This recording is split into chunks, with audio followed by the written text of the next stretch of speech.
Kim Woo-jin was an ugly loser who never left his back open to anyone. Ever since he was a child, he hated this world and the cruel people within it. Everyone treated him like garbage and threw him away when he was done being useful. This made Kim Woo-jin wary of the people around him, and he started to live alone. He didn't trust anyone and unalived everyone who tried to take advantage of him. This continued till the apocalypse happened. Gates from solo leveling started to pop out of nowhere, and soon, the whole world was filled with monsters. Cities were destroyed and people fell like flies. Just when everyone thought that they were cooked, mysterious godlike beings called Hollow appeared and granted human beings the power to defeat these monsters. The power gave humans the game system, and the humans who received it became the players. People thought that the chosen ones would slay the monsters and save the world, but their heroes were too busy hustling for money as the whole monster business was extremely profitable. Despite this world-shattering event, nothing changed for Kim Woo-jin, who was just as lonely as ever. He already knew the darkness hidden beneath the human hearts, so he wasn't surprised when the players turned out to be a bunch of hypocritical cowards who only wanted to earn money and stay in power to control the world.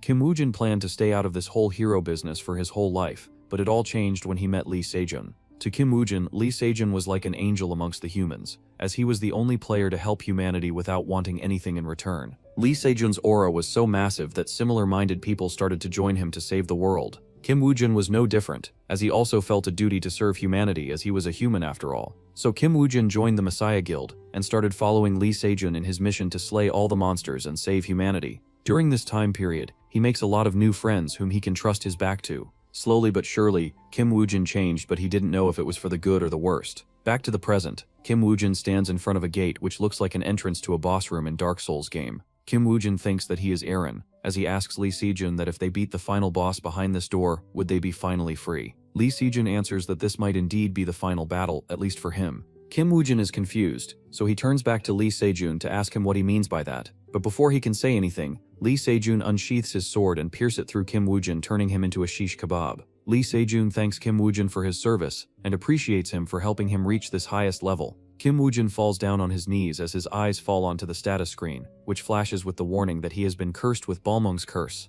The curse decreases all of his resistance and protection by 90%. Kim Woo-jin shakingly asks Lee Se-jun if he had planned all of this from the start. Instead of Lee Se-jun, it's his right-hand companion Park Sin-hye, who mockingly laughs at Kim Woo-jin for his naiveness and tells him that if the players end the game, they will return back to the previous Earth where the governments will rule the world once again.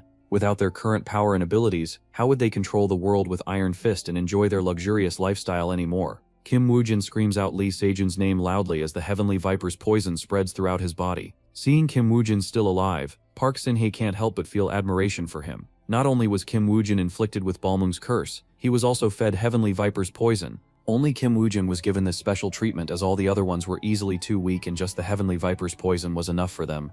Kim Woo-jin finally realizes how all of his previous comrades died. This revelation shocks him to his core, as he can't believe that Lee Se-jun and Park Sin-hye betrayed all of their comrades who trusted both of them with their lives. His blood boils with rage as he thinks of the familiar faces in the back of his head. He shakingly asks both of them if they felt any pity killing them just because they disrupted their future plans. Seeing that they don't care least about their past comrades, Kim Woo-jin's whole body shakes with anger, but he is too powerless to do anything, so he can only scream at their backs, which slowly fade out from his eyes. In the last moments of his life, Kim Woo-jin realizes that trusting someone in his life was the biggest mistake that he made. He wishes that if there is another life after this, he won't be stupid to repeat the same mistake. And just like that, he lets go of his final breath and collapses on the ground. Just after Kim Woo-jin leaves the leaving world, a prompt appears on the screen, marking the start of the game.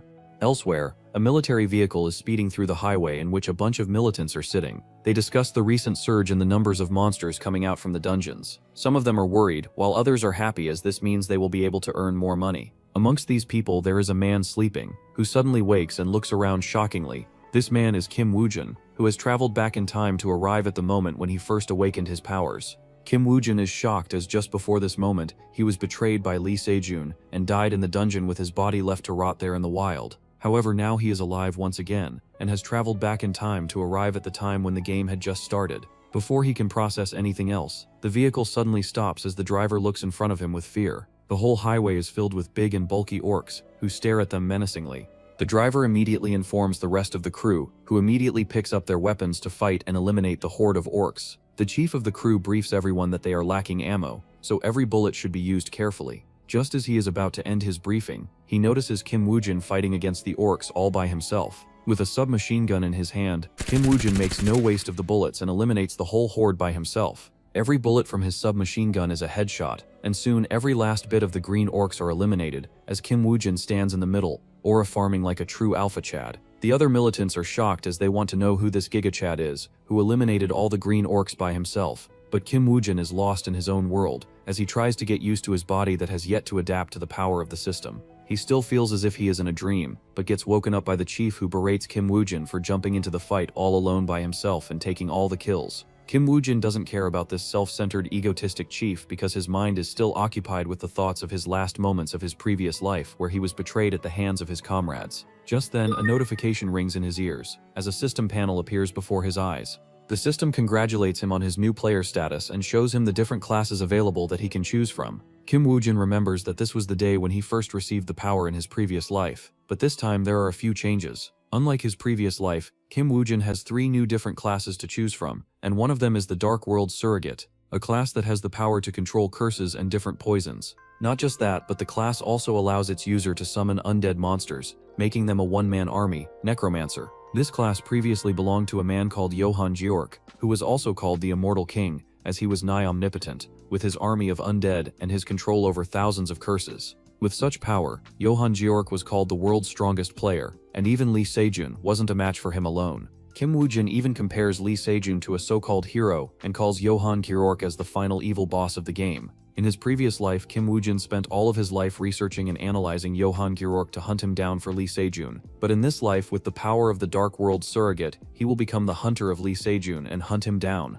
When the system got popular and players started to pop out from everywhere, the strong players started to form groups which they termed to be the guilds. Initially, the guilds were made for just profiting from the war against the monsters, but with the rise of the Messiah Guild, the guilds like Phoenix, which was full of corruption, started to crumble into dust as people now had heroes that they could rely on. At least that was what happened in Kim Woo-jin's previous life. In this life, he knows that the Messiah Guild is nothing but a bunch of backstabbing players, so Kim Woo-jin decides to join the once corrupt Phoenix Guild in this new life. Because once a legend said, "Corruption is only bad if I am not the one involved in it." At the Phoenix Guild's headquarters, a man offers Kim Woo-jin the contract to join the guild. He states the various conditions such as the additional fees that he will need to provide whenever he clears a dungeon and stuff like that. Nothing much different from what we have seen in Solo Leveling. Kim Woo-jin reads the contract and realizes that even with all the rewards, he still won't have enough money to buy an item, but at this stage, he can't really do anything about it. So he moves on to the next main thing as he asks the manager, how will he confirm his status as a player, as only the player himself can see the system's panel. The manager smirks and tells him that the guild has their own way of checking for players. He places 5 cards in front of him and tells him to choose any of the cards, and if the card burns away, that means that he is a player, because all of these 5 cards are skill cards. Kim Woo-jin's gaze falls on a skill named Hemotoxin, which belongs to his Dark World Surrogate class. The skill grants the user the ability to turn their blood into poison, and it scales with their level. Kim Woo-jin didn't expect to find such miraculous skill of his class at this point in the game, so he immediately accepts it and tears the skill card between his fingers, which makes his whole body glow purple. The manager adjusts his glasses as if he is the main character from a romance anime, and welcomes our boy Kim Woo-jin into the guild. Later at night, Kim Woo-jin dreams of his past life, where his comrades used to fear him because of his nasty personality, which he developed by staying a loner for years. But even though they fear him, he still held his comrades close to his heart as he could trust his back to them, unlike the thugs on the streets. Back to the present life, Kim Woo-jin knows that his past comrades must still be alive in this new life, but he doesn't know how to approach them, but he still wants to meet them and hopes that he will soon get the chance to do that. Meanwhile, in the Gwanmun Sports Park, a group of players are waiting in a parking lot when a bald man approaches them. The bald man greets everyone and is surprised to see them all come here this early. The female player of the group starts simping over the bald guy because it's her first dungeon hunt. The bald guy, whose name is Jusup, enjoys her simping and assures her that he is an expert dungeon hunter and that he will definitely protect her. The female player is glad and promises to let him clap her cheeks later on if they survive. With the bald guy, the group seems to be missing their last member, which turns out to be our broke boy Kim Woo-jin, who appears in his rundown car from the 1950s. Few of the group members laugh at him for being a brokey, while others are angry at him for being late. One guy even wonders if he will be able to survive the first hunt, considering that he is too broke to even afford a car, much else a weapon. The bald guy is tired of their yapping, and just asks them to leave the broke guy alone as he wants to discuss the plan for the dungeon hunt. The dungeon that they are about to hunt is an E-rank dungeon, which only has the weakest goblins in it. However, such weak dungeons have strict rules as only level 10 or below players can enter it. The party size is also reduced to the maximum of 5 players, which is why there are only 5 members in Kim Woo-jin's current team. Inside the meeting room, the manager of the Phoenix Guild explains that the main mission of the dungeon hunt is to eliminate all the goblins and come out alive. After the explanation, the managers ask them to check their inventory, which shocks one of the players as his inventory now holds a few extra things. Kim Woojin on the other hand smirks evilly like a villain, as he is happy that no one in his team is an acquaintance from his past life. This means that he can do whatever he wants without caring for their lives. After the brief meeting, the group enters the dungeon, and all of them are shocked to see that there is an entirely new world in the dungeon. Outside they were in the concrete jungle, and in the dungeon the skies were blue, and the forest was lush and green. While the whole group gathers together to make a base camp, Kim Woojin starts to look around to see if anything is amiss. Seeing this, Josup tells Kim Woojin to go and scout the area while they build the camp. Kim Woojin accepts the task, which surprises Josup, who thought that Kim Woojin will cling to them. Kim Woojin knows that the bald guy wants to use him as bait, but he doesn't care as he is a one-man army after all. Meanwhile, at the headquarters of the Messiah Guild, Park Sin-hee stands at the round table, where all the higher-ups of the Messiah Guild are sitting. She informs them that she will be introducing to them a new member that will be participating with them in their mission. After she finishes her sentence, a man enters the room, which surprises a few members of the guild, especially a man named Yang Ji-hoo, who calls the newcomer an arrogant prick.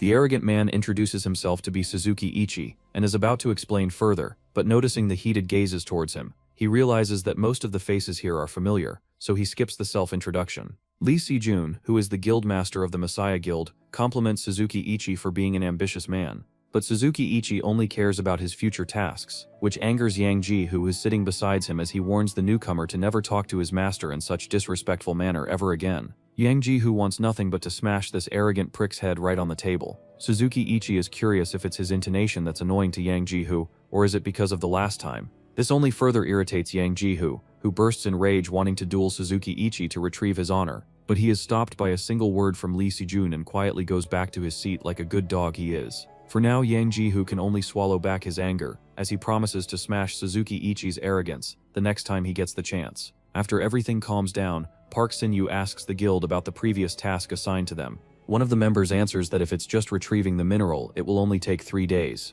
Lee Se-jun finds the deadline acceptable and approves it. Back to Kim Woojin. He continues to roam around the dungeon in search of clues regarding the secret that he knew in the past. After some time, he finally finds the tree marked with scratches, which reminds him of his mentor, who taught him that every last bit of information can increase the survival rate of their lives. This mentor was none other than Suzuki Ichi, and he was only teaching Kim Woojin because he was a part of the Messiah Guild. Kim Woojin knows that Suzuki Ichi is nothing but a hunting dog for the Messiah Guild, but he is still content with the teachings that he got from him, as it will help Kim Woojin destroy every last bit of the Messiah Guild in this new life. Just then, a stone flees past his face, hitting the tree behind him. Kim Woojin looks towards the direction it came from and finds a group of goblins waiting to tear him apart. In his previous life, Kim Woojin could only hide from the goblins at this stage, but in this life, these goblins are just free target dummies for him to test his hematoxin skill on. Kim Woojin slashes his palm and leathers his blade with his poisoned blood. He uses the poison blade to hack apart goblins to test its efficiency. Even though the effect of the poison is still weak, Kim Woojin is satisfied, as these goblins are just too easy to read, and their attack patterns are the simplest of the monsters. But even Kim Woojin knows that if too many goblins gather around to attack him, even his poisonous blood won't be able to defeat them all. So he takes out the trump card from his magic storage, which is the Goblin Lord's whip, designed specifically to induce terror into the goblins. It's just like the cotton slaves seeing their master coming towards them with a whip in his hand. While the goblins are too afraid to attack Kim Woojin, his teammates who entered the dungeon with him aren't so lucky, as they are quickly surrounded by a horde of goblins. The baldy Jusup isn't terrified of the goblins and easily hacks down one of them. After killing the goblin, he brags to his teammates and tells them to not fear and just attack these goblins, who are too weak to do anything. But in reality, Jusup is glad that he bought a longsword, because the goblins can get really dangerous in close range. He is about to pull out his sword from the goblin's corpse, but realizes that the goblin won't let it go. This gives the other goblins the opportunity to strike him, and soon he is taken down, while the rest of his teammates scream in fear. Back to Kim Woojin. He terrorizes the poor goblins who struggle to escape, as he keeps on lashing them with the Goblin Lord's whip. The whip does 30% extra damage against the goblins, which allows Kim Woojin to quickly farm these goblins and turn them into free experience points. He soon levels up to the 2nd level and gains a new achievement called Striving Higher. After fighting the goblins, Kim Woojin isn't too happy, as they are too weak to give him the thrill of battle. So he decides to quickly finish this thing up and go home to take a nap. Meanwhile, the other 4 players sit beneath a tree, as the previous fight against the goblins left them with many injuries and fear of the green gremlins. One of the guys wonders if Kim Woojin is still alive, as he was the first to separate from them. But this only sparks an argument amongst the bald guy and the other arrogant guy, as they blame each other for their current situation. However, their argument is stopped when they hear the screams of goblins coming from afar, which awakens their PTSD of the previous battle. But what they don't know is that the goblins aren't screaming because of excitement, but that they are being hunted down by Kim Woojin.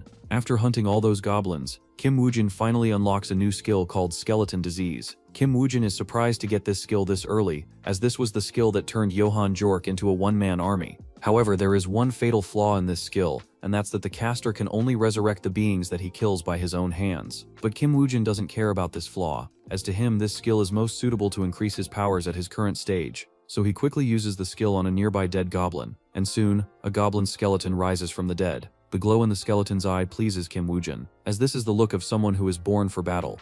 After becoming the Temu version of Sung Jinwoo, Kim Woojin decides to test his first minion against a level 1 goblin. The goblin skeleton struggles a bit before finally killing the real goblin. This disappoints Kim Woojin, who feels let down, even though he didn't have much expectations from it. He wonders if this is because of his low magic stats, as this skill scales with intelligence. In the end, he can only let go of his disappointment, as he didn't plan to use the skeleton as his main attack anyways. Instead, he focuses on the discarded corpses of humans, who came to this dungeon way before him. Seeing how cruelly the goblins treated them, Kim Woojin is even more determined in his path to end them all. Meanwhile, inside a random cave, Kim Woojin's teammates are hiding in fear, as the previous battle left them scarred both physically and mentally. The baldy Jusup is angry at himself for being a weak coward who can't even protect his teammates much else. Clear the dungeon. So out of final desperation, he decides to fight the goblins in one last life and death battle. But before he can rush out, his teammates stop him and ask him to look at the top of his head. Above his head, it shows an increase in his player level, which leaves him shocked because the only way for a player to level up while being idle is to have his other teammates be actively in combat and kill large numbers of enemies.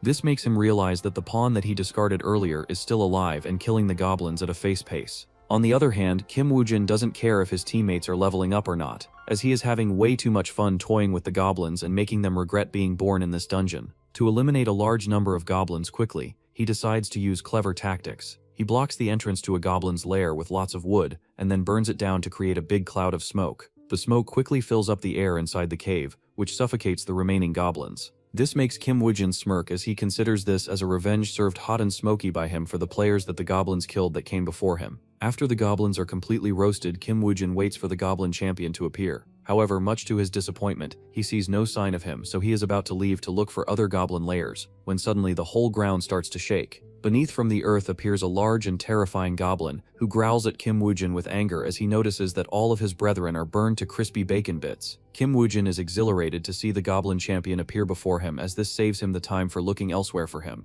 In his previous life, the goblin champion took the lives of countless newbies before the Messiah Guild finally took the action and eliminated it. For newbies, an elite monster like Goblin Champion is nothing less than a Grim Reaper himself, which is why in his new life, Kim Woojin decided to take action first, so that there will be no more victims to this monster living amongst the sheep. So Kim Woojin takes out his sword as he prepares to fight the Goblin Champion. But before he can move forward, his minion skeleton jumps in to fight the Goblin Champion all by itself. Kim Woojin notices that the glow in the eye of the minion skeleton has changed, so he decides to give it one more go to prove its worth to him. With the sword in its hand, the minion skeleton stares at the Goblin Champion, who immediately attacks him after noticing the killing intent in the skeleton's eyes. But the minion skeleton dodges the attack by sliding towards its legs and slicing them with his sword. This attack pattern shocks Kim Woojin as it reminds him of his own fight against a similar two-legged monster that he fought all those years ago. Back then, his whole team was struggling against the monster, so Kim Woojin decided to step in. He quickly attacked the legs of the monster, which brought it to its knees, making the monster a quick work for his teammates.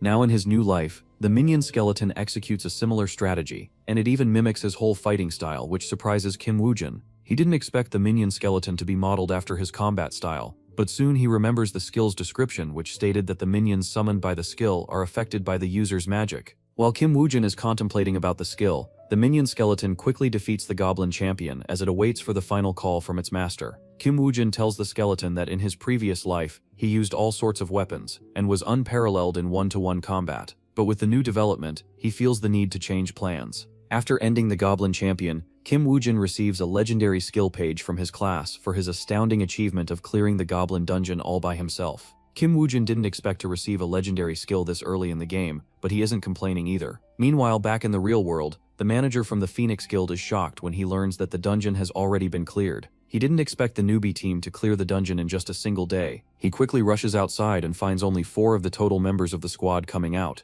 Just as he is about to grieve for the soul of Kim Woo-jin, he notices another silhouette coming out, and it's none other than Kim Woo-jin, whom he was about to pray to God for. On the other hand, Ju-sup, who barely made it out of the dungeon alive, becomes terrified when he sees Kim Woo-jin aura farming his way out from the dungeon. He didn't expect Kim Woo-jin to be this strong to clear the whole dungeon by himself. This makes me wonder what is the real identity of Kim Woo-jin, as this type of guy can't just be a nobody. While Kim Woo-jin remains a nameless player in the grand scheme of things, Messiah Guild rises in popularity as people become tired of the rising demands of the players. While all the players and guilds are looting money from the public and government to clear dungeons, Messiah Guild does the same but for free. If that wasn't enough, they also cleared the highest floor dungeon in the entire history of Korea, which no guild has managed to do before them. And just like everything else in the world, capitalism also holds a strong grasp on the players and dungeon hunting. With all the different guilds being backed up by the different corporations, Messiah Guild is no different. So after their recent victory, their market share rises to the top, which infuriates other guilds and businessmen who invested their money into players. One of such players is Ju-sup, who is drowning his sorrows with alcohol, as he talks crap about the Messiah Guild.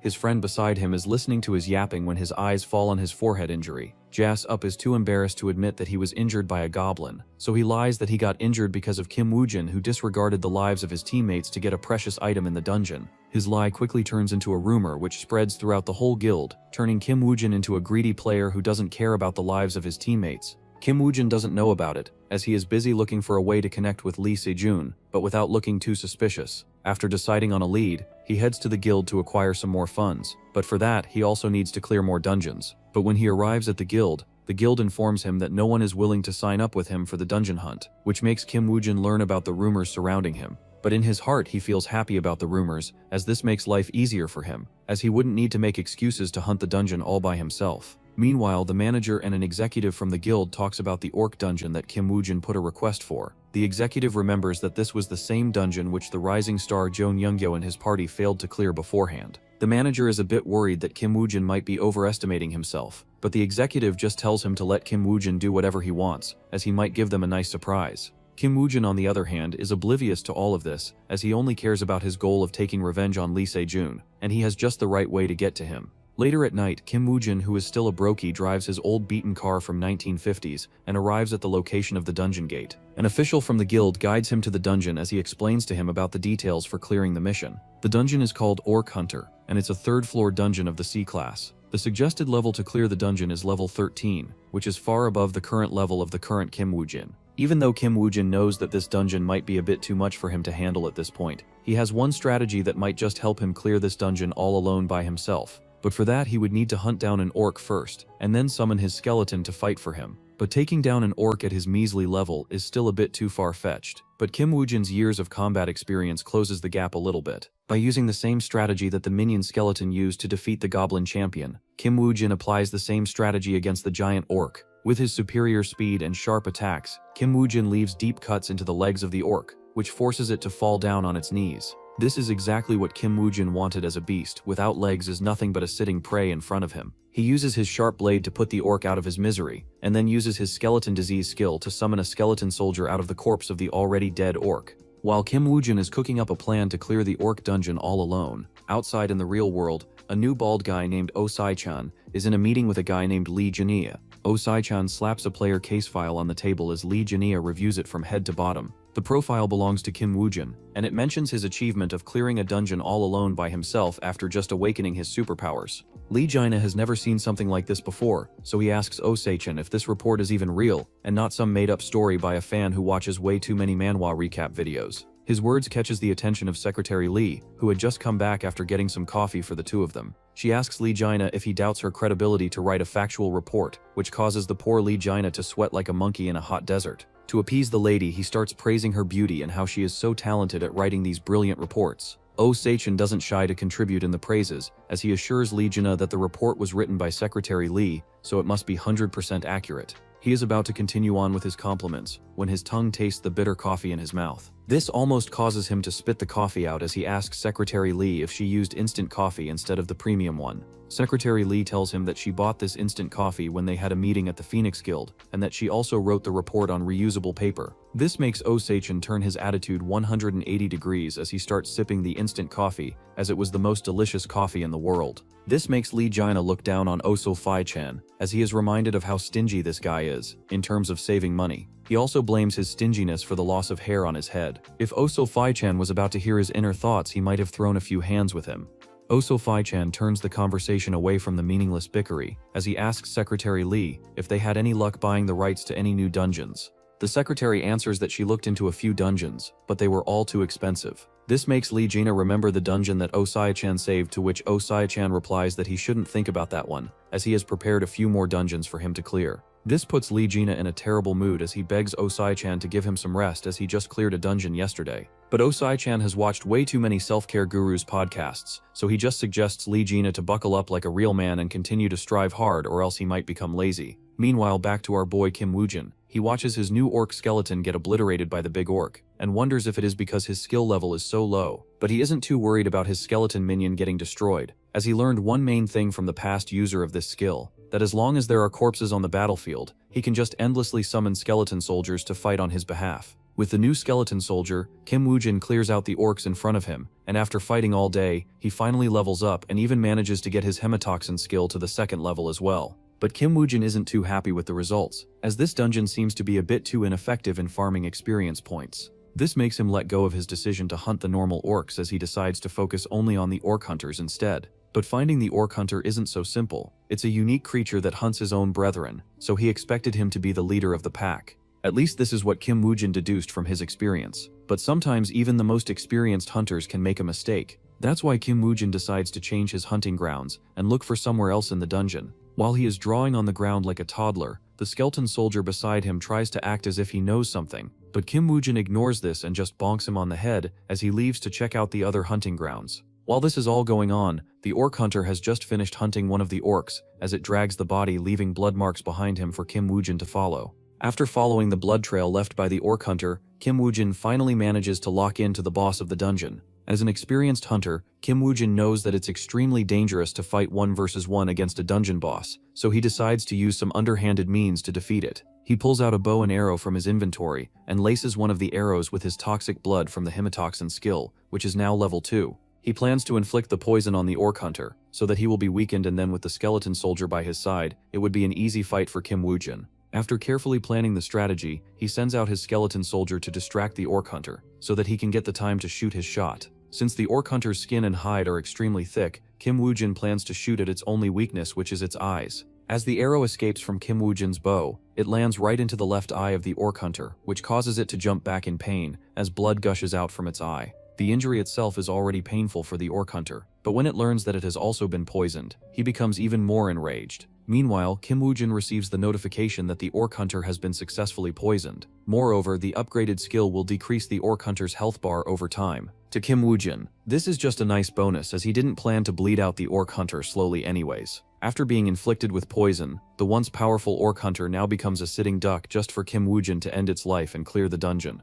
With only 1 hour remaining before the dungeon closes, Kim Woo-jin decides to search for the clues that he was looking for. He wants to search for Jian Yoonggyo, whose party was previously wiped out in this dungeon. Unfortunately, all he can find are bones of his teammates, but Kim Woo-jin doesn't give up and continues to search for clues when he stumbles upon a hidden cave. Inside the cave, he discovers a skeleton which has the name tag of Jian Yoonggyo. On the skeleton, he finds a diary that contains the Phoenix Guild's blacklist. This is exactly what Kim Woo-jin was looking for, and with this in his hands, he is now one step closer to getting hold of Park Yongwon, the man who will bring him close to Lee Soo-jin in his new life. A few days ago, Kim Woo-jin would have been very disappointed to see a corpse instead of a live Jeon Yoonggyo. However, after obtaining the legendary skill named Eyes of Anubis previously, Kim Woo-jin gained the ability to see the memories of the dead. This made Kim Woo-jin almost cry because in his past life he was always unlucky, but fortunately, all that luck is catching up to him, now in his new life. Back in the abandoned cave, Kim Woo-jin grabs the skull of Jeon Yoonggyo's corpse and stares deep into its hollow eyes. Although the dead cannot speak, with the eyes of Anubis, he can peer into the secrets of the dead, breaking the forbidden rule of the universe. Inside the memories of Jeon Yoonggyo, Kim Woo-jin finds a few snippets of him backstabbing his comrades, even despite knowing that human hunting is forbidden by the laws. But he doesn't care because he believes that as long as Park Yong-won is behind him, he will face no consequences. After coming back to the present, Kim Woo-jin feels extremely creeped out as looking into the memories of the dead is a forbidden practice. He also feels a bit exhausted, as the skill consumes far more magic than all of his other skills combined. But despite all the drawbacks, Kim Woo-jin feels that it was worth it, as with this new information, he has all the cards on his hands to make his next move against Park Yong-won. Back in the real world, a man kneels on the ground in Park Yong-won's office, as his sidekick beats the living crap out of him. The poor man is one of the managers who allocated the dungeon to Kim Woo-jin to clear all by himself. Park Yong-won had some other plans for that dungeon, which is why he is so angry at the stupid manager. He orders his secretary to take care of the man, and by taking care he means taking him to the gulags. The poor man keeps on begging, but no one feels any sympathy for him. Park Yong-won, on the other hand, is quite interested in Kim Woo-jin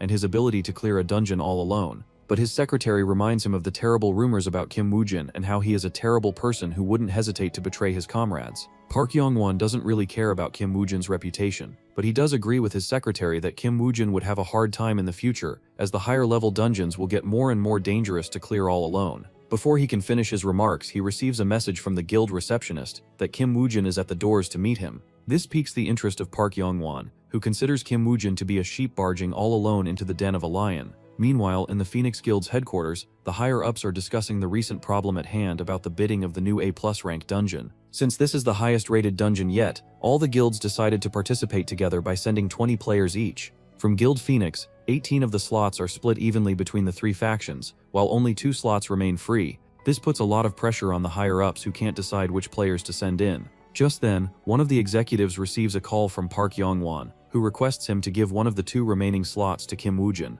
This makes the executive extremely surprised, as he didn't expect a cruel man like Park Yong-won to put up such a request. This makes him feel as if there is a hidden scheme between all of this. But since it's a matter between the factions and Kim Woo-jin, he decides to just let them do whatever they want. Back to Park Yong-won. He is looking outside of his office, as his secretary asks him why he gave one of the last slots to Kim Woo-jin. Park Yong-won tells her that it was interesting for him to see Kim Woo-jin go such a long way to bring something back for him. He also believes that Kim Woo-jin is a free card on his hands that he can use whenever he wants and discard whenever he feels like it. As for how it all have happened, an hour ago, Kim Woo-jin came to his office and told about the blacklist that he found on John Young-gyo's corpse. Park Yong-won expected Kim Woo-jin to blackmail him for money, but when Kim Woo-jin told him that he just needs one of the free slots to the A+ ranked dungeon, Park Yong-won is taken back a bit, as he did not expect such a request from a newbie player like Kim Woo-jin. But all of this makes things even more interesting. Park Yong-won confirms with Kim Woo-jin if this is what he wants, or else he might regret choosing such an option. But Kim Woo-jin assures him that he knows that what is he stepping in,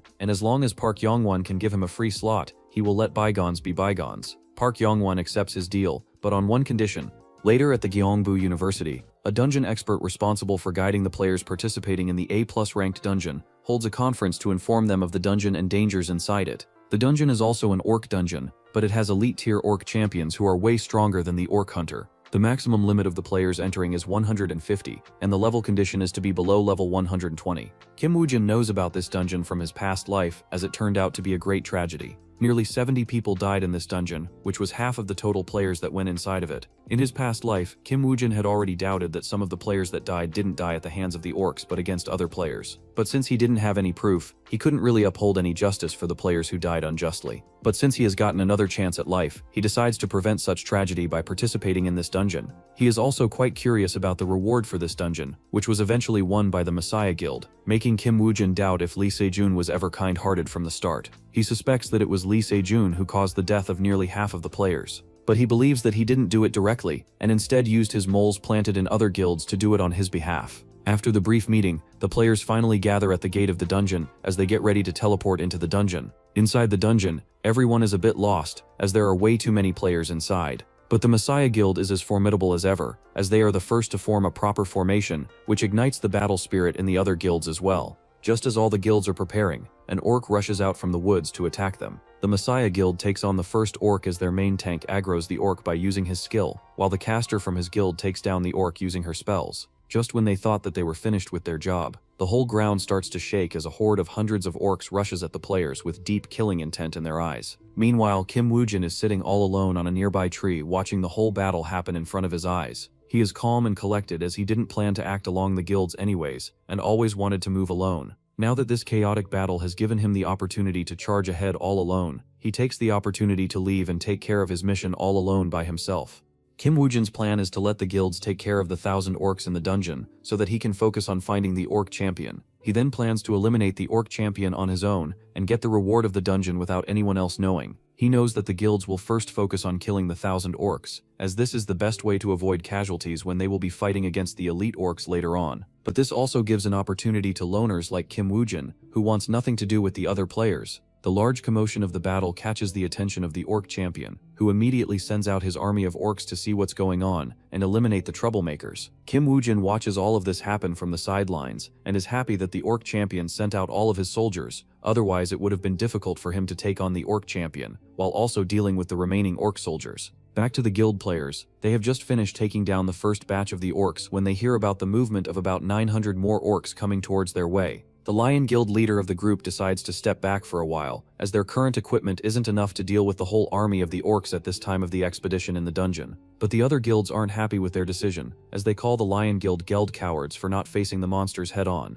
But the Lion Guild doesn't care about face, as they leave the battle to prepare for the upcoming battle. On the other hand, Kim Woojin is ready to attack the orc champion, as he summons 2 of his skeleton soldiers and sends them towards the orc champion to distract him. His strategy this time is the same as last time, which is to use an arrow infused with his poisonous blood to injure the orc. Afterwards, the orc will be weakened, and after stalling the battle for some time, he will be easily able to defeat the orc champion. Kim Woojin thought that this would be a rather easy fight, but when his 2 skeleton soldiers rush to fight the orc champion by themselves, one of them instantly gets annihilated while the other one barely manages to dodge one of its attacks. Kim Woojin suddenly realizes that this orc champion is way stronger than he previously heard of it in his past life. Realizing this, he immediately takes out his bow and prepares to shoot the arrow into its eyes. However, the orc champion somehow manages to dodge the arrow, which shocks Kim Woojin, who didn't think that the orc champion would have such high perception. Soon his other skeleton soldier is also unable to do anything with its sword, which instantly shatters when it comes into contact with the thick hide of the orc champion.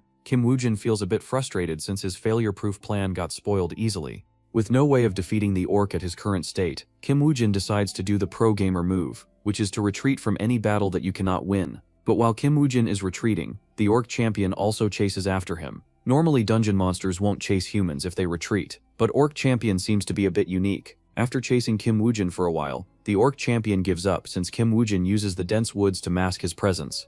In the same dense woods, the Lion Guild members are also searching for orc champion. So when they notice Kim Woojin jumping from one tree to another above their heads, they become a bit surprised as they didn't suspect someone else to also think of joining to hunt the orc champion all alone. Fortunately, Kim Woojin's face was hidden, so they couldn't identify him, which saved him the trouble of being recognized. After Kim Woojin leaves the forest, the Lion Guild members start falling down one by one. Their leader is shocked as he yells at whoever is hiding in the shadows to come out. Yet no one comes out and the leader himself also falls, wiping out their whole crew. When Kim Woojin arrives at the base camp, he is quite surprised to see everyone in a state of mourning rather than preparing for the next battle. After overhearing the other players, he learns that the Lion Guild members were wiped out. No one knows how they died, but from the corpses that they found, all of them were mangled so much that no one could recognize what happened to them. Almost all the players believe that it must have been the work of orcs, yet Kim Woojin knows that it was another human who did such a thing because of what he knows from his previous life. Even though Kim Woojin has no sympathy for any of the players, he still doesn't want to let them all die at the hands of each other because it will only weaken the players against the orcs, and this will make it harder for him to clear the dungeon on his own.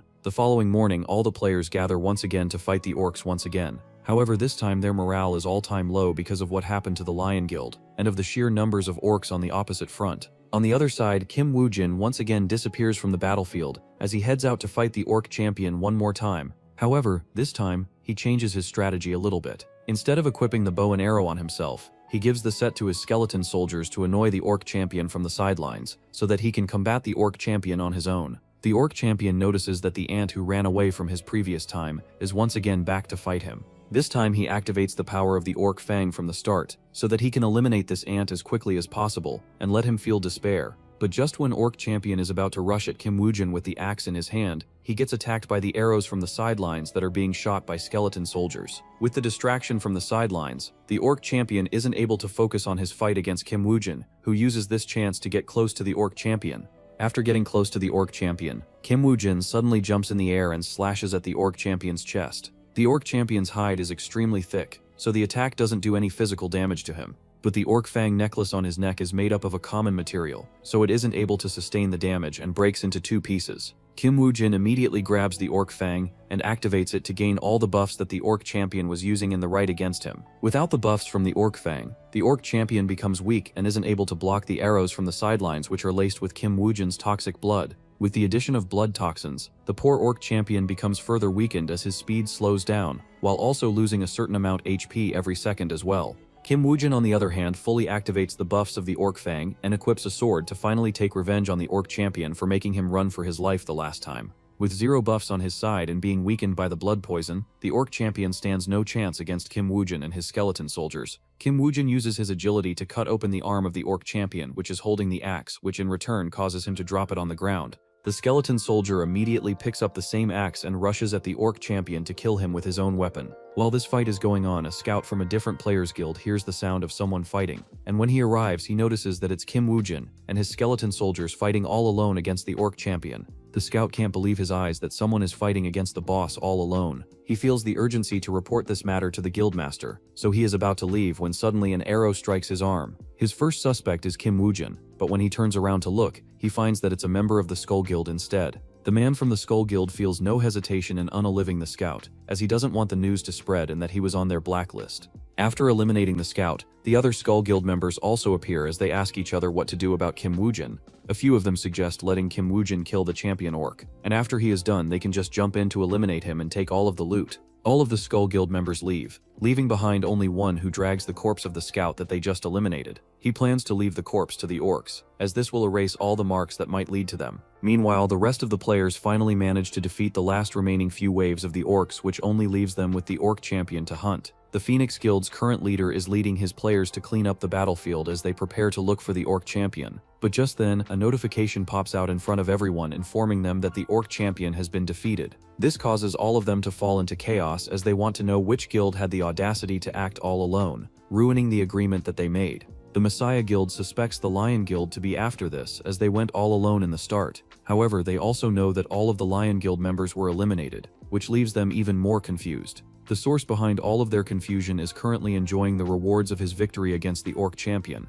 Not only the orc champion granted Kim Woo-jin with a lot of experience points, but his class also granted him a brand new skill which allows him to store his summoned skeleton soldiers in a special place, which he can then summon whenever he wants. This saves him the time to kill a few monsters every time to summon more skeleton soldiers, which eliminates the only drawback of the skeleton disease skill. Aside from this, the skill also increases his capability of summoning up to 5 skeleton soldiers, which makes him closer to his goal of becoming a one-man army. Kim Woo-jin can't wait to test out the skill, so he immediately stores his only 2 skeleton soldiers into the book, making him smile, as now he has another trump card on his hands. Meanwhile, the Phoenix Guild's members are in great trouble, as they fear the terror of Park Yongwon when he finds out that they failed in their mission to get the loot from the orc champion. It's not only them who feel miserable, as Skeld Guild members are also shocked to learn that Kim Woo-jin defeated the orc champion this quickly. This makes them hesitant to attack Kim Woo-jin and steal the loot from him. Just then, they notice the rookie running towards them, which they left behind to clean up the mess. Behind the rookie are 2 skeleton soldiers, which causes the group to become attentive as they prepare for a great battle. However, instead of the rookie joining their formation to fight the skeleton soldiers, he instead locks onto them, which causes their formation to fall into shambles. In the matter of a few seconds, all the Skeld Guild members are eliminated and no one is left alive anymore. After making sure that everyone is not breathing, the rookie takes off the mask and reveals his real identity. It turns out to be none other than Kim Woo-jin, who previously eliminated the rookie and took his form to catch the Skull Guild off guard. He also used his Eyes of Anubis skill on him, which allowed him to learn a few things. Unfortunately, the rookie has just joined, so he doesn't have much information about the guild, so Kim Woo-jin decides to use it on the leader of the pact instead. From the few memories, he is able to learn that the reason behind the disappearance of 70 players was the Skull Guild. As for their relationship with the Messiah Guild, Kim Woo-jin is still not sure, so he decides to look for the master of the Skull Guild instead. It doesn't take much time for Kim Woo-jin to locate them, as he already has the information about their whereabouts from the memories of the rookie. After arriving at the location, he summons his skeleton soldiers and eliminates the whole Skull Guild, and makes sure that no one escapes. As for their master, he backs away not in fear but that Kim Woo-jin might torture him to get more information out from him. So to avoid leaking the core secrets of the Skull Guild, he unalives himself. As the dead man tells no secrets, it would have been true if Kim Woo-jin didn't have the skill to look into the memories of the dead. So this just saves him the time to do the deed by himself and dirty his hands. After ordering his skeleton soldiers to clean up the battlefield, Kim Woo-jin activates the Eye of Anubis to look into the memories of the Master of the Skulls Guild. Inside his memories, Kim Woo-jin learns about the terrifying secret as to why Lee Se-jun was eliminating all the rising talents of Korea in the past. Inside the memories, he learns the real name of the Skull Guild's master, which is Hayato. Kim Woo-jin sees Hayato meeting another Japanese man who orders him to change his name to sound Korean and infiltrate the Skull Guild to gather information on Korea. This way, Japan will be able to steal all the resources from Korea and make themselves even stronger. The Japanese man then introduces Hayato to the two Celestials of Japan, who will guide Hayato in his journey to infiltrate Korea and serve his homeland. The two Celestials are none other than the Sword Master and Archer Master that belongs to the Messiah Guild. Hayato is honored to meet the two of them, and the memory ends there. In another memory, Hayato gets an order to eliminate a Korean broker named Osai-chan, as he has been making trouble for the Japanese broker man for the last couple of dungeon bids. After the memories end, Kim Woo-jin clutches his fist tightly as he can't believe that the two of the most respected men in his heart were also traitors to the nation and their people. In his previous life, both the Sword Master and Archer Master were not only his mentors but also his comrades whom he could trust his back to. But even they turned out to be betrayers, which makes them no worse than Lee Se-jun and Park Sin-ye. Aside from that, Kim Woo-jin is also interested in Osai-chan, as he didn't know about this character in his previous life. This means that Osai-chan must have been successfully assassinated, so in this lifetime Kim Woo-jin decides to save him, as he also needs a broker to bid on the dungeons for him. Outside in the real world, the two dungeon managers are waiting in their car for the players to clear the dungeon and eliminate the trouble. One of them is a rookie, so he is afraid that there might be a dungeon outbreak, but the other guy assures him and tells him that there will be commotion, but not because of the monsters, but because the players will fight against each other to get any last bit of the remaining loot from each other. Just then, their eyes fall on a player coming out of the dungeon, and it's none other than Kim Woo-jin, who is extremely injured. The two of them rush with the medical staff to take care of the injured Kim Woo-jin. After Kim Woo-jin, the other players also slowly exit, but none of them are smiling from happiness, which signals that something must have gone terribly wrong. The following morning, the news about the dungeon goes viral, as it's reported that 31 players died, with the Skull Guild being completely annihilated from the surface of the dungeon. Park Yong-wan also reads the newspaper, and is extremely angry because of how much he spent on this dungeon hunt. In the end, he doesn't even know who got the loot from the Orc Champion, making all of his efforts go to waste. He summons all of the players that he sent into the dungeon from his faction. He asks them about their failure, to which they aren't able to make any excuses, which only further pisses off Park Yong-wan. He threatens all of them to multiply his initial investment by 5 times, or else he will make sure that they never have the chance to see their future. All of the players look like they have seen a ghost, but they can't really say anything against Park Yong-wan, or else they might lose their last chance to redeem themselves as well. After the losers leave, Park Yong-wan's secretary informs him about the injuries to Kim Woo-jin. She tells him that Kim Woo-jin's injuries weren't from the orcs but from other players. This raises the eyebrows of Park Yong-wan, who feels that Kim Woo-jin must have some information regarding this whole mess. So he immediately decides to visit him at the hospital, fearing that he might spill the beans to someone else if he doesn't get to see him sooner. At the hospital, Kim Woo-jin is in his room recuperating from the injuries. A manager from Phoenix Guild arrives to question him about his injuries, but Kim Woo-jin plays dumb and doesn't tell him anything about them. After the manager leaves, Park Yong-wan and his secretary enter the room as they ask Kim Woo-jin as to what happened. Kim Woo-jin lies to them that he saw the Skull Guild fighting against the Orc Champion. As for other details, he doesn't know much, as his whereabouts were revealed as an assassin attacked him from behind. He lies about the assassin almost ending his life before he finally managed to escape after poisoning him with his blood toxins. Park Yong-wan believes in Kim Woo-jin's words, as they aren't completely false. He also suspects Skull Guild because of how shady they are. After talking to Kim Woo-jin for a while, Park Yong-wan is about to leave when he remembers something very important. He asks Kim Woo-jin if he has any price to stay quiet about this matter. Kim Woo-jin in his heart smiles because the fish has finally taken the bait. He tells Park Yong-wan that he only wants one thing from him, and that's information about a man named Osei-chan. Park Yong-wan knows who Osei-chan is and agrees to hand his information over to him on a condition that Kim Woo-jin will continue to act like a spy for him in the future as well. After the deal, Park Yong-wan leaves as Kim Woo-jin stands up to relax his stiffened muscles. He is very happy to put Park Yong-wan against Lee Se-chan and his company, as this will give him extra time to grow stronger and compete with these two monsters of the new era. Meanwhile, Park Yong-wan is contacting his close allies to learn more about the Skull Guild. He learns that despite being one of the top guilds in Korea, the Skull Guild has 0 sponsors. This makes him wonder if they are trading illegally with foreign countries, as there is no other way to run such a big guild all alone. To confirm his suspicions, he decides to look into their black market channels, as this is where the large illegal transactions take place. Back to Kim Woo-jin, he finally gets the information on Osei-chan and contacts him to sign a deal for the dungeon. Osai-chan already knows about him, so he decides to test Kim Woojin first before proceeding with their future deals. He plans to let Kim Woojin clear a C-rank dungeon, which is notorious for its bad reputation. The dungeon is full of kobold monsters, and even the most veteran players fear to face them in battle. After Lee Jaina hears about Osai-chan assigning such a dungeon to Kim Woojin to test his strength, he can't help but feel worried for the guy, as even he knows how terrifying that dungeon is. But Osai-chan tells him to trust Kim Woojin, as he might just turn out to be the guy who will clear all the dungeons in the world and free humanity from this curse. Lee Jaina brags that such a man is already sitting in front of him, so why bother looking outside? Osai-chan asks him to look at his face in the mirror, as he can't even clear an F-rank dungeon by himself, much else a C-rank one. Lee Jaina isn't offended because it is exactly why he was worried for Kim Woojin. Meanwhile, the man, the myth, and the legend himself arrives at the dungeon portal as usual in his beat-up old car from the 1950s. Kim Woojin doesn't even take any time to prepare anything, and just heads straight into the dungeon.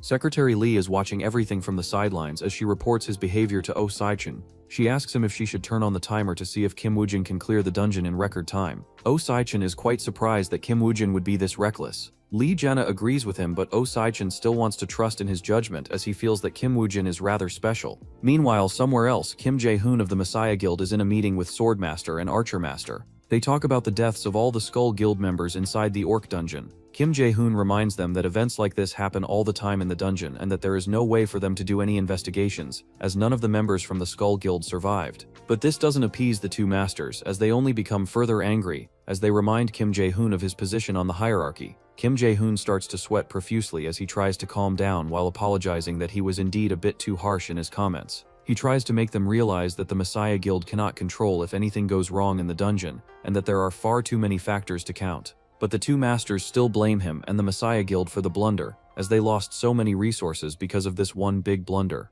They also remind him that all of their Skull Guild members were elite players, so saying that orcs wiped them off would be far too big of an injustice. Kim Jae-hoon apologizes to them for his figure of speech and assures them that the guild is already investigating, but the two masters tell him that it doesn't matter anymore, as they are also investigating on their own side as well. However, they both express great disappointment in him and the Messiah Guild, which leaves Kim Jae-hoon terrified, as he doesn't want to offend any of the two masters. Outside, the both masters are rather stuck as well, as they don't know who could eliminate the whole guild on their own without leaving any traces. They can't believe that it's the work of a single person, so they can only look for a faction who has a vendetta against the Skull Guild, or perhaps the all players. Back to the Kobold dungeon portal. Two men are overlooking the portal to see if anything goes wrong. They fully expect Kim Woojin to fail the dungeon hunt, so they are just chilling when suddenly, the portal closes down, which signals that it has been cleared. But by the time the two men can chase down Kim Woojin, he has already driven away in his rundown car. Meanwhile, Osai-chan also receives the news from the two men who failed to keep an eye on Kim Woojin. This makes him angry at them for not doing their work despite taking money for it. However, Secretary Lee informs Osai-chan that those two men were working for free since they were from his hometown.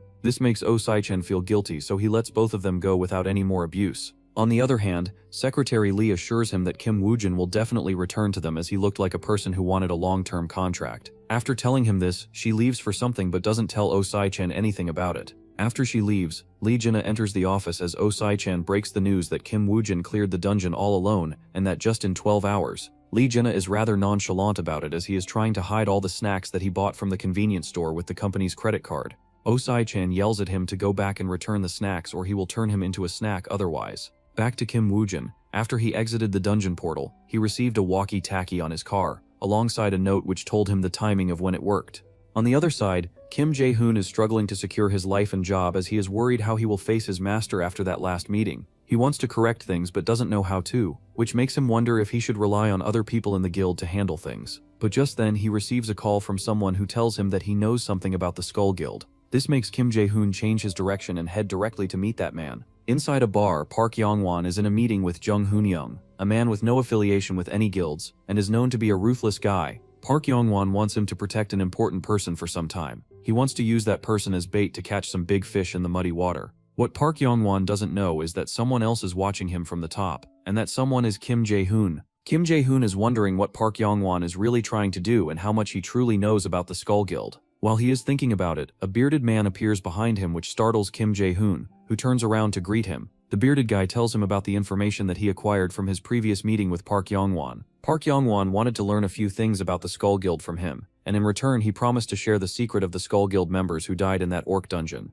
Kim Jae-hoon is shocked to learn this, as he didn't expect a guy like Park Yong-won to know such a secret. This makes Kim Jae-hoon a bit nervous as he knows that this isn't something that he can take care of on his own, but the problem is that he also cannot report such information to his master or he might become angry at him. So in the end, Kim Jae-hoon can only thank the bearded guy for the information and promises that the Messiah Guild won't mistreat him. The bearded asks him to not worry about it as he is already indebted to the Messiah Guild. After Park Young-won and the bearded guy leaves, Kim Jae-hoon approaches Jung Hoon-young to talk about a business deal related to what he just talked to with Park Young-won. He promises Jung Hoon-young that it will be a lot of money if he agrees to become his business partner. Jung Hoon-young agrees because as long as there is money involved, he won't hesitate to do any dirty job. While this secret deal is going on, Park Young-won's secretary informs him that she managed to secure the public dungeon that he requested her to do, but she is worried that this might complicate things as buying the dungeons this way hasn't really been their tactic from the start. However, Park Young-won assures her that the Skull Guild would need to play a move now that he has set up all the pieces in place. Now the last thing which remains is the bait piece, which is none other than Kim Woo-jin.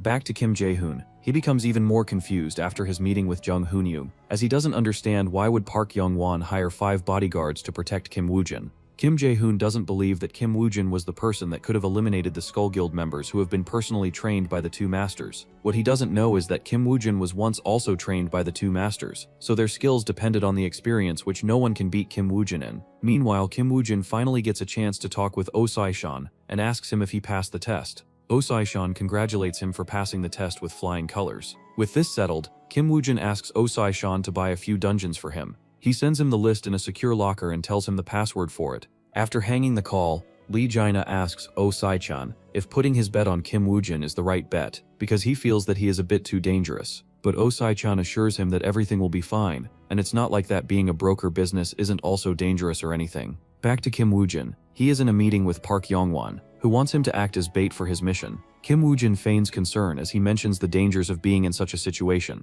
But Park Young-won assures him that he has hired veteran players to act like his bodyguard during that mission. Kim Woo-jin acts hesitant at first but then accepts the task, but on the condition that Kim Woo-jin will increase his pay. Both sides feel that they have finally caught each other in the net, as they start to negotiate the price. In the end, Kim Woo-jin walks out of the office with a skill page in his hand. Kim Woo-jin can't help but compliment Park Young-won in his heart as this was the gift that he desperately needed in this situation. Meanwhile, the players that Park Young-won gave the deadline to multiply his investment by 5 times are currently in a dungeon thinking about ways to make more money as soon as possible. One of them is on the verge of breaking down as he feels that he might just spend the rest of his life doing dungeon hunts to repay the debt. But their leader asks them to man up and kill more monsters instead of whining like little snitches. Unknowingly to them, someone is watching them from the behind, and their intentions are anything but good. Back in the real world, Kim Jae-hoon finalizes the deal with Jung Hoon-young and hands him the 1 billion Korean won in advance. His task is to just capture Kim Woo-jin and hand it over to him. Jung Hoon-young feels that the cash is still a bit low, as he will be losing one of his long-term clients. Kim Jae-hoon promises to give him more money after the mission is completed, but Jung Hoon-young doesn't want more money. Instead, he wants to make a deal with the Messiah Guild. But Kim Jae-hoon tells him that the guild has no role in this deal, so he can only pay him more money. After closing the deal, Kim Jae-hoon leaves, which leaves Jang Hoon-yo with his team all alone, who are already celebrating their newly found riches. One of his teammates is quite curious to know that there are such shady people in the Messiah Guild. Jang Hoon-yo tells him that rotten apples are everywhere, and not everyone in the Messiah Guild is like Lee Si-jun, who is selfless. If Kim Woo-jin was here, he would have punched Jang Hoon-yo right in the face for calling Lee Si-jun selfless, especially after knowing everything that he did in the past life. While this is going on, the Skull Guild members who were sneaking behind the Phoenix Guild members of the Park Young-won faction finally come out from the dungeon portal, which signals that the portal has been cleared. However, aside from the 3 members of the Skull Guild, no other person from the Phoenix Guild comes out. This troubles the managers outside, who ask the Skull Guild if they know anything about them. One of the guys from the Skull Guild tells the managers from the Phoenix Guild that he and his teammates unalived all of them, before driving away, leaving the stupefied managers in trance. In the car, the leader of the group reminds the fierce guy to remain calm as their boss has told them to not mess anything up. Just then, he receives a call from Kim Jae-hoon, who tells him to immediately come to the location of the dungeon that he sent him as he has found traces of the guy that they have been chasing all this time. The leader checks his phone and learns the destination is a dungeon with lizard people, and it's a 2-floor dungeon that's only D grade, which is nothing much for their elite team. Meanwhile, Park Young-won is grinning inside his office as he can't wait for the fishes to fall for the bait. Even though he feels that it's a bit useless to use Kim Woo-jin as bait, and that he might die, he doesn't feel terrible because he has other cards to play. Soon it's time for the dungeon hunt, so our boy as usual arrives in his worn-down clothes as he exits from his beaten-up car from the 1950s. At this point bro is just L-farming. Had it been Sung Jin-woo, he would have bought the brand new Lamborghini to show all of the dudes how much aura he has. While Kim Woo-jin greets Jung Hoon-young, the guild members from the Skull Guild also arrive, but instead of being 3 of them, there is one extra member who looks a bit too suspicious. Kim Woo-jin wants to talk alone with Jung Hoon-young, so he makes an excuse to go to the toilet and Jung Hoon-young follows him behind. Away from the group, Kim Woo-jin acts as if he doesn't know anything, and inquires from Jung Hoon-young if he is the person that Park Young-wan assigned to protect him. Kim Woo-jin feigns weakness as if he wants to depend on Jung Hoon-young to survive this dangerous situation. Jung Hoon-young also suggests Kim Woo-jin to keep his distance away from them as he doesn't want to make the Skull Guild members know that he is with them. After they discuss the whole plan, Jung Hoon-young smiles like a creep as he feels that this is too easy. After the brief meeting, the group enters the dungeon, and as they previously planned, Kim Woo-jin will go alone, accompanied by Jung Hoon-young's minion Jin-wook. All the groups go their separate ways. The purple-haired man from the Skull Guild talks to the blonde guy from his squad and asks him if he isn't bothered that Kim Woo-jin might die if he goes alone. The blonde guy assures him that the guys that he has hired will assure that Kim Woo-jin is protected at all costs. This makes the purple-haired guy ask the blonde guy if he doesn't trust their skills, which is why he came with them, to which the blonde guy replies that there is no need to be offended and he is here for his own personal agenda. Even though he doesn't tell the purple guy his real goal, his inner monologue reveals that he wants to eliminate Jung Hoon-young and his minions after Kim Woo-jin is captured. On the other side, Jung Hoon-young is also planning to make a move on Kim Woo-jin and capture him now that he knows his fighting capabilities. This is why he sent Jung Wook after him, so that he will feed them information on Kim Woo-jin's fighting skills. But Jin Hoon-young doesn't know that this would turn out to be a huge mistake for them, as after waiting for a long time Jin Wook and Kim Woo-jin don't come back. This makes them go out and look for them. After following a blood trail and few bodies left of the lizard men, they finally arrive at the battlefield and discover Jin Wook and Kim Woo-jin both laying down in their own blood. Jin Hoon-young immediately orders the healer of his team to go check on Jin Wook as he still seems to be moving a little bit. When the healer arrives besides Jin Wook, he notices that his neck has been broken and that he is bleeding a lot. But despite that, Jin Wook keeps signaling towards Kim Woo-jin, which makes the healer think that maybe he wants them to save Kim Woo-jin first, as he is their client after all. But this only makes the healer more angry as he tells Jin Wook to be more selfish as he is their comrade after all. Unlike Kim Woo-jin, he deserves to be healed first. But what he doesn't know is that Jin Wook wasn't asking him to heal Kim Woo-jin, but trying to warn them that Kim Woo-jin is still alive and is the whole mastermind behind all of this. But just then a skeleton soldier pops out of nowhere and sends the healer to hell in just one strike. Jung Hoon-young and others still don't know that it's the work of Kim Woo-jin, as they suspect that it's Kim Jae-hoon behind all of this. Jung Hoon-young suspects that Kim Jae-hoon always wanted to eliminate them from the start, which is why he took out their healer first. While Jung Hoon-young is trying to make connections in his head, his whole team gets surrounded by skeleton soldiers who are twice their size and strength. On the other side, the Skull Guild members are fighting the lizard people for fun, while they wait for the signal from Jung Hoon-young. They all seem to be joking around and having fun without knowing that the shadow of death is looming around them. Back to Kim Woo-jin, he finally reveals himself as the perpetrator behind the death of Jin Wook and their other members. Jung Hoon-young is shocked and doesn't understand why Kim Woo-jin would betray them. This question makes Kim Woo-jin laugh as he makes him realize that he was never with them from the start. He reminds Jung Hoon-young of his own words when he said that all lives are not equal and each life has its own value, which is why he got into the business of player killing, as it has made him much more money than clearing dungeons all day. But what he didn't know is that Kim Woo-jin was listening to all of their conversation from behind, and he knew what they wanted to do. Against such an evil man like Jung Hoon-young, Kim Woo-jin shows no mercy and splits the guy's head from the rest of his body. After dealing with Jung Hoon-young, Kim Woo-jin heads out to find the goblin whom he has to eliminate in order to clear the first floor. Fortunately, in his past life, Kim Woo-jin learned of the information regarding this dungeon, so it's easy for him to find it and eliminate it in just a couple of minutes. After the goblin is dead, all alive players get the notification that Floor 2 is now accessible. This catches the blonde guy off guard, as he didn't expect Jung Hoon-young and his gang to unlock Floor 2 without giving him the signal first. He realizes that Jung Hoon-young never wanted to uphold his side of the deal, so before he could backstab him, he decided to backstab him instead. At this point, it is clear that the blonde guy is Kim Jae-hoon, but the purple-haired guy still hides his identity and asks him if this was something that went against his plan. It's pretty easy for the purple-haired guy to deduce that Jung Hoon-young wants to ambush them just when they step into the door of the second floor. This is exactly why Kim Jong-hoon is also so pissed. But he also doesn't have any other way, so he can only look for the door to the second floor and see what's going on. Meanwhile, outside in the real world, Park Young-won learns from his secretary that Kim Woo-jin bought a few collection sockets that are normally used to collect blood from high-grade monsters to sell outside.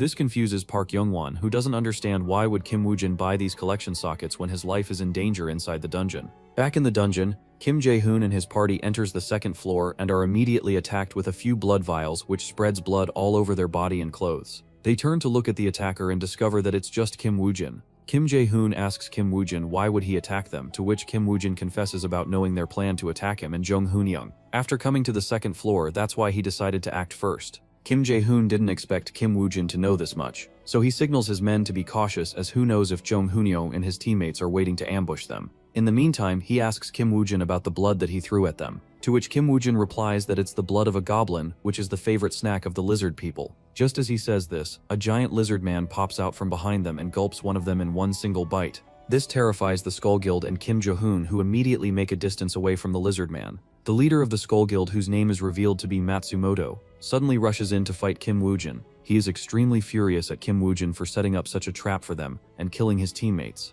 Kim Woo-jin isn't fearful of fighting him, as he also draws his sword to fight him. As they clash their swords, Kim Woo-jin is surprised to see the logo of Swordmaster on Matsumoto's sword, which symbolizes that he is one of his disciples. Matsumoto didn't expect Kim Woo-jin to know of this information, which leaves him a bit baffled, but also makes him even more determined to eliminate Kim Woo-jin at all cost. As for Kim Jae-hoon and the last Skull Guild member, they both can only try their best to hold back against the lizard monster, who stares at them like how Diddy stared at Justin Bieber during those 48 hours. While the poor guys are facing a hungry lizard, Kim Woo-jin keeps on rage-baiting Matsumoto, who keeps on falling for it. This makes the fight only easier for Kim Woo-jin, as he just has to dodge the attacks and wait for the right opportunity to attack. After rage-baiting Matsumoto a bit more, he finally manages to get him to attack with a downward slash, which allows Kim Woo-jin to jump up to dodge it as he spits a mouthful of toxic blood right on Matsumoto's face. Some of the blood falls into his eyes, making them red as if he had just finished eating someone's cake.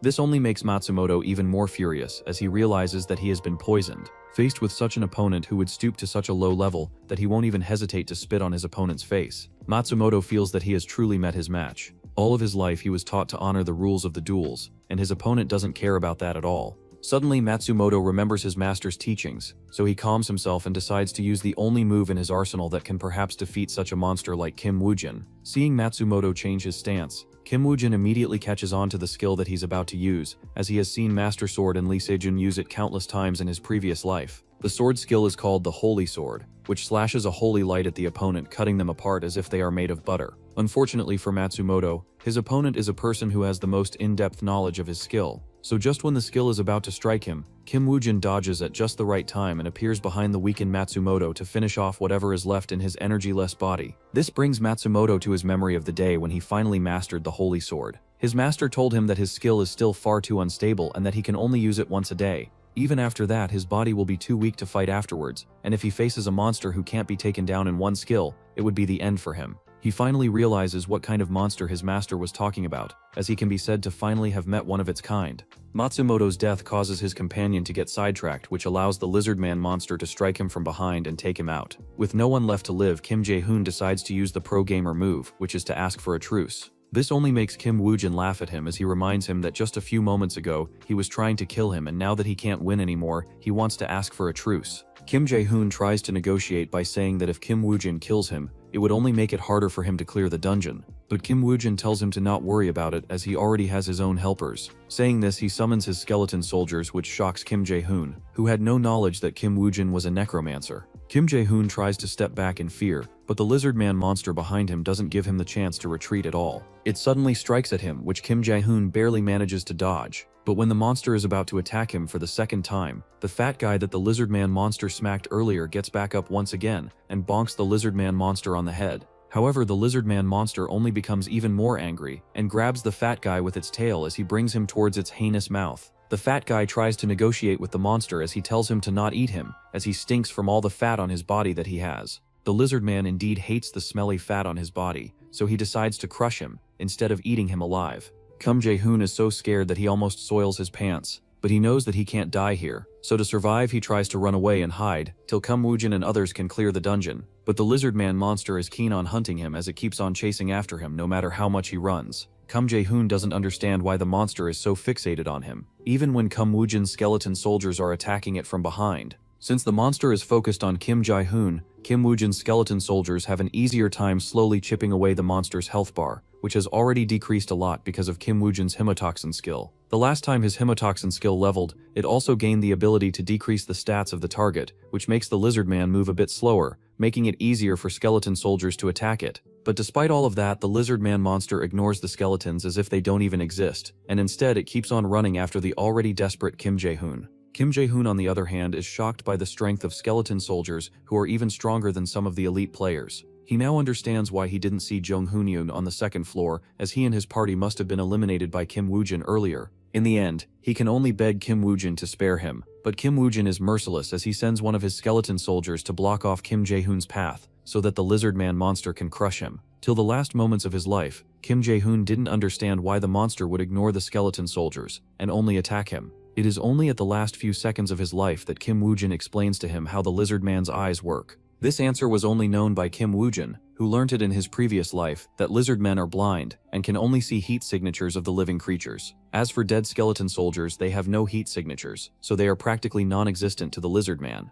Back in the real world, the whole world is talking about the new 2-floored A+ dungeon that just appeared. No one has been able to conquer it since it popped out, so everyone is discussing who will clear it first. Meanwhile, in Park Yong-won's office, his secretary feels that it's quite a shame that this dungeon became popular at the moment, that they were planning to challenge the 6th floor dungeon. This also has affected their reputation amongst the public, which was already terrible from the start. Park Yong-won asks her to not worry about the comments of the weaklings, as they will continue to focus on their current goal. Just then, Messiah Guild also announces that they will clear the new A+ dungeon, but only after they have prepared for it. This news also reaches the ears of Osei-chan, who doesn't understand the motive behind the Messiah Guild delaying this matter, as knowing them, they definitely have the capability of clearing it. However, if there is one reason for them to hold back and not clear it earlier, it must be because they want the dungeon to become a worldwide dungeon, which will make lots of players go inside only to die and never come back outside. All the loot will remain in the dungeon waiting to be claimed by the party that will clear the dungeon. Even Lee Jaina can't believe that the Messiah Guild would do something like this, but he knows that Osei-chan is rarely wrong in his assumptions, so there must be substance behind it. Meanwhile, back in the dungeon, Kim Woojin finally ends the life of the lizard man monster, which gives him enough experience to level up his skills once again. Moreover, he also receives a catalog, which is something that's always appreciated.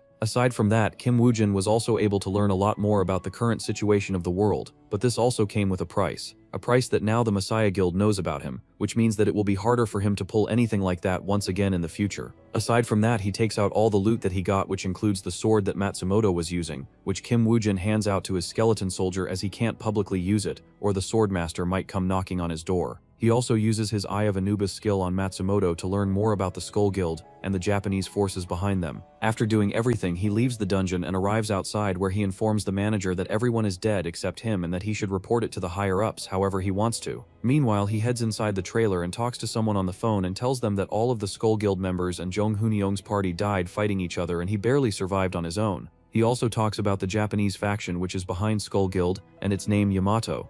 After delivering all the information to whoever was on the phone, Kim Woojin leaves the trailer as he remembers the memory that he saw inside Matsumoto. In the memory, a guy from the Skull Guild bugged the trailer in case someone from the Skull Guild is feeding the information to their enemies. This means that all of his conversation was heard by the Skull Guild, who now knows that Park Yong-won is the man behind him, and whatever he did. This makes him wonder how the Skull Guild will take care of Park Yong-won from now on. Just as he is thinking about it, he receives a call from Park Yong-won, who asks him about the details. Kim Woojin once again explains whatever happened and how he barely made it out alive, but in return he informs Park Yong-won that he knows where the main branch of the Skull Guild might be located, and this is enough to satisfy Park Yong-won. He compliments Kim Woojin's ability to survive and asks him to come meet him tomorrow to explain the details in person. After talking to Park Yong-won, Kim Woojin heads to the locker room where Osei-chan had placed the file about all the dungeons that he knows about. Kim Woojin has high expectations from the file, and fortunately Osei-chan doesn't let him down. Inside the files, Kim Woojin is able to find almost all the dungeons that he cleared in his previous life, alongside a few dungeons that he didn't even know about.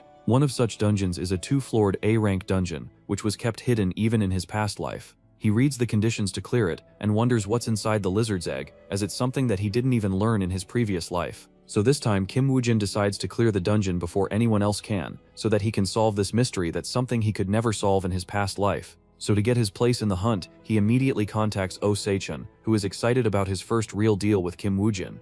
The following morning, Kim Woojin arrives at Park Yongwon's office and informs him of everything that happened once again. But this time, he adds a few extra details and even spills the location of the Skull Guild main branch and their connection to Japan and the Swordmaster. Park Yongwon is satisfied with the information and tells him that the money will be transferred to his account. He also suggests Kim Woojin to stay low as a lot of enemies now know about his strength and weaknesses. He also reminds him that they will meet once again after he returns back from the dungeon hunt. Kim Woojin wishes him best luck for the dungeon and also thanks him for his advice. After leaving Park Yongwon's office, Kim Woojin sits in his car and thinks about what to do. He remembers Park Yongwon's advice to not go out alone, but he doesn't really care about that, so he decides to go and see what Oh Sae-chan has prepared for him. Oh Sae-chan requests Kim Woojin to come and meet at a trailer which is parked in nowhere. There Kim Woojin meets Lee Jinia and Secretary Lee for the first time in person. Kim Woojin knows about Lee Jinia as he was one of the most famous members of the Phoenix Guild in his past life. When Kim Woojin was once a hunting dog for Lee Shinjun, he fought 2 times against Lee Jinia, and both times Lee Jinia managed to escape because he had an immortal skill which made it impossible for him to die.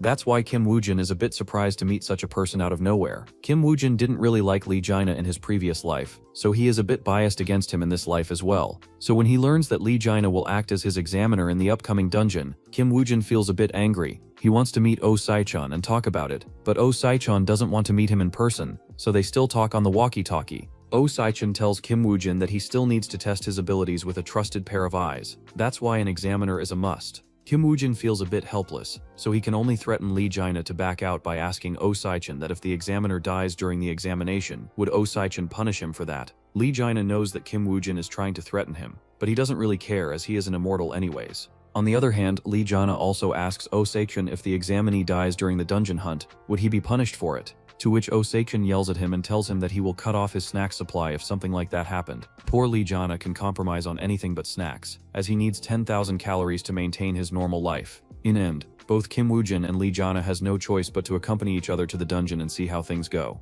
This makes Secretary Lee a bit troubled, as she fears that Kim Woojin might seriously end up sending Lee Jinia to heaven in the dungeon. But Oh Sae-chan tells her to remain positive and assures her that if that even happens, he will consider Kim Woojin to be his #1 enemy. Inside the dungeon, Lee Jinia starts acting like a brat, as he refuses to help Kim Woojin clear out the condition of defeating 111 dire wolves to reach the next floor of the dungeon. Instead of helping, he acts all tsundere and asks Kim Woojin to beg him for forgiveness, and only then will he help in clearing out the enemies. Kim Woojin is a little bit pissed seeing his bratty attitude, but then he remembers that Lee Jinia is fearless because he got the blessing of River Styx, which will in return heal any wound that's given to his body, even if it's his head that gets sliced off. However, to Kim Woojin, who is a necromancer, an immortal being is nothing much to take care of. So he decides to inflict some fear in the heart of Lee Jinia, as he summons his skeleton soldier to show Lee Jinia how strong he is. After watching the first show of the skeleton soldiers, Lee Jinia is not just a little bit shocked. Not only Kim Woojin's skeletons move extremely fast, but they are also very clever and fight just like high-level players. He now knows how Kim Woojin was able to clear all those dungeons all alone by himself. He can't help but grit his teeth at Kim Woojin, who just stands there and aura farms while his skeleton soldiers take care of all of the enemies without him even moving a finger. Seeing all of this, Lee Jinia can't help but stand up and praise him as he tells Kim Woojin that he will definitely advertise his skills to Oh Sae-chan when he returns. Seeing him stand up on his own makes Kim Woojin mock him. He reminds him that he just told him that he won't do anything unless he begs him to do. Lee Jinia can only grit his teeth as he swallows his anger at this mocking summoner, and just laughs, trying to turn this whole thing into a one big joke. But Kim Woojin continues to rage bait him, which forces Lee Jinia to lose his patience and attack Kim Woojin. Unlike other players, Lee Jinia knows that the summoner's biggest weakness is their own body, which is why he decides to target Kim Woojin himself instead of his skeleton soldiers. However, this is the biggest mistake that Lee Jinia could have possibly made, as Kim Woojin is the opposite of normal summoners. His own strength reigns far above his summons, and he can handle pretty much any enemy on his own. After putting Lee Jinia in his place, Kim Woojin ties him up and hangs him from a tree, making Lee Jinia hang there for hours. Finally, Lee Jina's spirit breaks as his stomach starts to rumble, since he has eaten no snack in just a few hours. Kim Woojin frees him, but on one condition: that he will become the meat shield for his skeletons, so that they can take care of the enemies without being constantly destroyed. Lee Jinia feels humiliated, but after realizing that Kim Woojin might really hang him on the tree once again, he agrees to become the tank for the team, even though this is the role that he hates the most, just like countless other tank players in Overwatch and other hero shooter games. However, either you hate it or love it, a tank is extremely important for any team, and Lee Jinia proves it in the battle against the dire wolves. Even though Lee Jinia is not as strong as he was in his past life, Kim Woojin can see the potential and feels that he might be useful after all. After learning the right way to use Lee Jaina, Kim Woojin keeps on pushing him till his limits, but stops just before he breaks down. This type of torture makes Lee Jaina even more furious, yet also fearful of Kim Woojin. But despite all of that, he can feel that his strength is growing as his method of fighting as a meat shield also becomes refined. And soon, with his tankiness and the hard-hitting attacks of the skeletons, Kim Woojin is able to clear the first floor of the dungeon, which finally gives the poor Lee Jaina a chance to relax and take a few sighs of relief. He turns to look at the skeleton soldiers and asks them why don't they complain to their master for making them work so much. The skeleton soldiers obviously can't speak, so they just look at him as if he is an idiot speaking to himself. To celebrate their victory, Lee Jaina wants to high-five with them, but skeleton soldiers turn away their faces from him, which makes Lee Jaina extremely angry as he asks them if he is not even worthy of touching hands with a bunch of skeletons. From the sidelines, Kim Woojin is watching Lee Jaina act like a silly goose and wonders where is all that malice that he used to have in his past life. In his past life, Lee Jaina was known to be this crazy man who had a self-destructive combat style. Since Lee Jaina couldn't die himself, he would always try to take down the enemies with him, which made people extremely afraid of him. Kim Woojin wonders what really happened that changed Lee Jaina that much. He wonders if it is related to Osai-chan, because he didn't hear much about Osai-chan in his previous life, so it must have been the trigger point for Lee Jaina, who turned him into that hateful psycho. With this knowledge in mind, Kim Woojin realizes that as long as Osai-chan remains alive, Lee Jaina will remain useful to him. This also means that the Messiah Guild would change a lot as well. However, that's for the future him to handle. While Kim Woojin is analyzing Lee Jaina is also analyzing Kim Woojin. During the battle, he realized that Kim Woojin was extremely careful with how many dire wolves he sent towards his direction. They were always within the range of dire wolves he could handle on his own without crumbling. This level of analysis and knowledge makes Lee Jaina shiver in fear as he realizes how much of a gap there is between him and Kim Woojin. After a few moments of silence, Kim Woojin takes Lee Jaina and his skeleton soldiers to the next floor, where he asks Lee Jaina if wants to have fun being chased by a lizard monster. Before Lee Jaina can understand what he just said, Kim Woojin throws a few vials of blood towards him, which causes a giant lizard monster to come from out of nowhere as it starts chasing Lee Jaina. The poor guy can only scream at Kim Woojin as he curses out all of his 7 generations, but his feet continue to move, as he knows that if he stopped, who knows what will happen. Outside in the real world, Osa Shang-yeon learns the news of the Korean government allowing foreign countries to participate in the Needle Snake Dungeon. Even though he predicted that this would happen, he didn't think that it would happen this soon, so that's why he and Secretary Lee can only hope that Kim Woojin and Lee Jaina would come out of the dungeon very soon. Meanwhile, back in the dungeon, Lee Jaina is tired of running away and decides to finally stop and confront the lizard on his own. He knows that he is the bait, and as the tank he needs to fulfill his role instead of running away like a stupid prey. This finally stops the lizard in a single spot as well, which gives the skeleton soldiers to finally be able to attack the lizard monster and inflict it with poisonous blood. The poisonous blood weakens the stats of the lizard monster, and also decreases its health over time slowly but surely. Lee Jaina thinks that he can finally relax, since the skeleton soldiers are now the main attention of the lizard, but just then, the lizard monster acts as if the skeleton soldiers don't exist, and starts looking towards him with a furious expression on its face. Lee Jaina finally understands why the lizard monster was only running towards him instead of chasing after the skeleton soldiers. He doesn't understand what kind of sorcery Kim Woojin has put up on his skeleton soldiers, so he can only continue to act as bait, so that the skeleton soldiers can take care of the business. After getting hit quite a few times by the lizard, Lee Jaina finally manages to stall the lizard monster for enough of a time that the skeleton soldiers can put it out of misery, as it has wounds all over its body. Defeating the lizard monster clears all the conditions of the dungeon, so the system rewards them with a lot of experience, and Kim Woojin even gets a few praises from the Lord of the Underworld himself. On top of that, his skills also level up, and he also gets a new catalog which he can't wait to open up and see what's inside it. Meanwhile, another poor soul who also got the Dark World surrogate class is left far behind Kim Woojin, who continued to earn favor from the underworld, yet this poor soul can't even get a few glances from them. Back to Kim Woojin, he is still standing in the dungeon even after clearing it, which confuses Lee Jaina, who asks him why they are not going out as he is extremely hungry and has also run out of snacks. Kim Woojin tells him that there are still some things for him to do, and that they will return after he has done them. Saying that, he pries open the belly of the lizard monster, and is able to obtain the egg of the albino lizard. This hidden clearance method unlocks a different ending of the dungeon, and from his previous life, he knows that this was done secretly, as the Messiah Guild went extremely far to hide what was inside of the egg. After seeing the egg, Lee Jaina finally remembers the clearance method of the dungeon and wonders what's inside the egg. But before he can say anything about hatching the egg or something like that, Kim Woojin immediately shatters open the egg, and instead of there being an egg yolk inside, there exists a skill page. After reading the skill page, Kim Woojin clutches his fist as the skill name is Power of Aphosis, and its ability grants the user immunity to any kind of poison in the world. He remembers that this skill belonged to the King of the Deadly Poisons, who was one of the most notorious villains in his past life. He was so evil that the Messiah Guild declared an all-out war against him, which took the lives of many of his comrades before they were finally able to take him down. But in his previous life, the egg was obtained was Messiah Guild, and there is no way that King of the Deadly Poisons could have stolen it. So this means that the Messiah Guild deliberately gave the skill to him and turned him into a villain, so they could act like the savior of the world later on.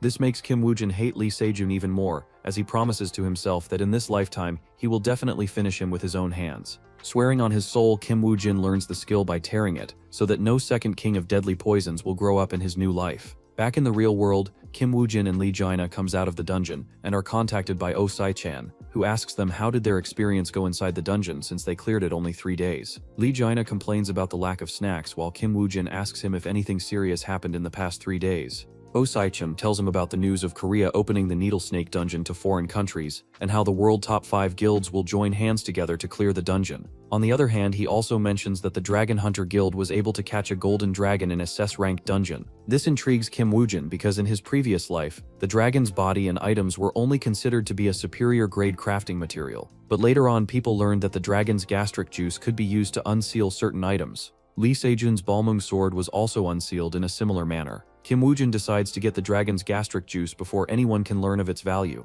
Before Oh Se-jun ends the call, he tells Kim Woo-jin that he has bought a new feature phone for him. This way their communication won't be easily tracked. Later, Lee Jaina meets up with Oh Se-jun, who tells him that he has selected him to enter the Needle Snake Dungeon. This surprises Lee Jaina, who asks him if he will enter all alone, but Oh Se-jun tells him that he has hired another person this time, and it's someone who is definitely stronger than him. Lee Jaina wonders if it is some high-level player or even a dragon hunter, but Oh Se-jun tells him that it's someone whom he recently cleared a dungeon with. After learning that he would need to go to another dungeon hunt with Kim Woo-jin, Lee Jaina just asks Oh Se-jun to end his miserable life. But Oh Se-jun blackmails him by playing the old embarrassed recordings of his, which forces Lee Jaina to accept his fate and join Kim Woo-jin on another dungeon hunt.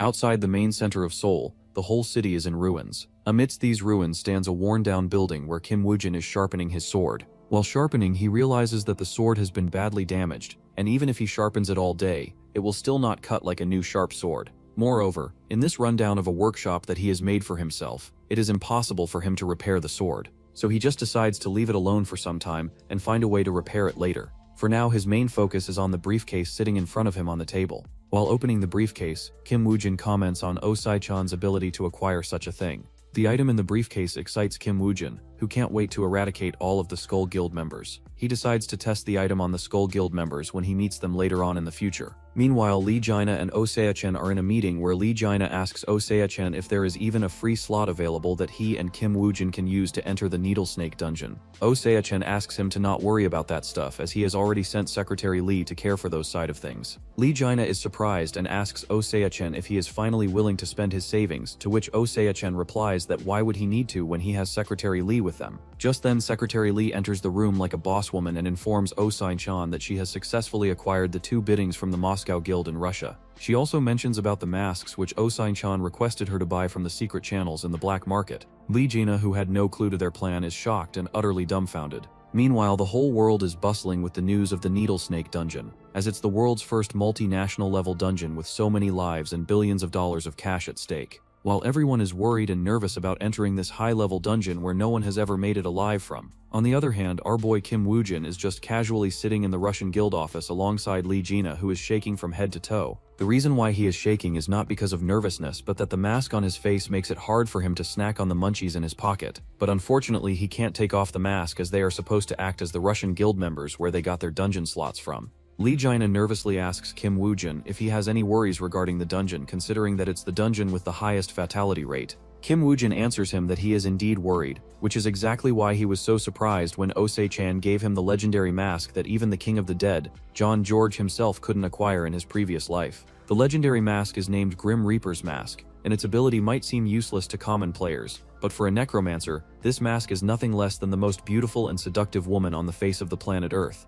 The legendary mask allows a player to connect himself with his undead minions, making them essentially control it with their own mind. On top of that, it also increases the magic power and magic recovery by 10%, which is a lot when considering how much magic power the high-level players have. With this mask in his hands, Kim Woo-jin is even more assured of his victory over Skull Guild. Just as he is grinning like a maniac, a man walks into the office and informs them to come outside as the dungeon raid is about to start. Kim Woojin stands up as he prepares to head inside the dungeon, as he can't wait to test the mask's effect, which even the king of the undead couldn't test in his previous life. A few moments later, all the players are granted entry into the dungeon, where they are notified of the clear conditions for the first floor of the Needle Snake dungeon. To clear the first floor, all the players need to survive for 5 days without dying, and as long as they manage to do that, the door to the next floor will appear on its own. This type of condition is the worst that a player can expect, as surviving in the dungeon is far more harsher than killing the monsters to clear it. Lee Jina on the side of Kim Woojin is also cursing the dungeon condition, as it's even harder for them to survive compared to the other guilds who have much higher numbers and the strength of unity.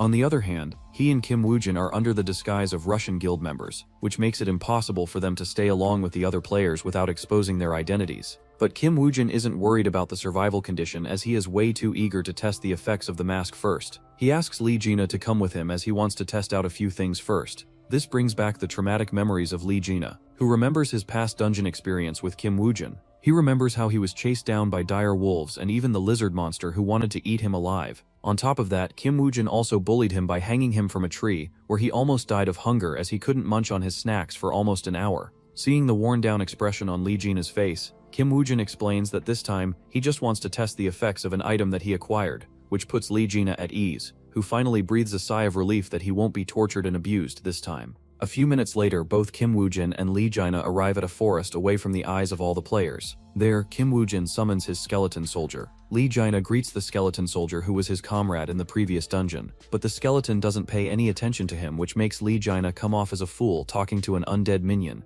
Kim Woojin, on the other hand, equips the mask, which immediately gives him the extra magic power and recovery bonuses. Aside from that, he also notices a faint string made up of light which connects him with his undead skeleton soldiers. However, he still doesn't know how to use the ability to connect himself with the skeleton soldiers, as there was no record of this ability in his past life. So to try it out, he pours mana into his finger to connect with the skeleton, and immediately he is rewarded with a notification, which informs Kim Woojin that he is successfully connected to his skeleton soldier. Through the connection, Kim Woojin is able to control the skeleton soldier as if it's his own body, which spooks Lee Jina, who was trying to pat it on the head. The skeleton soldier suddenly speaks out of nowhere and orders Lee Jina to take his hand away from its face. Seeing a skeleton suddenly talking to him causes Lee Jina to jump back in fear, as he was truly startled by such a bizarre event. On the other side, Kim Woojin tries to control the skeleton with his mind, but soon realizes that it's way harder than the skill makes it to be. When being controlled by Kim Woojin, the skeleton soldier is unable to stand steadily and keeps on falling with every slight movement.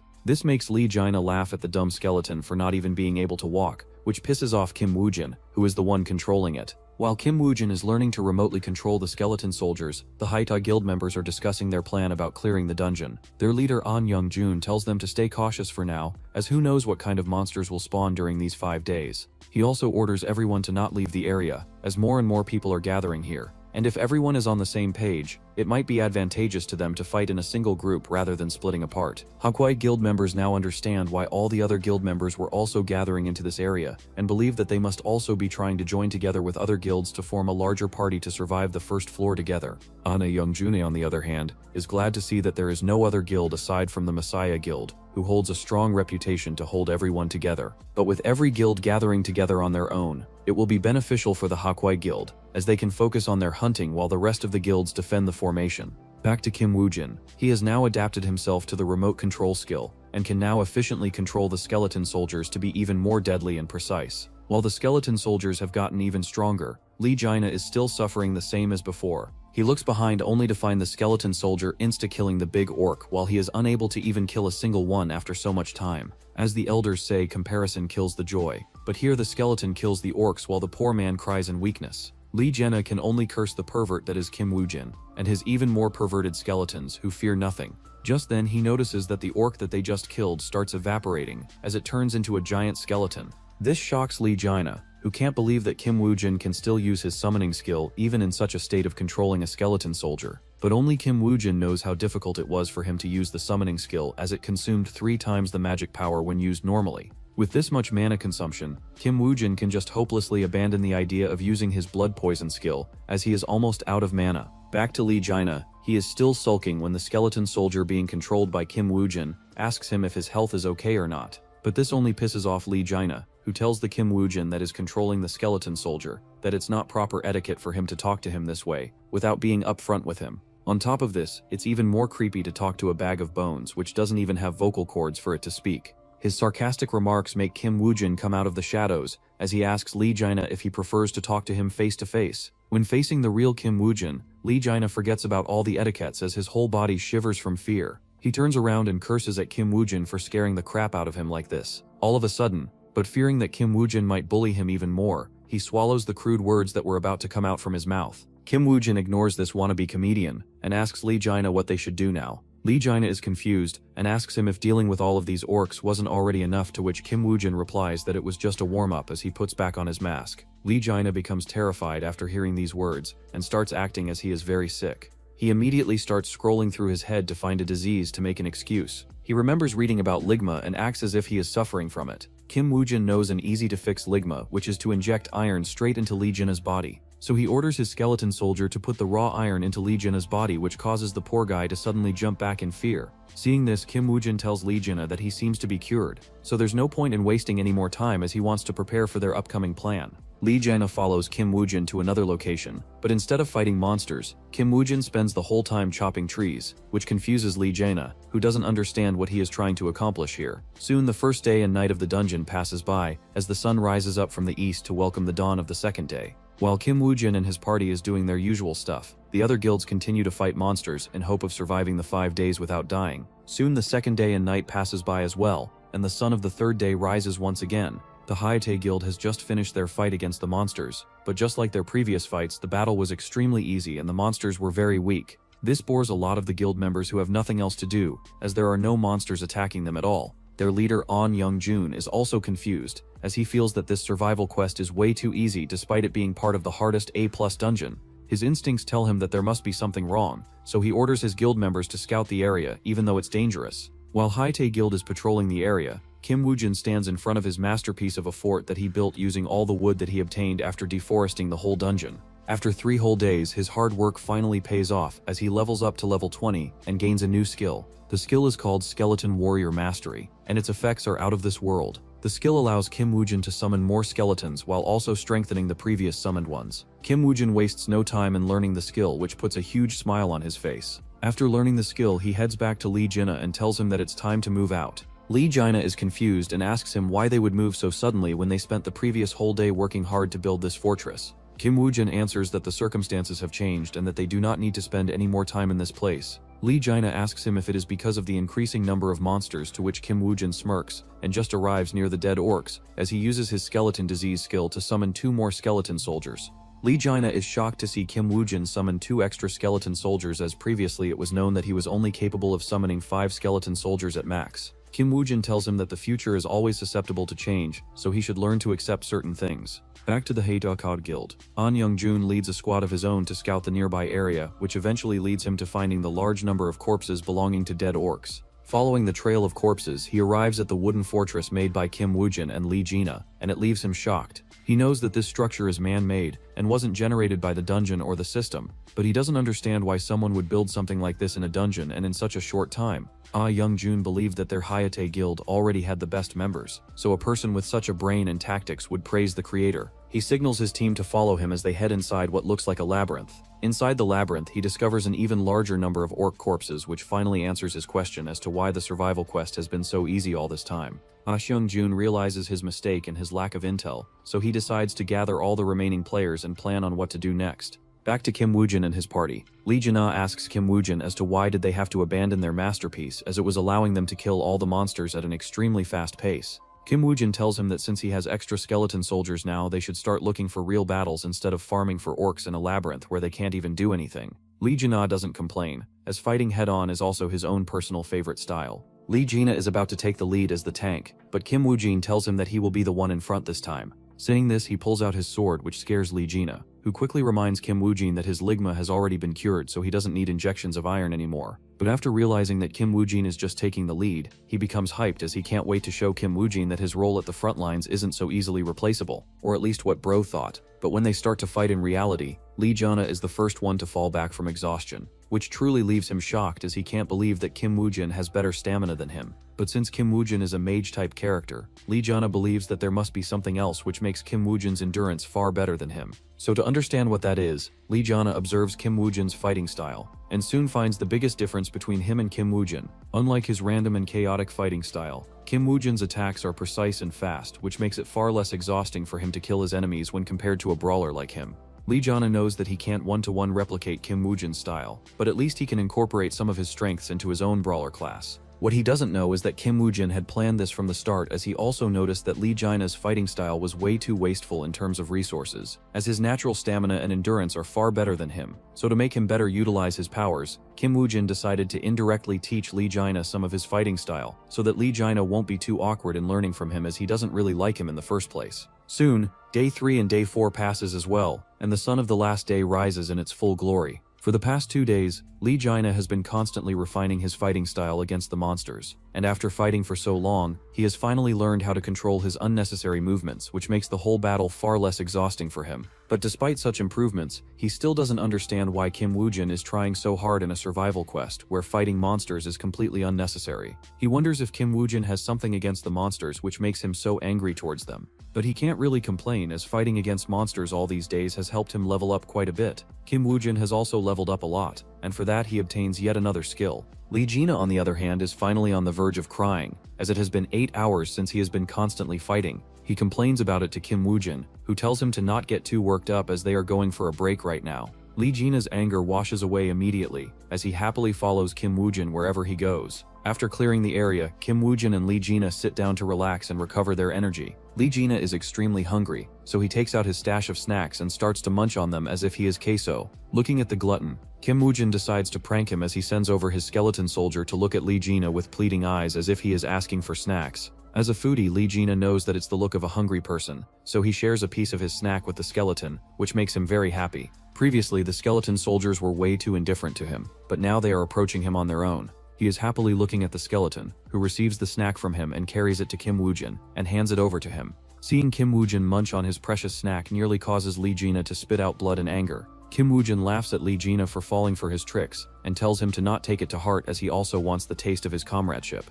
But Lee Jana takes no jokes when it comes to his snacks, so he calls out Kim Woojin for being a cheapskate who can only steal other people's snacks. He also curses Kim Woojin to go bald, just like Oh Se-chan, who is also a big cheapskate like him. This intrigues Kim Woojin, who now knows that Oh Se-chan is a baldy. While they are goofing around, they notice a rescue signal pop up, a bit away from their current camp. Lee Jana wonders if someone wants their help, to which Kim Woojin replies that it shouldn't be that, as they have already cleared the majority of the monsters. He concludes that since the survival quest is about to finish, someone must be summoning all the players in the dungeon to gather at a place so they can decide which party will hunt the dungeon boss first. Lee Jana comments on their low intelligence, as it's nothing but a suicidal mission to fight such a boss in different groups. Kim Woojin agrees with him, as he comments that their previous killing of the monsters has made the other players feel that this dungeon is not as hard as people proclaimed it to be. So instead of wasting any time, Kim Woojin decides to check out the meeting. But before that, he wants to see which skill did he unlock this time after leveling up to level 30. Lee Jana looks at the skill card in his hand, which leaves him shocked, as instead of the normal silver and bronze ones, the skill card is glowing gold. On the other hand, Kim Woojin is grinning from head to toe because the skill in his hands is the same skill that John Jorg used to dominate the whole world. The skill is named Explosion of Corpse, and it allows the player to explode any monster by injecting mana into their body. After learning the skill, Kim Woojin and Lee Jana leaves their current position and arrive at the scene where An Young-jun has gathered all the players and informs them that the survival quest will be ending in just a few minutes. So the Alliance Guild, which includes Heitai Guild, will have the first shot at hunting the dungeon boss. He asks everyone if they have any objections, to which no one answers. So he decides to leave everyone with a warning that no one should interfere in their hunt, or else he will personally eliminate them and their whole faction. He seems to be looking towards Kim Woojin, who is disguised as a Russian guild member. Lee Jana feels aggravated from his looks, but before he can do anything, a bulky man pushes him aside, which almost leads to him getting into a conflict with him. But Kim Woojin steps in and stops them from fighting, which causes Lee Jana to become angry. Kim Woojin appeases his anger by asking him if he wants to fight all of the players, which confuses Lee Jana, who doesn't understand why offending one player will cause the other players to attack him. Kim Woojin isn't surprised that Lee Jana is too dumb to see what's going on, so he tells him to look at the arms of the players and see if they are all wearing the same red bands. Lee Jana is shocked and finally realizes why no one objected to An Young-jun's suggestion when he asked them earlier. Soon the last few minutes pass by, and all the players are teleported to the second floor, where they have to confront the needle snake monster. The needle snake monster is a giant snake with needle-like spines sticking out from its side like a centipede. The terrifying monster instills fear in every player's mind the moment their eyes fall onto it. But none of them are truly terrified as they have all faced death many times. So their leader An Young-jun, who is the spearhead of the alliance, takes the charge to hunt the needle snake monster in one swoop. This momentum worries Lee Jana, who asks Kim Woo-jin if they should also go in, as An Young-jun and his man might really end up hunting the boss before they can even do anything. But Kim Woo-jin assures him that it's impossible. Lee Jina doesn't understand why it's impossible when they literally have the majority of the players on their team. To explain his logic, Kim Woo-jin asks Lee Jina as to what he would do when he encounters a new monster or a new boss. Lee Jina answers that he would take a jab at it to see what it will do, as he doesn't know its attack pattern yet. Kim Woo-jin calls him smart, but so he asks him if he would take a jab at a monster like this needle snake boss. Lee Jina answers that of course he would, as it's the best way to quickly get over the boss since they still have numbers advantage over it. Kim Woo-jin replies that it would only work in an ideal scenario, but this time, they are facing a boss that has eliminated all the previous players who tried to attempt this dungeon. He asks Lee Jina why all of the players before them failed. Did they not have enough manpower, or were they simply too useless? While Lee Jina is contemplating Kim Woo-jin's question, An Young-jun is constantly ordering his men to keep on spamming attacks at the needle snake boss, which still looks completely unharmed. But despite that, for some reason it still decides to run away, which was exactly what An Young-jun was waiting for. He immediately activates the skill rupture, which creates large spikes from the earth, which in return block the escape path of the needle snake. Back to Lee Jina, he is shocked to see An Young-jun plan so far into the future that they have even predicted that the needle snake would try to run away. But Kim Woo-jin tells him to not celebrate it so quickly, as the needle snake hadn't even attacked properly before this point. He reminds Lee Jina why the needle snake is called the needle snake is because of its thorns. However, An Young-jun seems to not know it, so he keeps on ordering the players to keep attacking the needle snake because he believes that they are about close to finishing it off. But just then, the needle snake shifts its strategy, and instead of escaping, it starts to maneuver around and create dust to cover its presence. This catches everyone off guard and their formation gets scrambled due to lack of vision. But An Young-jun still doesn't allow them to stop and asks them to keep on moving and attacking the needle snake as it's on its last legs. His words motivate the players, who instantly recover and rush in towards the needle snake once again. However, the few brief moments were enough for the needle snake to launch its main attack, which are the thorns on its body. An Young-jun is first to notice it, so he immediately orders all of the players to cease their attacks and put on their best defensive guards. But it's still too late, as the thorns come crashing down on the players. Despite the wide range of the attack seems to be useless, as it only leaves the players with minor injuries and scratches. Moreover, the shell of the thorns seems to be extremely fragile while the inside is completely hollow. Kim Woo-jin, who is watching from the sidelines, is also a bit confused, as he previously thought that the thorns were poisonous, but from the look of things, they just look like normal thorns. An Young-jun is glad that the needle snake's attack didn't do much damage, and now that it has lost its thorns, they should have an easier time in subjugating it. So he once again orders the players to get back up and attack the needle snake before it recovers. While the players are chasing after the needle snake like maniacs, An Young-jun corrects his glasses like an anime protagonist while grinning on his certain victory over the needle snake, which no one has been able to defeat before. Meanwhile, the players who are rushing towards the needle snake monster suddenly stop. One by one, all of the tankers on the front start falling onto their knees as they grasp for air. One of the main tanks realizes that these are the symptoms of being poisoned, so he immediately orders the remaining tanks to get back. But more and more players start to fall onto the ground due to being poisoned, which ruins their whole momentum that they had against the needle snake. He quickly informs An Young-jun of the damage and asks for a retreat and a cover. An Young-jun immediately orders for a retreat, but inside he is clenching his fists as he can't believe that their attack failed. He is also terrified of the consequences, now that their tanks are poisoned, which leaves them with no other way to attack the needle snake again. On the other hand, Kim Woo-jin has been spectating the whole battle through his skeleton soldier and doesn't understand when the needle snake poisoned everyone. He informs Lee Jina about the situation on the ground, which leaves him shocked as he asks Kim Woo-jin if the thorns that the needle snake blasted off earlier had anything to do with it. Kim Woo-jin assures him that the thorns didn't have any poisoned lace on them, or else the damage dealers who were hit by the impact would have been poisoned first instead of the tanks at the front.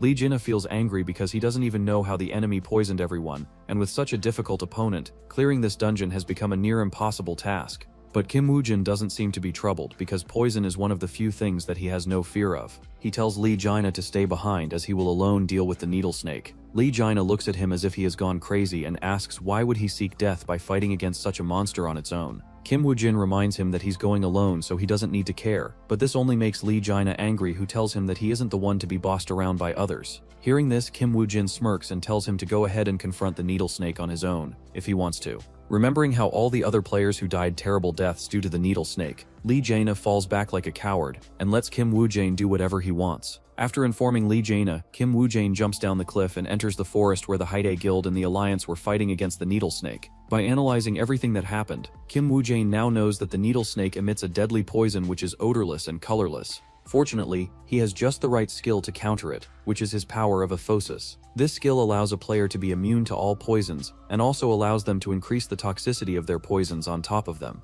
This skill buffs his blood toxin skill, which was an already dreadful skill to use against enemies, as not only it paralyzes them but also drains their health bar over time. Now that Kim Woo-jin has a trump card against the needle snake, he just needs the right weapon to inject his blood toxins into the body of the needle snake. Since the needle snake's skin is extremely tough and covered with scales, Kim Woo-jin can only use something like a spear to get past the tough scales and pierce the toxins right into the needle snake's body. An Young-jun, on the other hand, is still struggling from his failure as more and more tanks start to fall, making their expedition fail at the most crucial moment. Feeling the impending doom, An Young-jun and his guild members despair, as if they can't defeat the needle snake, they won't be able to exit the dungeon. This makes An Young-jun's blood run cold, so he immediately decides to gather the remaining players and have them attack the needle snake once again. From his looks, his teammates can see that he has already given up on surviving, so they can only follow him in one last battle. But just then they feel the ground shaking, which makes them wonder if the needle snake is coming their way. An Young-jun immediately orders a scout to go and check out the location of the needle snake. The scout jumps on a nearby tree, but what he sees leaves him shocked. He informs An Young-jun that a single player is fighting all alone against the needle snake. An Young-jun can't believe that it's real because no one can survive standing in that toxic miasma near the needle snake. He is not the only one who believes that what they are hearing is impossible, so they come to the only conclusion that makes sense is that the deadly poison around the needle snake must have disappeared. Realizing this, An Young-jun feels that they have another opportunity at hunting down the needle snake, so he immediately orders his guild members and other players to get ready, as they will be pushing for another charge. This confuses the players, as previously, An Young-jun told them that going back would be suicide, but An Young-jun assures them that the deadly poison around the needle snake has disappeared, so they have another chance. Meanwhile, Kim Woo-jin is fighting all alone against the needle snake. Well, that's a bit of a lie, as his skeleton soldiers also assist him in the battle. Just like his fight against the orc champion, he makes his skeleton soldiers attack the needle snake from the sidelines with arrows, so that he can use the distraction to get close to the needle snake and poison it with his blood toxins. The plan works flawlessly, as the needle snake becomes annoyed after being constantly bombarded with arrows, which gives Kim Woo-jin an opportunity to jump and get in close to the needle snake's body and pierce it with his spear. Since the scales on the needle snake's body are extremely tough, Kim Woo-jin carefully searches for the opening holes where the needle snake shoots its thorns from.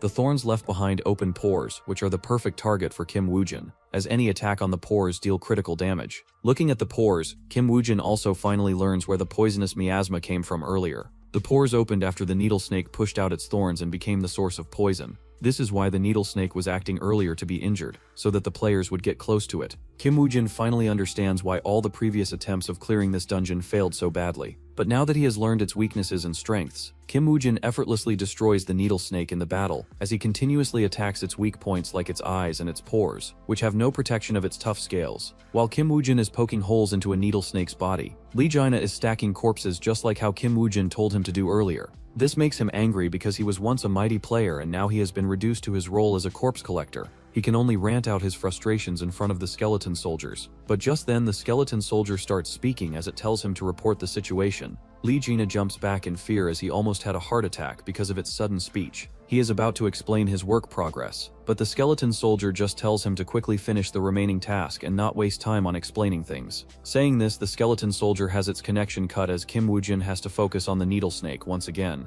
This time he connects to another skeleton soldier and has it pick up a spear and pierce it in one of the holes left behind the thorns. He then waits for the needle snake to fall for his rage bait before disconnecting with that skeleton soldier and connecting with another to attack the other eye of the needle snake. After being riddled with holes, the needle snake finally slows down as the poison finally starts to decrease its stats. Kim Woo-jin finally exhales a sigh of relief as the needle snake has finally been poisoned thoroughly. It took this long for the poison to spread because of how big the body of the needle snake was. Fortunately, now that it's properly poisoned, Kim Woojin just has to keep on repeating the earlier steps till it's completely drained. So one by one, Kim Woojin keeps on connecting to his skeleton soldiers to open up gaps in the guard of the needle snake and pierce it with spears to make the poison even more concentrated. After tens of tries, the needle snake's skin is riddled with holes, and its stats have decreased by almost 50%. After being weakened, the needle snake starts feeling fear, so it uses the pro gamer move and starts to run away. Kim Woojin is the master at this game, so he already had prepared for such a noob attempt at escaping through such a method.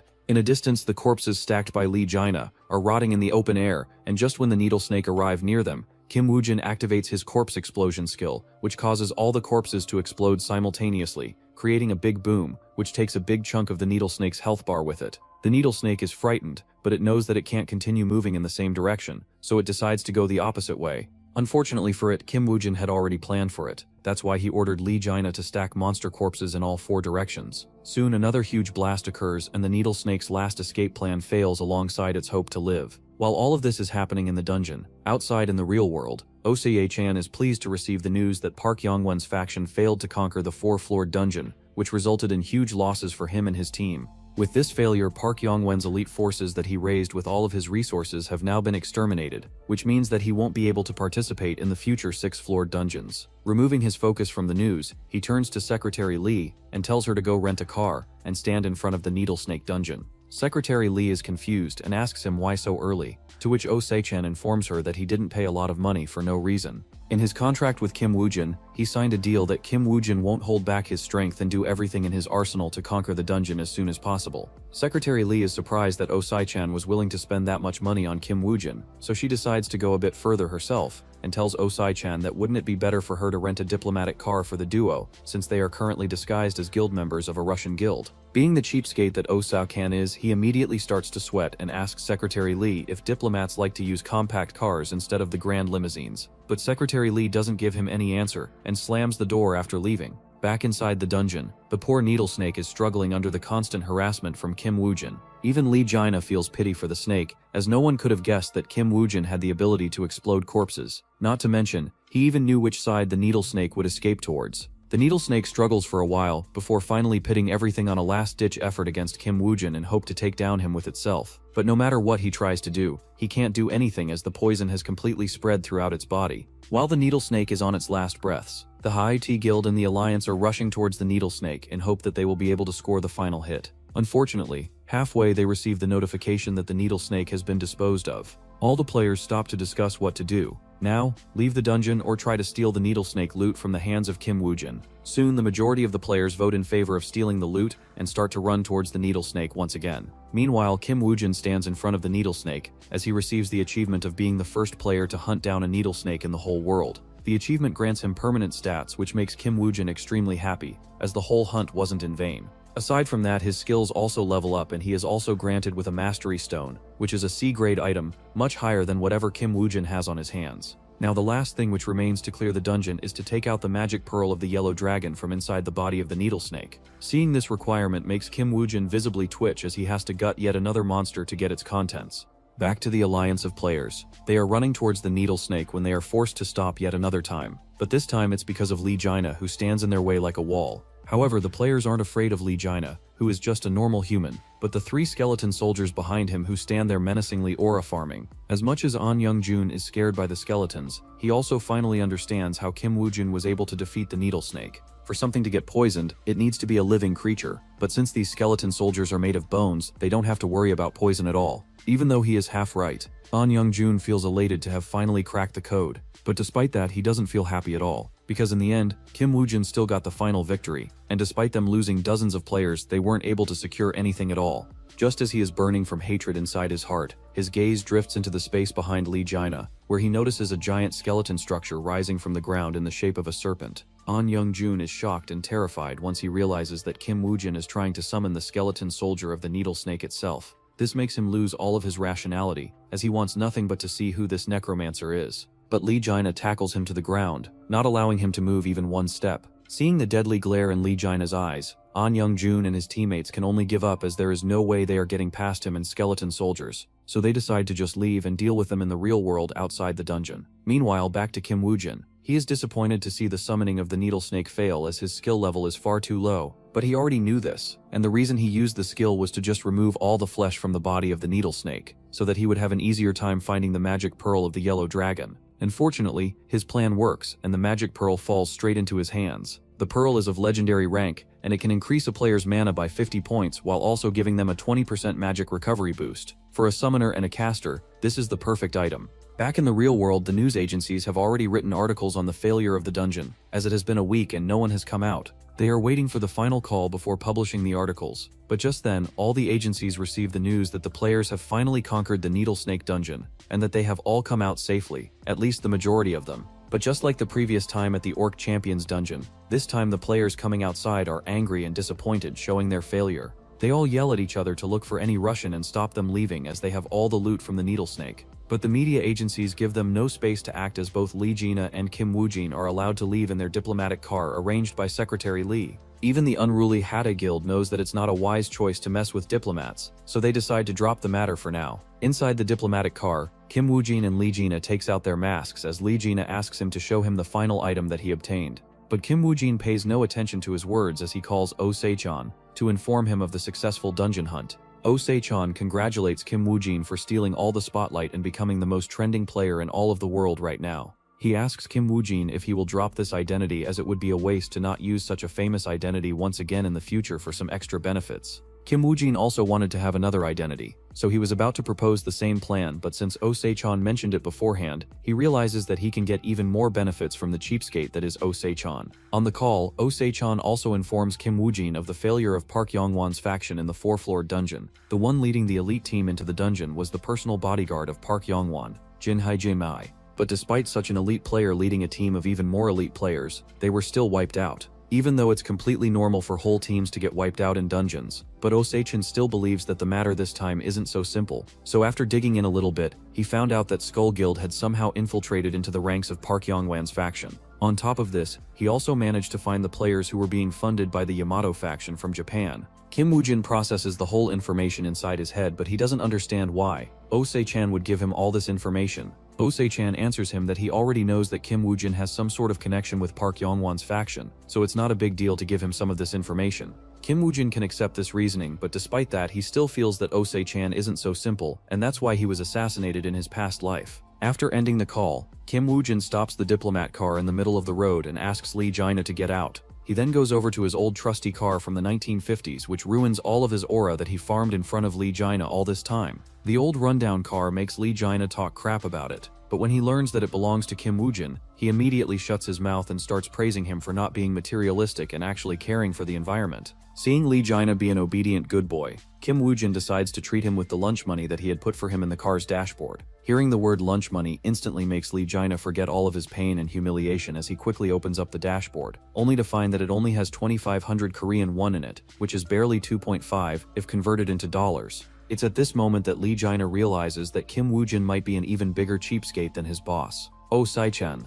A few days pass by, and the whole world is curious about who this Isaac Ivanov player is from Russia. Their curiosity leads them to An Young-jun, who is the person that saw what Isaac Ivanov was capable of in the dungeon. However, since An Young-jun feels humiliated explaining how badly they lost, he makes up excuses and spreads false rumors about Isaac Ivanov. In a press conference, he tells the public that Isaac Ivanov stole the kill from them, and that he even attacked the Alliance and its players. He also becomes racist in his remarks, calling out all Russians to be bad, and comments how Isaac Ivanov is an ugly loser whose nose is bigger than his head. An Young-jun thought that this would help him hide his failure, but this only made the Korean public even more angry at him. During this chaos, Kim Woojin, disguised as Isaac Ivanov, makes an appearance and lies about a few things to gain the favor of the Korean people. He tells them that he is a big fan of Lee Se-jun and wants to follow in his footsteps. Now, Lee Se-jun being the faker of this series, Korean people start respecting Isaac Ivanov and gladly welcome him to visit Korea whenever he wants. Back at home, Kim Woojin is reading all the articles about the public's sentiments and can't help but feel a bit weirded out, as despite hating Messiah Guild and Lee Se-jun from his deep heart, he still had to use their name to gain the favor of the public.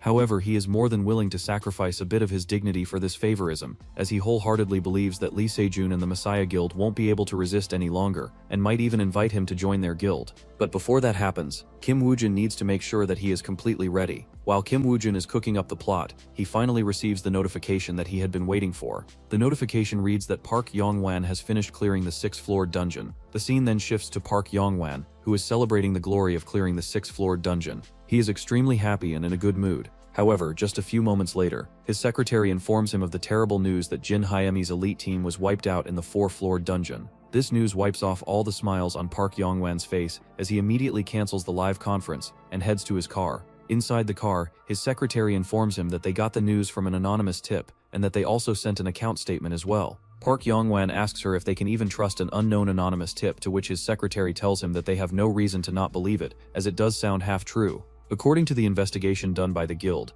they discovered that the elite party that they sent all died under stab wounds, which indicate that there were no monsters involved. As for whether there was another guild involved in this, she is sure that there weren't any, as only Jin Hyemi's team was in the dungeon at that time. This makes Park Yong-wan suspect that there must have been a spy in his royal guards. This eventually leads him to connecting everything to Skull Guild, and in anger he can't help but break the tablet in his hands in half. Meanwhile, at the Messiah Guild, the higher-ups are discussing how to deal with Park Yong-wan in the future. Park Sin-hee believes that they should leave him to the public opinion, and instead asks the Master Swordsman as to why he has been acting up so much recently. The Master Swordsman tells her that he has been cleaning up for the Skull Guild, which he has been working with since some time. This makes Park Sin-hee slam down at the table in anger, as she tells him that she can't believe that he is still stuck up on that. She also reminds the Master Swordsman of what happened in the last Lizardman dungeon hunt, and how they might even have lost Kim Ja-hoon because he was also caught in their mess. She also can't believe that he would risk exposing the Messiah Guild's relationship with the Skull Guild. Saying this, she comes to the conclusion that the Messiah Guild can't work with the Skull Guild anymore. However, the Master Swordsman objects to this result, and asks Park Sin-hye to let the Master of the Guild decide that.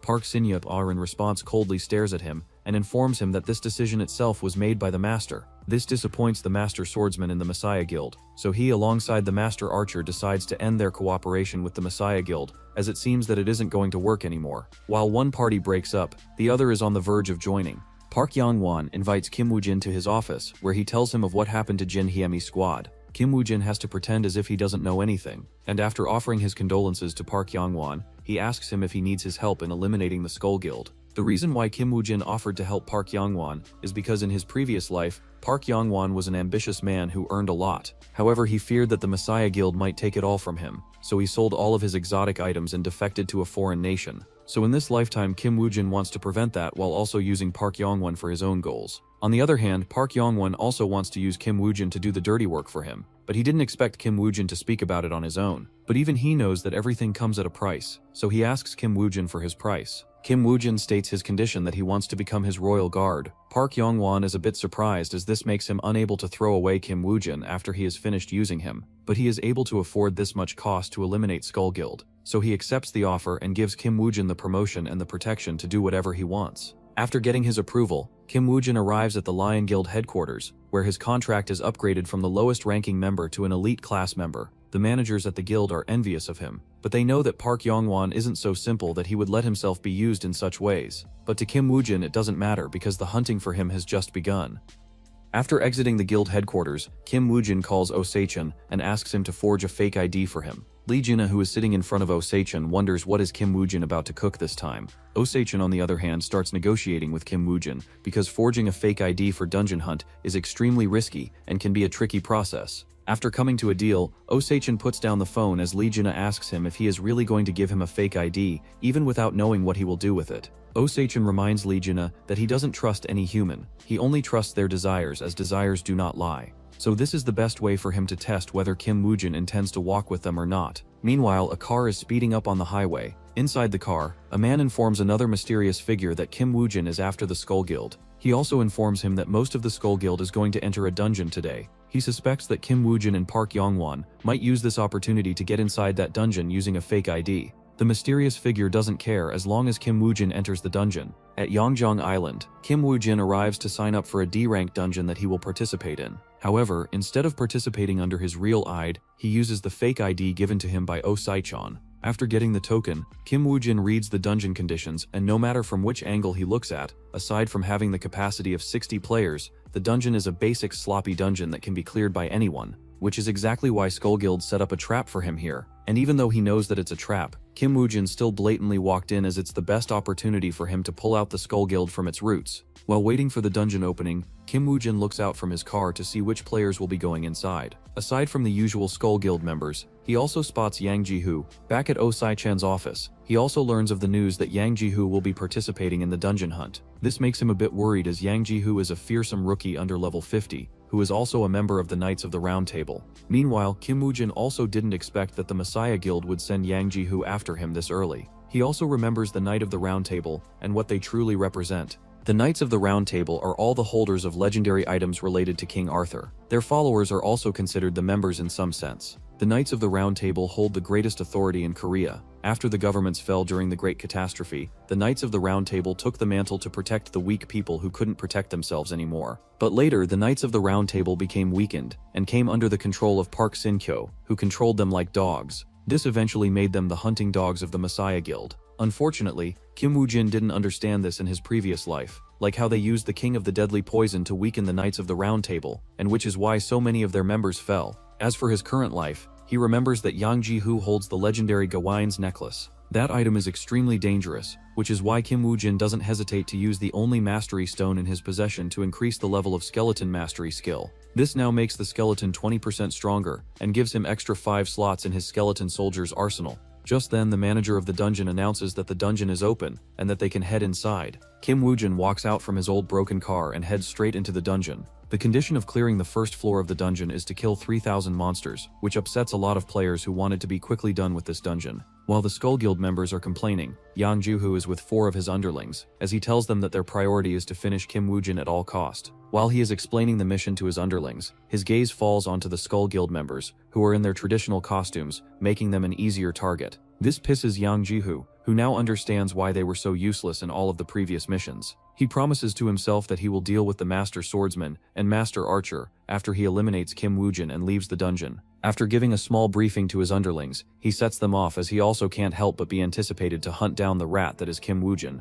While Yang Ji-hoo has his own motives, the Skull Guild is also here to hunt down Kim Woo-jin, and unlike the majority of the Skull Guild players, some of the Skull Guild players are clever enough to not wear the traditional costume of the Skull Guild. One of the guys is the curly-haired man, who is looking for any trace of Kim Woo-jin, but all he finds is a bunch of skeleton soldiers hunting monsters, which makes him wonder if one of the players in the guild is a necromancer. He leaves the skeleton soldiers alone and wants to search for Kim Woo-jin when he is suddenly ambushed by Kim Woo-jin. The wannabe Sung Jin-woo slashes at the curly-haired man, which leaves a gaping wound on his chest. The curly-haired man begs for mercy as he asks Kim Woo-jin if there is some misunderstanding between them. But Kim Woo-jin tells him that there is no misunderstanding as he knows that he is one of the Skull Guild members. The curly-haired man doesn't understand how Kim Woo-jin learned about it, so he points above his head where he finds the corpse of a Skull Guild member. Previously, Kim Woo-jin eliminated that Skull Guild member and used his skill Eye of Anubis to learn about Skull Guild members. The curly-haired man doesn't know about his skill, so he keeps on lying, but Kim Woo-jin doesn't spare him and ends his game right away.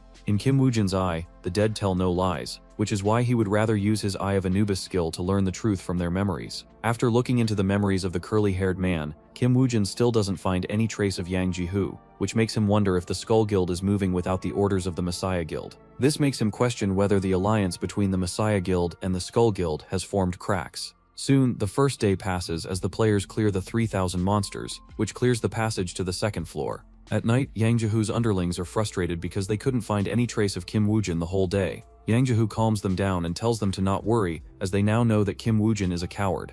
On the other hand, he is more curious about the Skull Guild members, as he hasn't really stumbled into any of them throughout the whole day as well. The following morning, the group heads to the second floor, but even there they still don't find Kim Woo-jin anywhere, which is making them even more frustrated, as they wonder whether he will continue to hide even on the second floor as well. But just then, a dagger flies right beside them, which is parried by one of Yang Ji-ho's underlings. Yang Ji-hoo is finally excited, as he has waited almost 2 days to track down Kim Woo-jin for only him to come towards them on his own. However, soon they find out that Kim Woo-jin isn't alone, as besides him are his skeleton soldiers. They wonder if Kim Woo-jin has other comrades who are necromancers, but they don't see anyone nearby, so they just ignore it. What they truly find to be laughable is that Kim Woo-jin lets the skeleton soldiers fight them, players one-on-one, but their laughs quickly turn into fear when they realize that the skeletons are dodging all of their attacks with 100% precision and accuracy. While the skeleton soldiers are busy distracting everyone else, Kim Woo-jin uses this opportunity to strike at Yang Ji-hoo. But to his surprise, Yang Ji-hoo, despite being massive, is as agile as any athlete.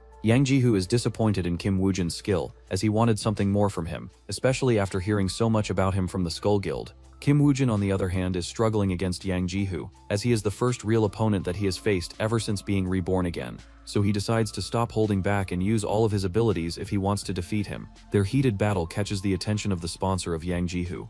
The undying fighter seems to be interested in whatever is going on between them. Kim Woojin's sponsor, emissary of the underworld, is also interested in this battle, which makes Kim Woojin become even more serious about this battle, as the rewards will be definitely worth it. Yang Jihoo also feels the same, as his anticipation of killing Kim Woojin grows even stronger. Meanwhile, in the real world away from the heated battle, Osai-chan asks Lee Jaina as to what sort of player Kim Woojin is, as they have been together in multiple dungeons before. Lee Jaina refuses to answer because he feels that he has lost his appetite. This causes Osai-chan to lash out at him in anger, as he reminds of the 5 empty pizza boxes that are sitting beneath the table. Ignoring his remarks, Lee Jaina answers that Kim Woojin is a cunning player. Osai-chan doesn't understand what he means by cunning, so Lee Jaina explains that Kim Woojin won't ever fight a battle that he knows that he will lose, so there is no need to worry about him. Back in the dungeon, Kim Woojin decides to unleash his full strength. A huge surge of undead energy surrounds him, making him look even more like a Temu version of Sung Jin-woo. The undead energy turns into almost a dozen skeleton soldiers, which shocks Yang Jihoo, who finally learns that the skeleton soldiers didn't belong to a different player, but to Kim Woojin himself. Yang Jihoo immediately becomes fully attentive, as fighting against dozens of skeletons that move like real players is anything but easy.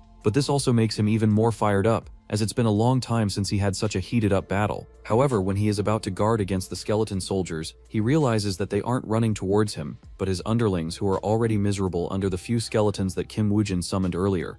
This troubles Yang Jihoo, who calls Kim Woojin a coward for using such tactics. But Kim Woojin doesn't care, and compares his words to that of a dog barking. But this only makes already furious Yang Jihoo even more furious, as his whole body starts to glow golden. As he activates the legendary item Gawaine's necklace, which grants him the blessing of the sun, he reminds Kim Woojin that he has picked the wrong opponent. Even the golden aura of the sun is unable to make Yang Jihoo look holy, which shows how ugly he is. Carrying the momentum, Yang Jihoo breaks the skeleton soldiers' formation so that can focus on Kim Woojin, but that's exactly what Kim Woojin was waiting for, so he decides to use the pro gamer move once again, which is to just retreat. Unfortunately for Yang Jihoo, he was too dumb to pay attention to lessons in school, and didn't understand the basic strategies, and fell for the rage bait from Kim Woojin. Kim Woojin leads the musclehead behind him to separate him from his teammates. As Yang Jihoo chases after Kim Woojin, he quickly burns his stamina and energy. On the other hand, Kim Woojin is happy that Yang Jihoo is still as arrogant as ever to leave behind his teammates, because he is too blinded by his overconfidence.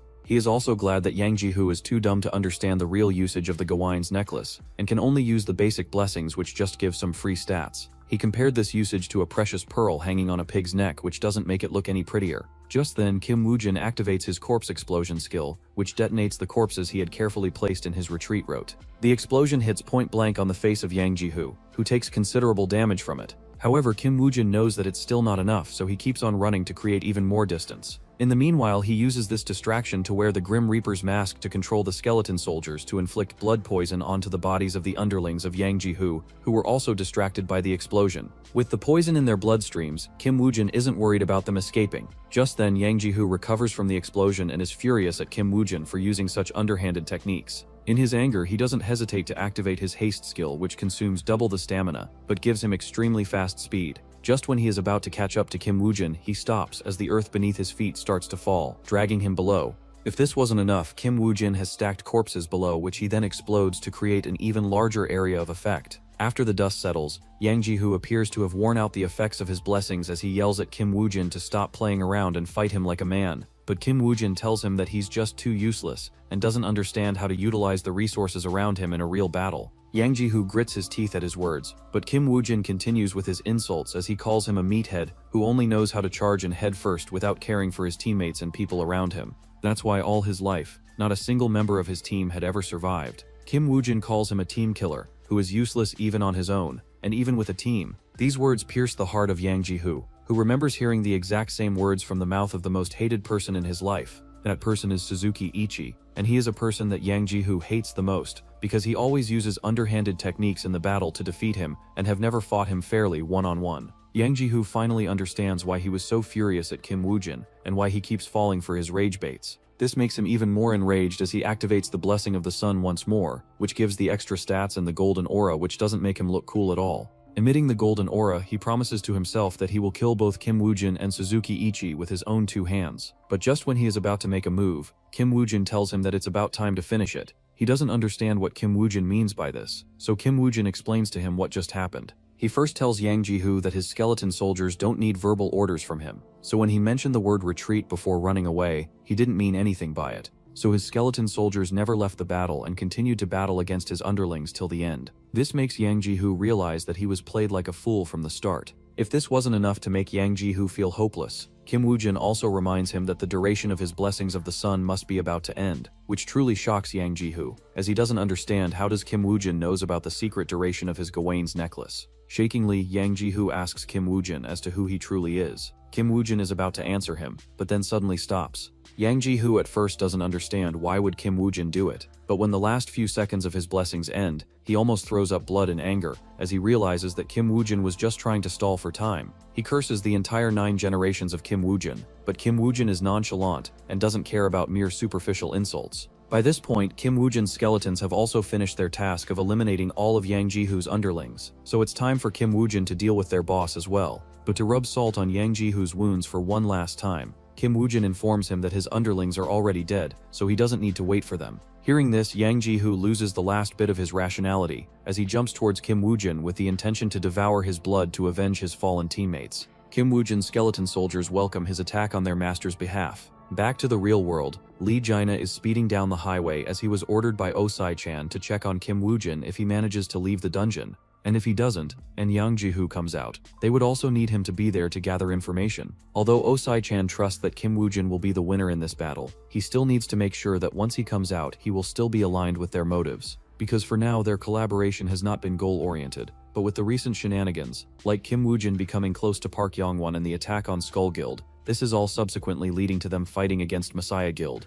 and ending this reign of theirs. Back to the dungeon, Yang Ji-hoo is at his wit's end fighting against these monstrous skeleton soldiers who refuse to die at all. By now he has almost cut down 10 of them, but 9 still remain, which are enough to bring him down to his knees. Not only Yang Ji-hoo is completely exhausted, but his body is also paralyzed from the blood poison that he got injected through various attacks from the different skeleton soldiers. But despite everything, he still continues to yell at Kim Woojin to fight him one-on-one, but Kim Woojin just stands there coldly as he lets his minions do the work for him. Even though he appears to be this nonchalant aura farmer, Kim Woojin in his heart is glad that he upgraded his skeleton soldier's skill with the Mastery Stone, otherwise the previous number of skeleton soldiers would have been nowhere enough. Back to Yang Ji-hoo, he struggles for a while, before finally breathing his last breath, which marks the end of this legendary battle, which no one got to witness except them and their sponsors. Kim Woojin's sponsor is happy with him and grants him extra experience, which levels up his skeleton soldier's skill by another level. Kim Woojin also gains the Gawain's necklace from Yang Ji-hoo's body, as now he is dead and it isn't soul bonded to him anymore. This is the first time in his both lives that Kim Woojin has acquired any of the legendary items of the Knights of the Round Table.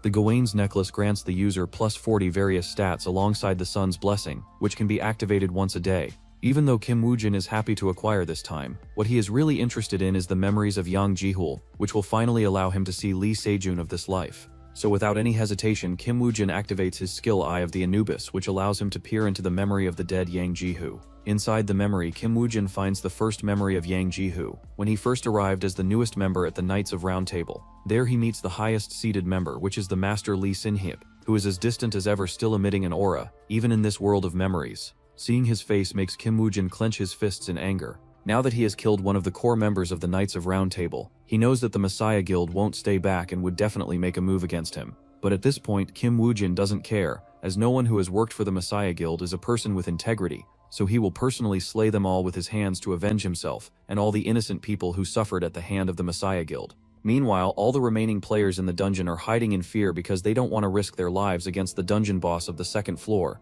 They are waiting for other people to arrive, but just then they hear the notification that the dungeon boss has been killed and that the dungeon has been cleared. Kim Woojin was the person to clear the dungeon, so he is the first one to exit. After coming out, he finds Lee Jaina waiting for him with a file in his hand. Lee Jaina takes Kim Woojin to the car where he asks Kim Woojin how strong was Yang Ji-hoo. Kim Woojin isn't surprised that Lee Jaina knows about Yang Ji-hoo. Entrance into the dungeon, as he learned from the memories of Yang Ji-hoo that he also forged a fake ID to enter the dungeon. While he is thinking about how Osai-chan could have found out about him, Lee Jaina keeps on pestering him about Yang Jahol's strength, so he just tells him that he at least was far stronger than him. This makes Lee Jaina angry as he tells Kim Woojin that he hasn't shown him his full potential yet. Kim Woojin is amused and tells him that Yang Ji-hoo took down 10 of his 12 skeletons, so if he feels that he can replicate the same result, they can have a test whenever he wants to. This makes Lee Jaina forget whatever he was talking about, and pretends to not have said anything regarding his strength. He immediately shifts the topic to the work that Osei-chan sent him to Kim Woojin to discuss. He hands Kim Woojin the file which has the details of an A-rank fox dungeon with 2 floors. The dungeon has been attempted 12 times, but every time it resulted in a failure, so this time Osei-chan wants him to enter this dungeon, but with the identity of Isaac Ivanov of the Russian Guild. As for why he wants him to do that, Kim Woojin already knows, so he doesn't discuss it further. Lee Jaina tells him of the few conditions set by Osei-chan, and Kim Woojin agrees to all of them without any problem. After receiving his next task, Kim Woojin leaves, and with this, Lee Jaina calls Osei-chan to inform him that Kim Woojin has agreed to all of their conditions without any hesitation. Osei-chan heaves a sigh of relief, as even though he doesn't really fully trust Kim Woojin yet, he needs someone who is strong enough to stand against the Messiah Guild. While saying this, he looks at the newspaper which mentions how the Messiah Guild continues to get more and more rights to the dungeons that other guilds fail in clearing. He doesn't want the Messiah Guild to have such monopoly, or else they might not be shy in barring their teeth everywhere in the future.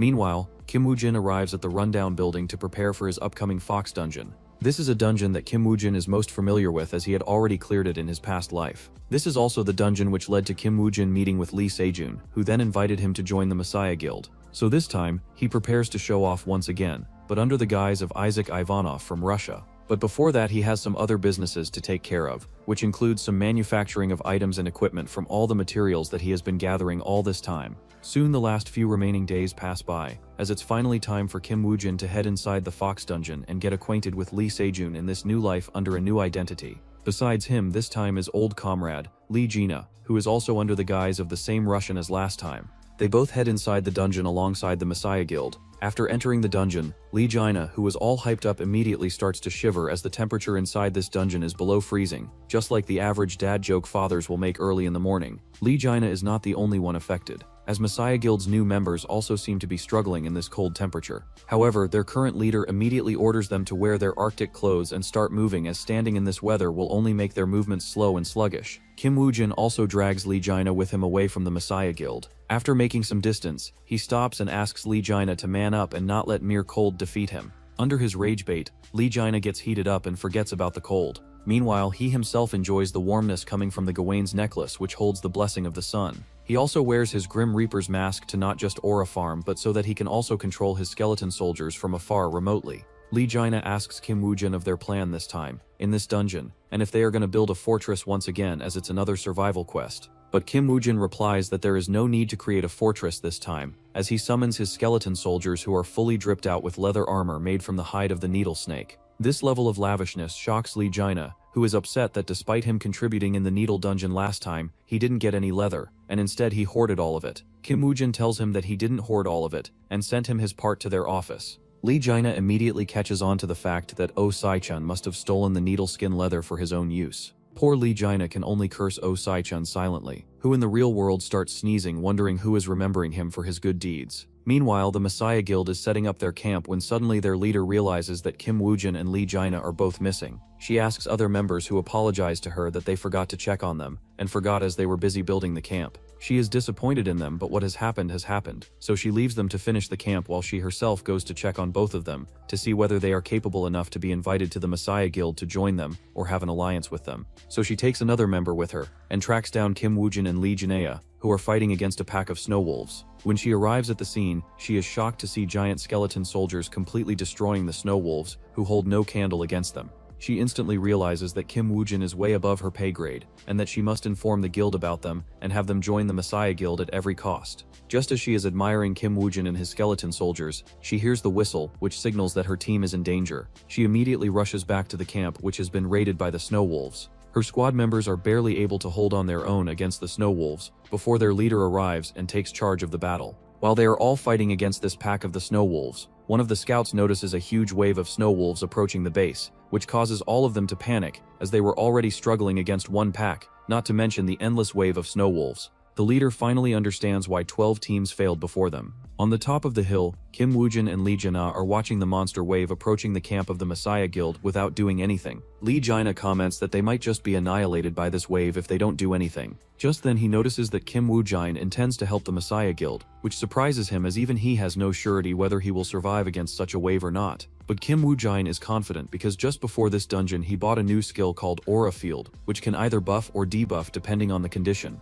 With this skill, Kim Woojin can truly farm aura in the realist sense. Back on the surface, the Messiah Guild is on their wits' end against such a big monster wave. But just then a huge explosion occurs between the wave of the monsters, which causes the monster to break their formation and be scattered. The explosion was the result of Kim Woojin dropping corpses between the monster wave, and then exploding them with his corpse explosion skill. After dropping 6 to 7 corpses, he finally manages to break down the monster wave into pieces, which lets his skeleton soldiers and Lee Jana enter the battle to eliminate the rest of the snow wolves. If that wasn't already enough, he also decides to activate the Gawain's Necklace Blessing of the Sun, and then use his controller skill to connect with one of his skeleton soldiers, which gains the Sun's blessing, and then activates the Aura skill. This buffs the stats of all the other surrounding skeleton soldiers, who also start to glow golden, making them look badass. Unlike Yang Ji-hoo, who had negative aura, Lee Jina, who is standing behind the skeleton soldiers, remains in awe, seeing their magnificence. To him it feels like watching berserkers fight when they activate their crazy berserker aura. This makes him worship Kim Woojin even more, who has managed to make the weak skeleton soldiers grow this strong, completely reshaping his views of the necromancers. As for Kim Woojin, he doesn't feel much awe for himself, as it's a basic thing for him. Instead of wasting the blessings of the sun on himself, he can utilize it with a wide area of effect skills to buff a huge number of allies. Unfortunately, Yang Ji-hoo was too dumb to understand this, or else he would have never caused his teammates to die, or might even have become one of the best players in Knights of the Round Table.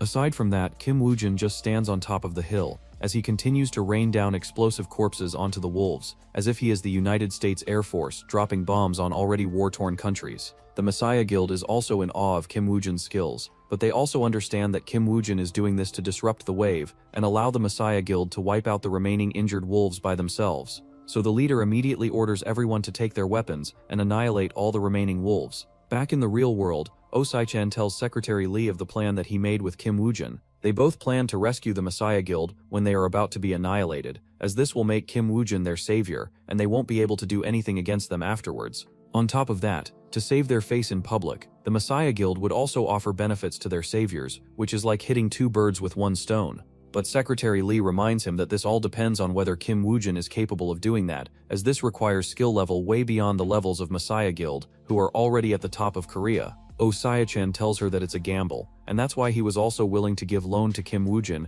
as he trusts him and his growth rate till now. So the only thing that they need to do now is to make sure that Kim Woojin's secret identity is protected at all costs, so they can continue to reap benefits. Back at the dungeon, the Messiah Guild finally cleans up the remaining mess and is nursing the injured teammates. The leader of the current team of Messiah Guild thanks Kim Woojin for his help, but Kim Woojin tells her that they did what they did, and leaves. Hearing his broken Korean makes the team leader a bit tranced, as she just stays there and watches his back vanish from her sight. On the other hand, Lee Jina asks Kim Woojin as to why they had to leave so early. Kim Woojin reminds him that they are Russian, and if they spend enough time with the Messiah Guild, they might really end up exposing themselves. Aside from that, now that the danger of the first floor is over, he can finally focus on leveling up, which makes Lee Jina remember his traumatic memory of the last time where he had to fight for 3 days straight to help Kim Woojin level up. This time, the time duration is cut short, but the cold temperature and the fast wolves make life hell for him. But he still somehow manages to persist through, and with that, Kim Woojin also reaches level 35. The emissary of the underworld is happy with his progress, and grants him skill level up of the blood poison skill, which advances in a rank, giving his blood even more unique properties. Kim Woojin can now condense his blood into dark blood if he injects enough mana into it. This will help him move with his plans much earlier. Realizing this, he turns to Lee Jina, asks him if he can tolerate pain well enough since his unique skill is immortality. Lee Jina proudly assures him that he is the #1 masochist in the world. Kim Woojin decides to rephrase his words and instead asks him if he will be able to withstand being impaled by the horn of a horned fox for hours. This makes Lee Jina go pale, as if he can already imagine being in such a situation. Soon the night passes by as the survival quest of the first floor ends. The Messiah Guild alongside Kim Woojin are teleported to the second floor, where the Messiah Guild has their asses beaten by the horned fox. The leader of the Messiah Guild is worried that a lot of their players might end up dying at the hand of horned fox. But just then, Kim Woojin arrives as he walks towards the horned fox with his back facing towards the leader of the Messiah Guild. He tells her in Russian that he will take care of it on his own. but the wording for it sounds as if he is going to breed that horned fox, which makes the leader question whether they should allow him to join the Messiah Guild or not. Kim Woo-jin, who is still unaware of the miscommunication, arrives in front of the horned fox, who is a menacing monster with a giant horn on its head.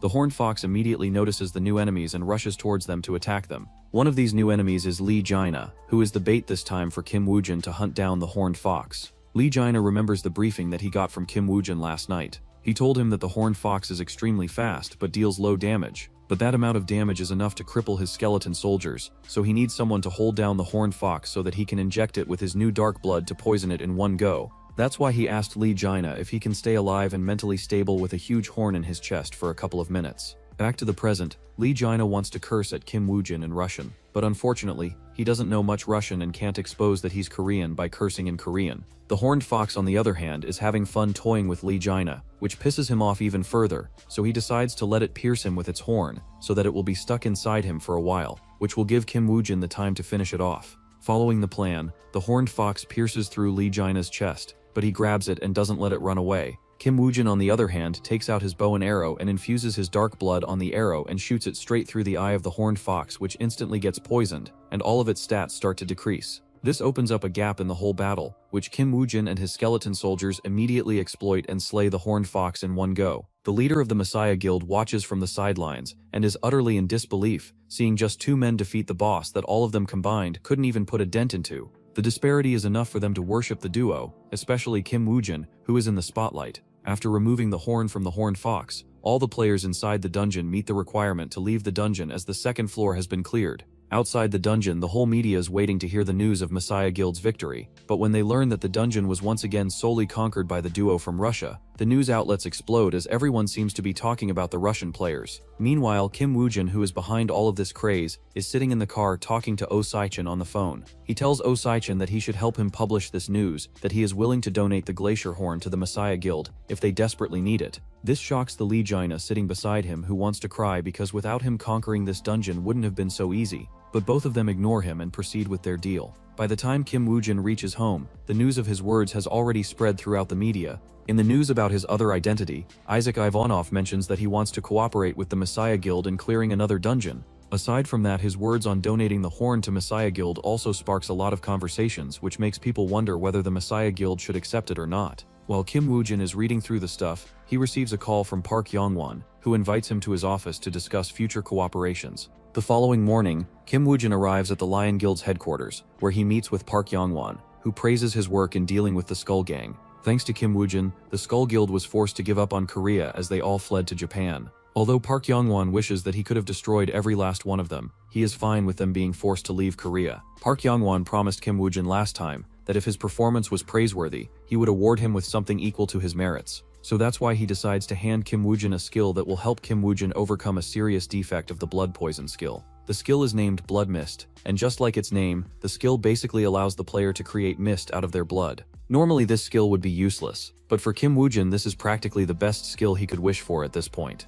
If the skill wasn't already enough to make him happy, Kim Woo-jin hears the news that the Messiah Guild has issued a few words in reply to Isaac Ivanov's statement. The guild first of all thanked the Russian players for saving their guild members. Aside from that, they also appreciated his sentiment for donating the horn to them, but they refused as it would be rude for them to get in such a way. They also promised to reward the Russian players with an appropriate reward for saving their guild members. The reason why Kim Woo-jin asked Oh Sai-chan to post such news online was because he feared that if he didn't go public, the Messiah Guild might end up using underhanded means to steal the horn from him. But now that they are under the eyes of the public, not only they cannot steal the horn from him, but they are also forced to reward him, which is an additional bonus. After Kim Woo-jin acquired the Blood Mist skill, he still couldn't learn it as it required a player to be level 40. So Kim Woo-jin asks Park Yong-won if he has any dungeons for him to level up quickly. Park Yong-won smiles and tells him to just go and buy whatever dungeon he wants from a broker, and he will pay the fees for him. With a sugar daddy like Park Yong-won, Kim Woo-jin won't need to spend any money, and he can also level up a lot quickly without giving up much in return.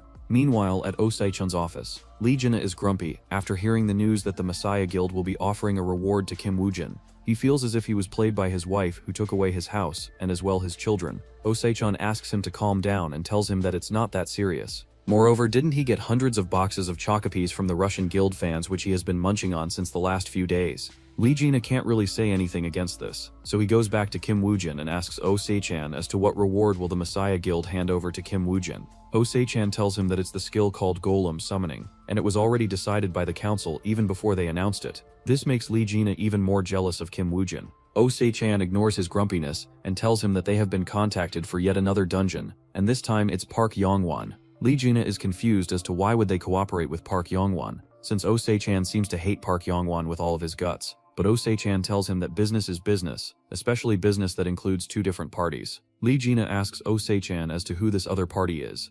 Oh Se-chan tells him that it's someone whom he knows very well. Hearing this, Lee Jina is immediately able to guess that the second party is Kim Woojin. To reward him for his correct answer, he explains a bit of Kim Woojin's cooperation with Park Yongwon and how they are working together against the Messiah Guild. This time Park Yongwon wants to buy the rights to a dungeon so that Kim Woojin can participate in it, to level up quickly and learn the newest skill given to him by both him and Messiah Guild. Saying this, Oh Se-chan hands him the details of the new dungeon which he will be participating in alongside Kim Woojin, so that he can level up as well. This makes Lee Jina loses all of his will to live, but Oh Se-chan still forces him to go and clear the dungeon with Kim Woojin.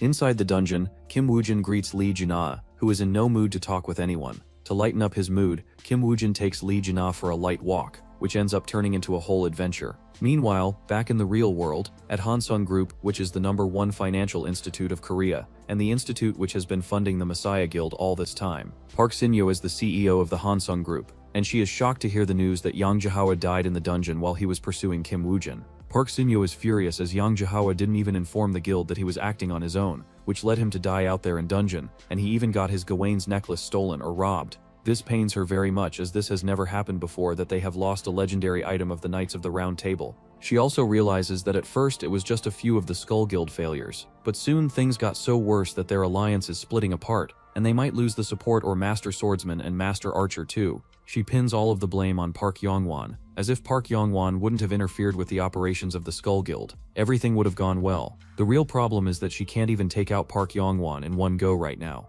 All she can do is chip away his strength slowly, so which is why she orders the executives to go and retrieve Gawain's necklace at all cost, and also eliminate Kim Woojin in the way. To maximize their rate at eliminating Kim Woojin, the executives decide to have Suzuki Ichi lead a team as he is the best against cunning and deceitful opponents. Back to the dungeon, Kim Woojin finally levels up to level 40, and can now learn both the Blood Mist skill and the Golem Summoning skill. With these two skills, Kim Woojin has gotten even stronger than before, and has made up for his weaknesses that he previously had. Seeing him level up this quickly makes Lee Jina look at him as if he is a monster. He praises his ability to survey the terrain, and then using the natural terrain to create traps and stuff to kill the monsters in the most intuitive way. Aside from that, Kim Woojin also knows every weakness of every monster, which makes Lee Jina wonder if Kim Woojin has already experienced everything before. Unfortunately, Lee Jina is unable to prove it like the Sergeant James Dokes in Dexter, trying to prove that Dexter is a serial killer. As for Kim Woojin, he tells Lee Jina to snap out of his dreams, as they still have a lot to do. Lee Jina is terrified as he asks for a timeout, but Kim Woojin wants to test out his new skills in effect, so he drags him anyways like a mother dragging a crying child to school. Soon, the last few days pass by in the dungeon, and the duo are forced to exit the dungeon. Kim Woojin is aura farming his way out of the dungeon as usual, but poor Lee Jina looks as if he is about to die. Secretary Lee immediately rushes to help, but when she hears the wood food from his mouth, she immediately ignores him and instead turns to Kim Woojin, who wants to talk to Oh Se-chan regarding a place that he wants to go. The place is Kaesong, a city that's deemed to be lawless after it was opened to the foreign countries as a way for them to help Korea in protecting it from dangers. But now anyone can go there unrestricted, and there is no law there. Which is why Oh Se-chan doesn't understand why Kim Woojin would choose to go to such a lawless place. But as the dealer, he still arranges a fake mask and identity for him, which Kim Woojin can use to do whatever he wants in the lawless city. Under this identity, Kim Woojin arrives at Kaesong City, and he is disguised as this tanned man with glasses. Most players in Kaesong are called storages because they have no skills and only exist to carry more items in and out from the dungeons in their inventory. So naturally, to avoid any suspicions, he also chose to act like one of the storages, which allows him to mingle very quickly. One of the fellas in the vehicle is interested in him as he asks him what crime he committed, as the majority of the people here are murderers and serial grappers.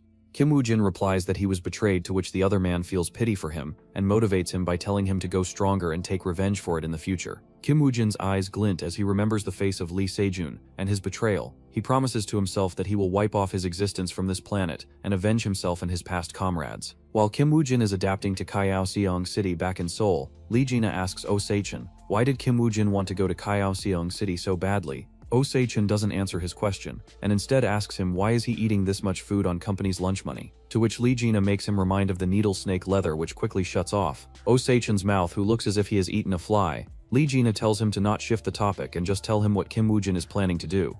Oh Se-chan honestly replies that he has no clue, but things might be troublesome, as there is another extremely dangerous player in Kaesong City at the moment, and things might get a lot more messy. Lee Jina can't believe that there is a monster stronger than Kim Woo-jin, so he asks him who he is, and why he hasn't heard of him before. Oh Se-chan tells him that he has definitely heard of him before, as that man is Suzuki Ichi, the mad hunting dog of the Messiah Guild. Back in Kaesong City, Suzuki Ichi receives the task of finding and eliminating Kim Woo-jin at all costs. This causes him to slow down his leveling speed, or else he might not be able to enter the same dungeon as Kim Woo-jin. He tells his underlings about the mission and also asks them to slow down on leveling. While Suzuki Ichi is looking for Kim Woo-jin also happens to spot Suzuki Ichi in the city, which makes him rethink his few plans. The Suzuki Ichi he met in his previous life was a player who quickly shot past level 100, and was restricted in a lot of his activities, which is why the Messiah Guild had to train another hunting dog, and the reason why Lee Se-jun approached him in person. He only knew about this way later in his life, or he wouldn't have been played by Lee Se-jun like this in his previous life. So this time he just decides to eliminate Suzuki Ichi as quickly as possible, so that he won't go stronger and do more evil than he has already committed. But he needs to be careful and plan a lot, as Suzuki Ichi might be carrying the Ring of Lancelot, which is another legendary item of the Knights of the Round Table. Soon both sides catch on to each other and enter the same dungeon. The quest of the dungeon is to eliminate a red orc, but before anyone can even go after the monster, one of the storage players ends up dying at the hand of another player who escapes after committing the murder. Suzuki Ichi checks on the body of the dead player and realizes that the killer has definitely killed people before, so he orders his man to take out their weapons and eliminate all the storage players to erase all the traces. However, even after killing all the storage players, he doesn't manage to bait out the prey, so he decides to change tactics, as finding information on the prey is their #1 priority. But just then he feels a tremor on the ground and looks around only to find a golem standing in their way. The golem allows Suzuki Ichi to guess the class of the player, which is probably a summoner, so he orders his underlings to quickly get ready and dispose of this golem as fast as possible. Hearing the orders, one of the casters of the team uses an imprisonment magic to strangle the golem with vines from the ground. This makes the golem immobile, which allows the attackers and tanks to attack it with blunt and heavy weapons, as sharp swords don't work very well against golem-type summons. Soon they are able to get rid of the golem by using teamwork, which surprises Kim Woo-jin, as they are the first enemy to be this efficient in a group that they are able to do anything on their own, in a group without even needing much orders. However, just as they are distracted by the golem, an arrow comes flying towards the face of the healer, which is barely blocked by Suzuki Ichi, who immediately becomes cautious, as not only the prey is someone with a summoning skill, but that he is also adept in long-range combat. He once again orders his underlings to be wary of the long-range attacks, but just then one of the scouts spots a group of entities coming towards them. When the entities finally get closer, they are a bit shocked to find that they are skeleton soldiers. What shocks them even more is that the skeleton soldiers are as strong as veteran players, and can even dodge as if they are alive and capable of thinking. This reminds Suzuki Ichi that the summons of the summoners often follow the habits of their summoner, which shows how skillful their prey truly is.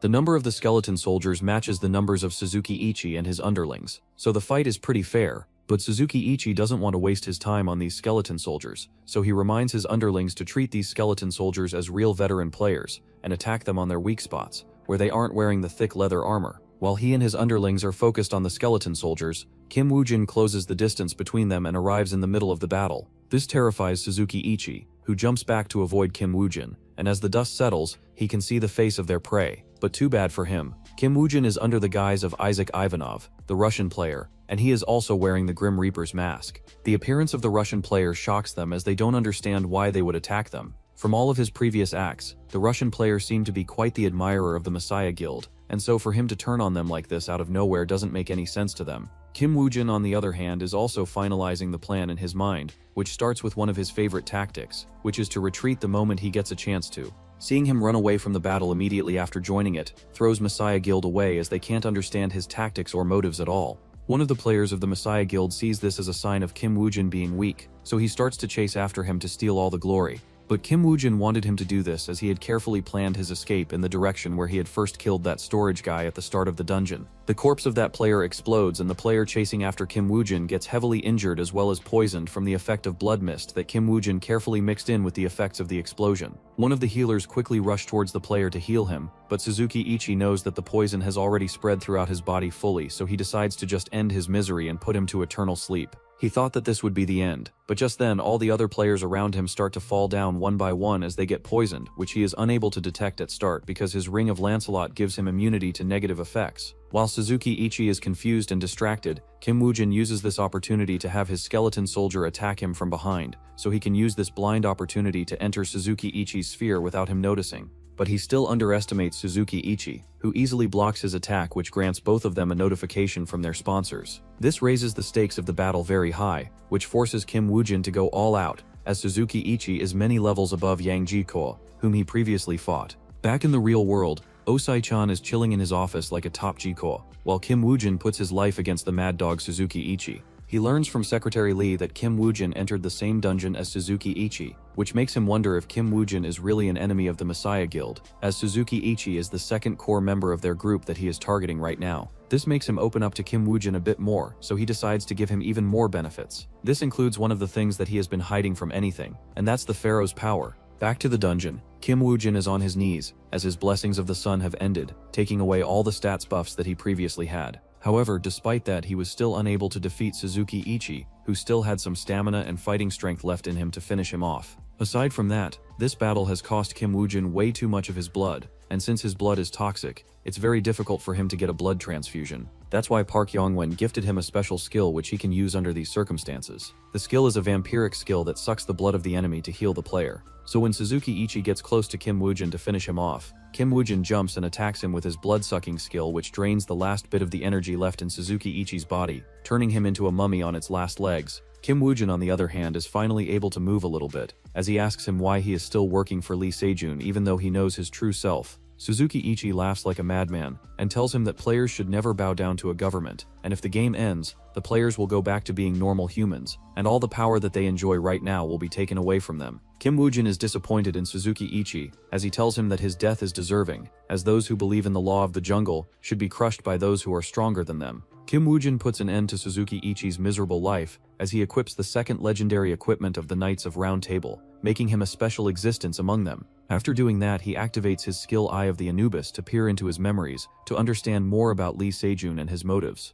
After exiting the dungeon, Kim Woojin is received by a person arranged by Osai-chen, who gives him a walkie-talkie. On the call, Osai-chen praises Kim Woojin for yet eliminating another core member of the Messiah Guild, and tells him that he finally wants to meet him face to face. Kim Woojin has been waiting for this moment all this time, so they agree on a time and place to meet and discuss their future plans. One day, Secretary Lee visits a yard full of locker rooms. Inside one of the locker rooms is a picture of her when she was younger, alongside another man. She bites her lips for a moment after seeing the picture, but quickly recovers and moves on. Meanwhile, a huge explosion occurs in the National Dungeon of Japan, an A+ ranked dungeon named Firefox Dungeon. The explosion causes all of the players to retreat in fear as soon as they hear the retreat siren. While everyone is running away, a soul man walks towards the fiery explosion with a deterministic look on his face. The man is Lee Jaina under the guise of the Russian player, and he is tasked by Kim Woojin to hold down the Firefox boss for 5 seconds at most. He promises to him that if he can hold down the boss for 5 seconds, he will reward him with unlimited food buffet tickets. As a foodie, Lee Jaina can never reject this offer, so he accepts the task despite knowing how painful the burns would be to heal from. To make life easier for Lee Jaina, Kim Woojin offers him the Ring of Lancelot, although it doesn't provide any protection from the flames, but it will protect Lee Jaina from any sort of negative debuff. Lee Jaina doesn't understand why such a thing would be useful in a fight against the Firefox, which clearly only has fire-type moves. However, when Lee Jaina actually confronts the Firefox and holds it down, the beast in question releases a special flame from its body that leaves Lee Jaina blinded. This almost causes him to lose control of it, but fortunately, the Ring of Lancelot comes in with a clutch and saves Lee Jaina from getting flung away by the monster. While Lee Jaina is holding on to his dear life, Kim Woojin immediately activates his skill Blade of Blood, which creates a sword entirely made from Kim Woojin's own toxic blood, just like all of my previous exes. With such a deadly weapon in his hands, Kim Woojin charges towards the Firefox, which is being held down by the barbaric Lee Jaina. Meanwhile, outside in the real world, Osei-chan is reading the newspaper, which mentions the headline of the Messiah Guild acquiring Japan's national treasure, which is the Firefox dungeon. This allows Osei-chan to make a few connections that the Messiah Guild must really have something against Japan for them to allow them to access the dungeon for a raid. But as for why they only choose to move this time, he believes it to be because of the pressure from Russian players, especially Isaac Ivanov, which is making them play so aggressively. Just then he notices Secretary Lee entering the office, and that her shoes are dirty. He realizes that she must have gone there as it's her birthday today. Remembering this, he decides to treat her to a nice piece of juicy steak, which makes Secretary Lee quite surprised, as she wonders if he won some kind of lottery. Osei-chan feels offended and asks her what kind of man she thinks he is. Meanwhile, Kim Woo-jin and Lee Jina finally come back to Korea after a successful dungeon raid at the Firefox dungeon. Outside the airport, Lee Jina is still thinking about the fight where Kim Woo-jin's far-sightedness saved him from being blinded by the Firefox. This makes him realize that despite leveling up and gaining more skills, he is still way beneath Kim Woo-jin. Just then, Kim Woo-jin tells Lee Jina to go their separate ways from here. This makes Lee Jina remind him that he promised to treat him to an unlimited food buffet if he could hold on to the Firefox for 5 minutes. Kim Woo-jin replies nonchalantly that he barely missed by 0.1 second, which invalidates the condition. Lee Jina gets rage-baited so hard that he starts to fume from his head. The poor man really wanted that unlimited Korean barbecue. The following morning, Kim Woo-jin arrives at Park Young-won's office for a meeting.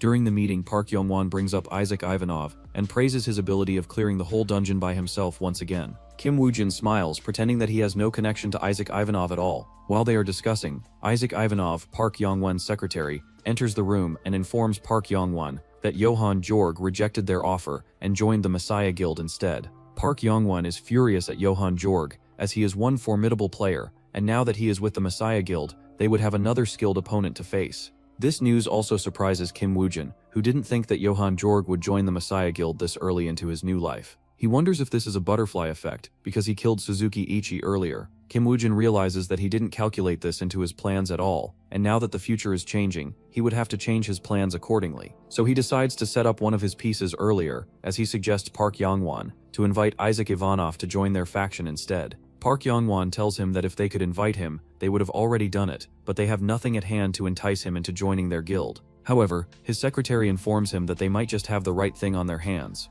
She mentions that Isaac Ivanov has been searching through the black market for a skill named Skeleton Knight, but hasn't had much success. Seeing them talk about Isaac Ivanov, Kim Woo-jin comments in his heart that the fish has finally taken the bait. Meanwhile, in the Messiah Guild headquarters, Park Sin-yu stands in front of Lee Se-jin, whose eyes are glowing like a terrifying demon. Park Sin-yu can't help but shake in fear as she informs him of the terrible news that Suzuki Ichi has fallen, and their base in Kaesong City has been reduced to rubble. This makes Lee Se-jin raise an eyebrow as he asks her who is daring enough to provoke their Messiah Guild at the moment. His cold voice causes Park Sin-yu to shiver in fear, as she informs him that it was someone from Park Young-won's guild. Before Lee Se-jin can say anything, she mentions to him that she has already made a plan to take care of him, and that Park Young-won's desire to take down the Messiah Guild will force him into going down instead, alongside his ambitions. She also informs him that they have recruited Johan Jorg from Europe, also known as the King of the Undead. Since they couldn't have Isaac Ivanov join their guild, she decided to have Johan Jorg join them instead, as he will keep Isaac Ivanov in check,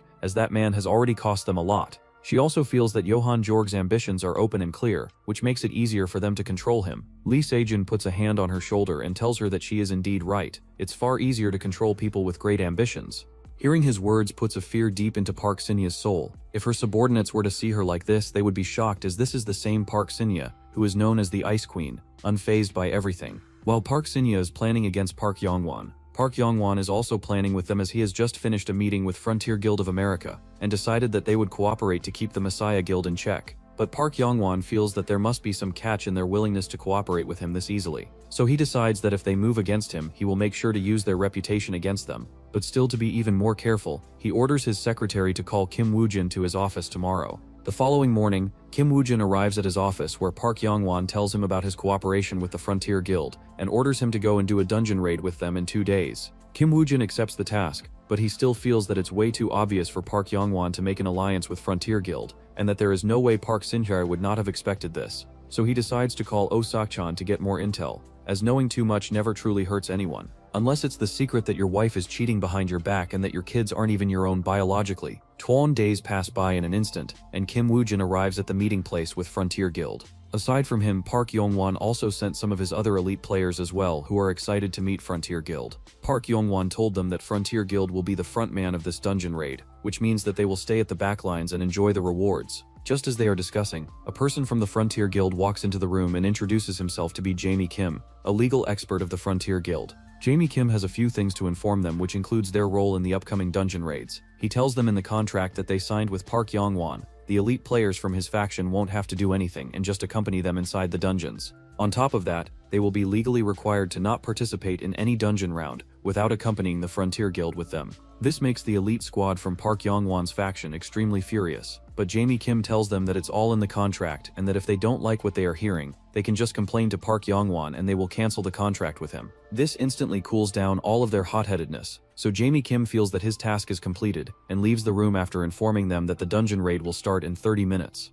After Jamie Kim leaves, Kim Woo-jin stands up as he receives a call from Oh Sai-chan, who suggests him to not go inside the dungeon with Frontier Guild, because he was right when he suspected that Messiah Guild is working in cohorts with Frontier Guild. Although Oh Sai-chan doesn't know whether they have only bought one faction or the whole guild, it's still best to stay cautious. Kim Woo-jin reminds Oh Sai-chan as to who he is, and asks him to not underestimate him. He just wants him to take care of two things, and for the rest he will take care of on his own. One thing is providing him with all the intel in real time, and second is cleaning up after the mess that will be left when he finishes dealing with Frontier Guild. Oh Sai-chan agrees to his condition as he gives him the green signal to go and wreak as much havoc as he wants to. For the next few days, Kim Woo-jin and the rest of Park Yong-won's elite squad go from one dungeon to another, while being accompanied by the Frontier Guild, who takes care of all the dungeon business without letting them move even a single finger. Although they are bored out of their minds, they still don't mind it as they are still leveling up at a steady pace. If they continue at this pace, the few of them might even be able to enter into Park Yong-won's personal squad to raid the Floor 6 dungeon.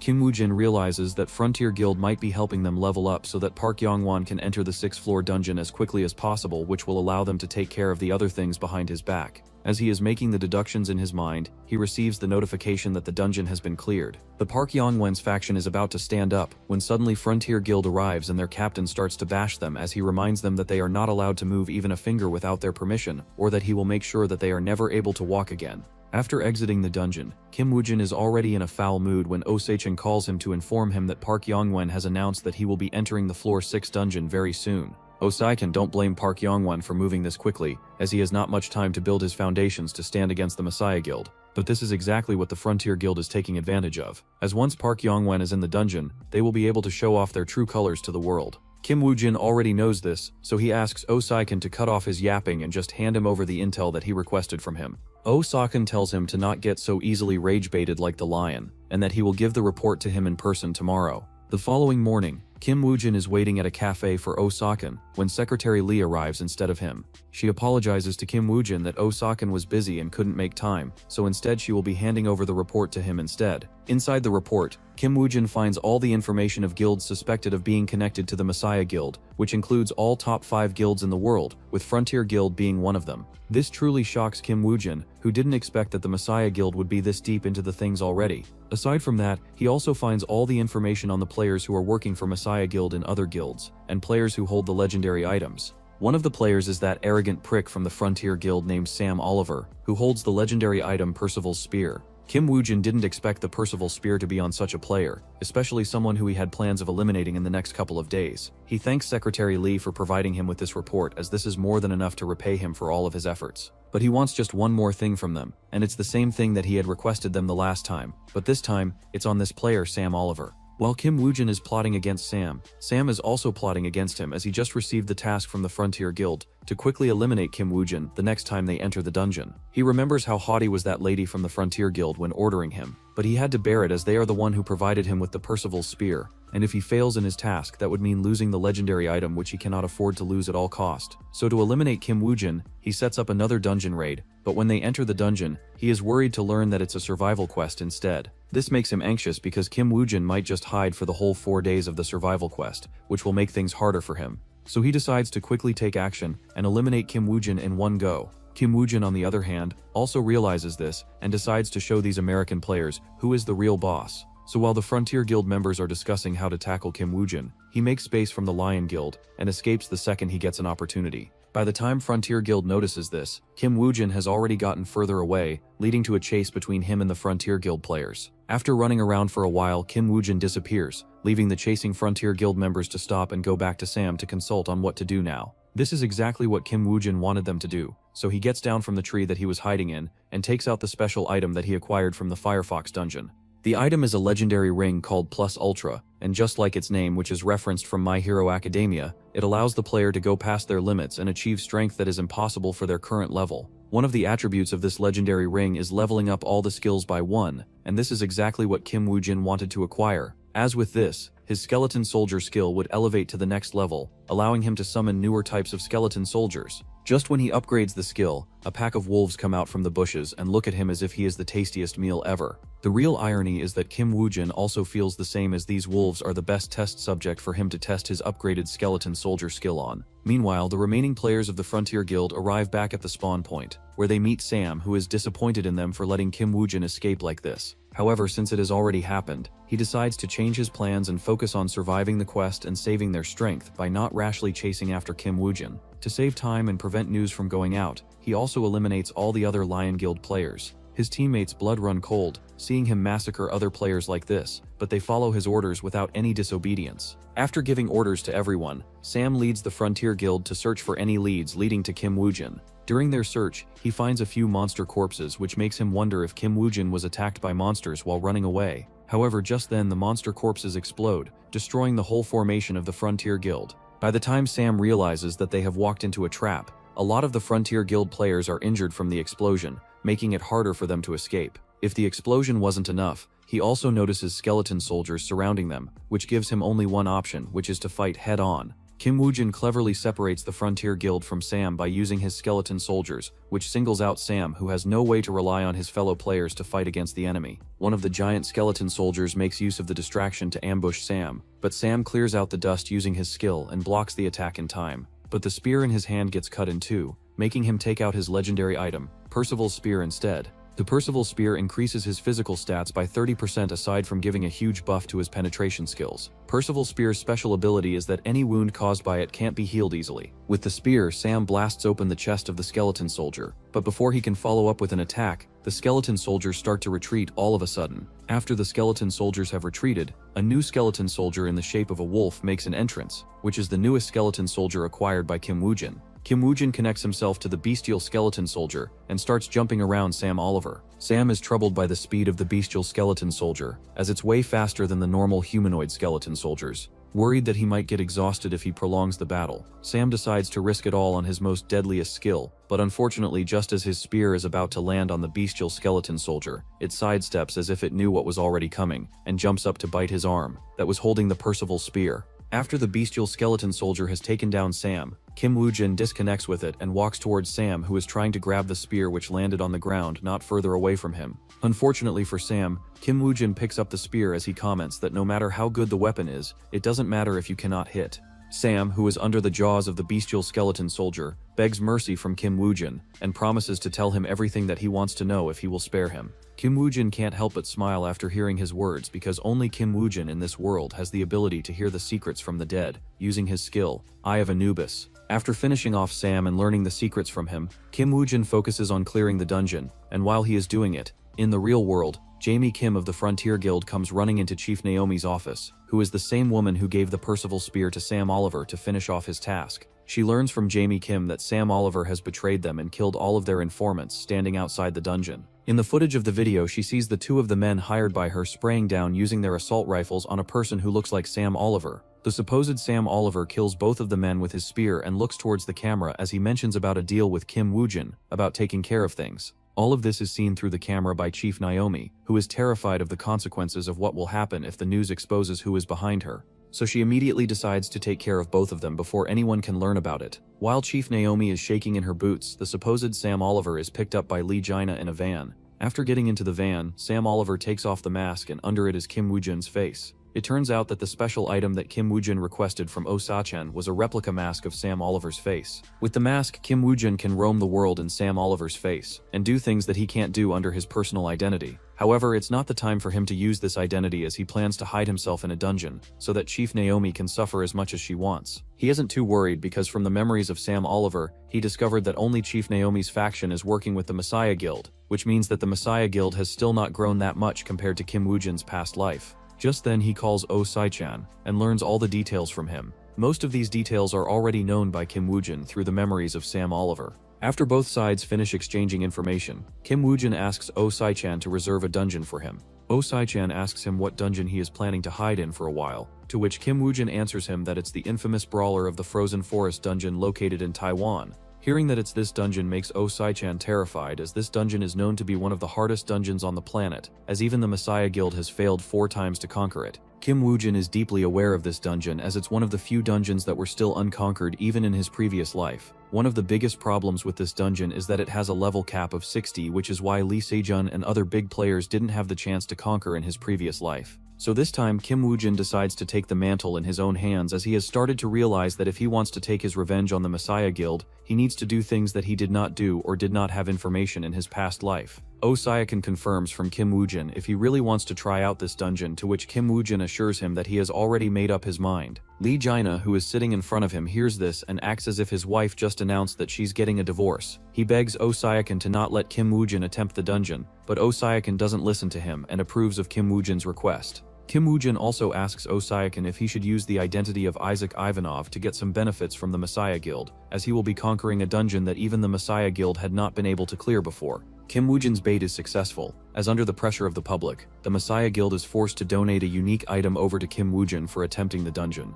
This news soon reaches Oh Sai-chan, who is sitting in his office with Lee Jenna. After hearing the news, Lee Jenna calls the Messiah Guild to be even bigger cheapskates than the cheapskate sitting in front of him. He asks Oh Sai-chan why Kim Woojin didn't ask for a legendary item. Before Oh Sai-chan can answer, Secretary Lee answers on his behalf that it would make asking for higher tier items in the future a lot more difficult for them. Oh Sai-chan praises Secretary Lee like there is no tomorrow, and wonders why Lee Jaina is so stupid, even though they both have Lee in their names. After hearing the explanation from Secretary Lee, Lee Jaina becomes excited, as he can already imagine himself exploiting legendary items from the Messiah Guild in the future. But Oh Sai-chan cuts off his daydreaming and orders him to go and pack his bags and head to Taiwan for the dungeon raid immediately. At Taipei, Taiwan, Kim Woojin, who is disguised as Isaac Ivanov, holds a conference for the dungeon raid, in which a lot of high-profile guilds participate. Since the dungeon has the limit of 80 players, a lot of the other players will be participating. Lee Jaina doesn't understand why would they risk their lives like this, to which Kim Woojin replies that they aren't participating because they want to avenge their fallen comrades,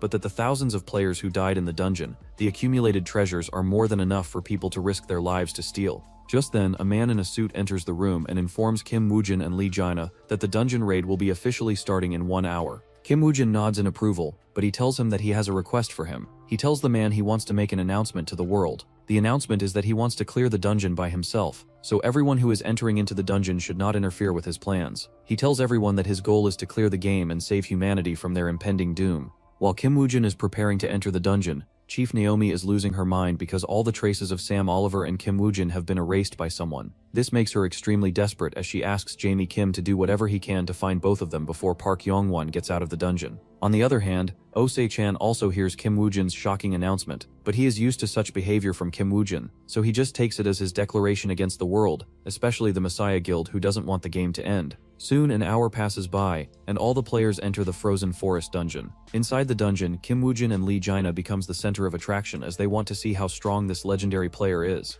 Kim Woojin also wants to show his powers to these people, so that they won't be foolish enough to show their ambitions in front of him. Without wasting further time, he summons all of his skeleton soldiers, and their auras alone causes the players to back away in fear. They quietly go their own ways to look for player corpses to loot, leaving Kim Woojin all alone. After a whole day searching for other players' corpses, the grave robbers don't find anything worthwhile. This makes them wonder if all the good loot is on the second floor, as the first floor hasn't really been a challenge this whole time. One of the players mentions that the Van Gogh's bracelet also should be on the second floor, when suddenly his friend stops him from speaking any further, as he hears something around them. He quickly jumps onto the tree to see if anyone is spying on them, but just finds a skeleton lying on the tree. He thinks of it as a corpse of a monster which was killed by players who came before them, and just throws it to the side. What they don't know is that it was Kim Woojin spying on them, using his Grim Reaper's mask to connect with the skeleton soldier. From these players he learns that they are from China's #1 guild, Kunlun, and that they are looking for an item called Van Gogh's bracelet. He doesn't know anything about this item, but since it's one of the top 5 major guilds of the world looking for it, he knows that it won't be insignificant.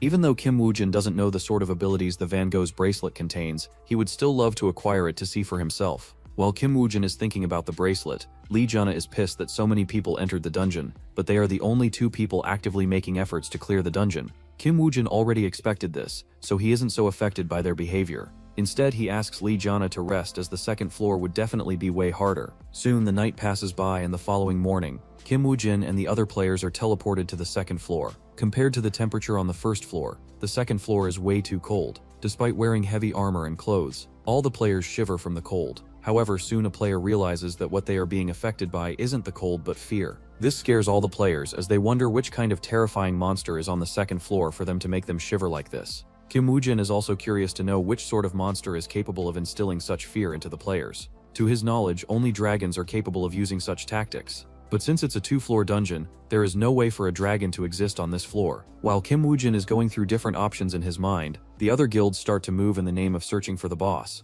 But even a child can deduce that they are going to rob the corpses of other players. While Lee Jina is being rage-baited by their behavior, Kim Woojin stands there like a nonchalant gigachad. He just tells Lee Jina to do what they came here to do, and that there is no way that these hyenas will ever help them in clearing the dungeon. Back to the other guilds and players. The Kunlun Guild is the first one to make a move, which makes the one-eyed man furious, as he wanted to inspect the corpses first. After the Kunlun Guild leaves, the one-eyed man leads his own guild to search the corpses, but they don't really find any good items. This gives him the urgency to find new corpses before other players can find them. Back to Kim Woojin. Even though he called the other players hyenas for snatching things from corpses, he also seems to be doing the same, but instead of snatching treasures, he is looking into their memories to learn more about the dungeon's second floor and the Van Gogh's bracelet. After checking multiple corpses, he finally finds one corpse which has the memories of Van Gogh's bracelet, which fell onto the horn of a monster.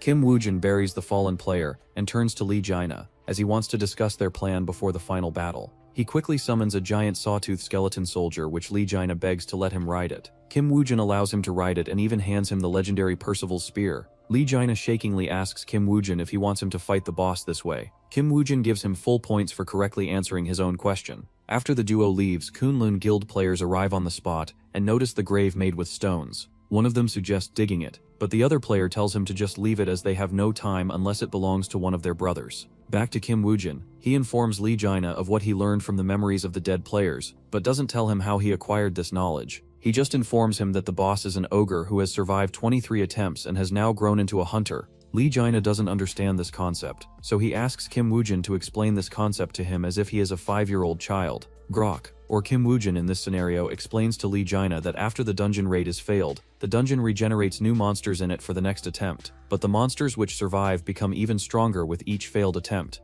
So the ogre boss is something that can be compared to the most elite boss at this level of dungeon. Lee Jina is amazed by Kim Woojin's knowledge and doesn't understand how he managed to learn all of this from just turning over some corpses. While Lee Jina is worshipping Kim Woojin like a god, the one-eyed man and his teammates are searching for corpses when they find an entire stack of them in the middle of a valley. The one-eyed man feels a bit weirded out as this whole thing doesn't sit right with him. He looks at the corpses and realizes that they all have their items still stacked on them, which means that no player has touched them before. While inspecting the fallen players, his gaze falls onto blood marks, which seems as if something or someone has dragged them out on purpose. Everything instantly clicks in his mind as he yells at everyone that this whole thing is a trap, but by then it is already too late, and the fear is already upon them. By the time one-eyed man turns around, the ogre boss has already eliminated a couple of his teammates. One after another, all the players of his team fall down with only himself remaining. In anger, he attacks the ogre with his unique ranked sword, but the sword doesn't even chip the slightest of the monster's health bar. Instead, it breaks in two. The one-eyed man instantly realizes that he is no match for the ogre, and tries to escape, but the ogre has already experienced 23 instances of human fighting style before, so there is no chance it will let him go. In the meantime, Kim Woojin and Lee Jina also arrive at the scene, as Kim Woojin orders Lee Jina to go and do what he told him to do. While seated upon the bestial skeleton soldier, Lee Jina rides it like a cavalry horse, and rushes towards the ogre to attack it. But the ogre immediately sends his gloomy aura towards Lee Jina, which engulfs him with fear. but fortunately, he has the Ring of Lancelot on him, which negates all the negative debuffs. With one of its biggest abilities rendered useless, Lee Jaina just keeps on poking at the ogre boss, while Kim Woojin controls the bestial skeleton soldier to not let Lee Jaina get hit by the ogre boss. But Lee Jaina is still very afraid of the boss, so he asks Kim Woojin when he will step in. Kim Woojin replies to him that he will step in after he has poked at least 10 holes into his body. While Lee Jaina fulfills his command, Kim Woojin summons the rest of his skeleton soldiers and hands them the blood weapons that he made from his own toxic blood, each filled with poison like everyone's ex. While Kim Woojin and Lee Jaina are fighting against the ogre boss, the Kunlun Guild is still searching for Van Gogh's bracelet. Even being so far from the boss battle, they can still feel the ogre's terrifying aura. This makes them realize that the Russian players must be fighting against the boss. They don't doubt that they won't be able to clear the dungeon, so they start hurrying up in their search for Van Gogh's bracelet. After looking around for a while, they finally discover a corpse of their fallen brother, which has the secret code written on it about the bracelet being in the hand of that Kunlun Guild member, which Kim Woojin buried in a stone grave. By the time they discover it, it's already too late, as Kim Woojin and Lee Jaina has started their final phase against the ogre boss. With more than 10 toxic spears stuck in its body, the ogre boss finally falls down as poison spreads throughout its whole body. With the ogre on its knees, Lee Jaina comments on how deadly is the combo of the Percival's spear and Kim Woojin's toxic blood. Even the powerful ogre was defeated. This makes him feel invincible, but Kim Woojin reminds him that there are 3 floor dungeons above this where even stronger bosses live.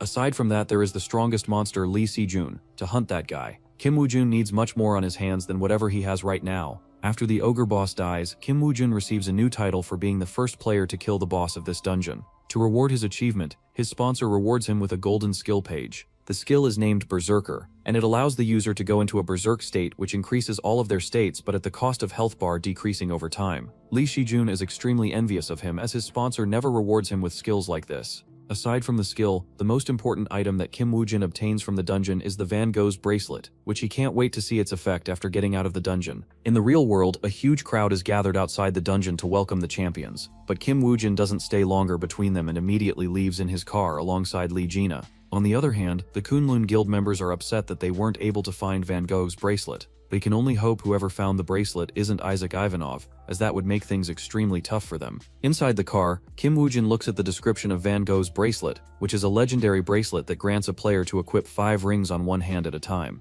But the side effect is that the player can't remove those rings. Even though the side effect is pretty serious, Kim Woojin doesn't mind it, as the ability to wear 5 rings is something that breaks the whole laws of the game itself. Normally, a player is only allowed to wear 5 accessories at a time. These include 1 necklace, 2 rings with 1 on each hand, and 2 bracelets also 1 on each hand. This will allow Kim Woojin to have a huge advantage over other players, but he would have to carefully select the rings. Just as he is thinking about which rings to put on, he receives a call from Oh Sai-chan, who tells him that Park Yong-won has returned, so it's time for him to play his cards. After learning this, Kim Woojin immediately informs Lee Jaina that they are going straight back to Korea. Lee Jaina is baffled, as he can't believe that they would go back home without even trying all the different Taiwanese foods. Bro definitely has good taste. Those xiao bao long do be an elite tier food. Back in Korea, Kim Woojin meets with Park Yong-won and informs him of everything that happened with Frontier Guild. He mixes half-truth with half-lies, but it's enough for Park Yong-won to believe him as the evidence is already there. His secretary hands him the evidence that they collected, which matches what Kim Woojin just told him.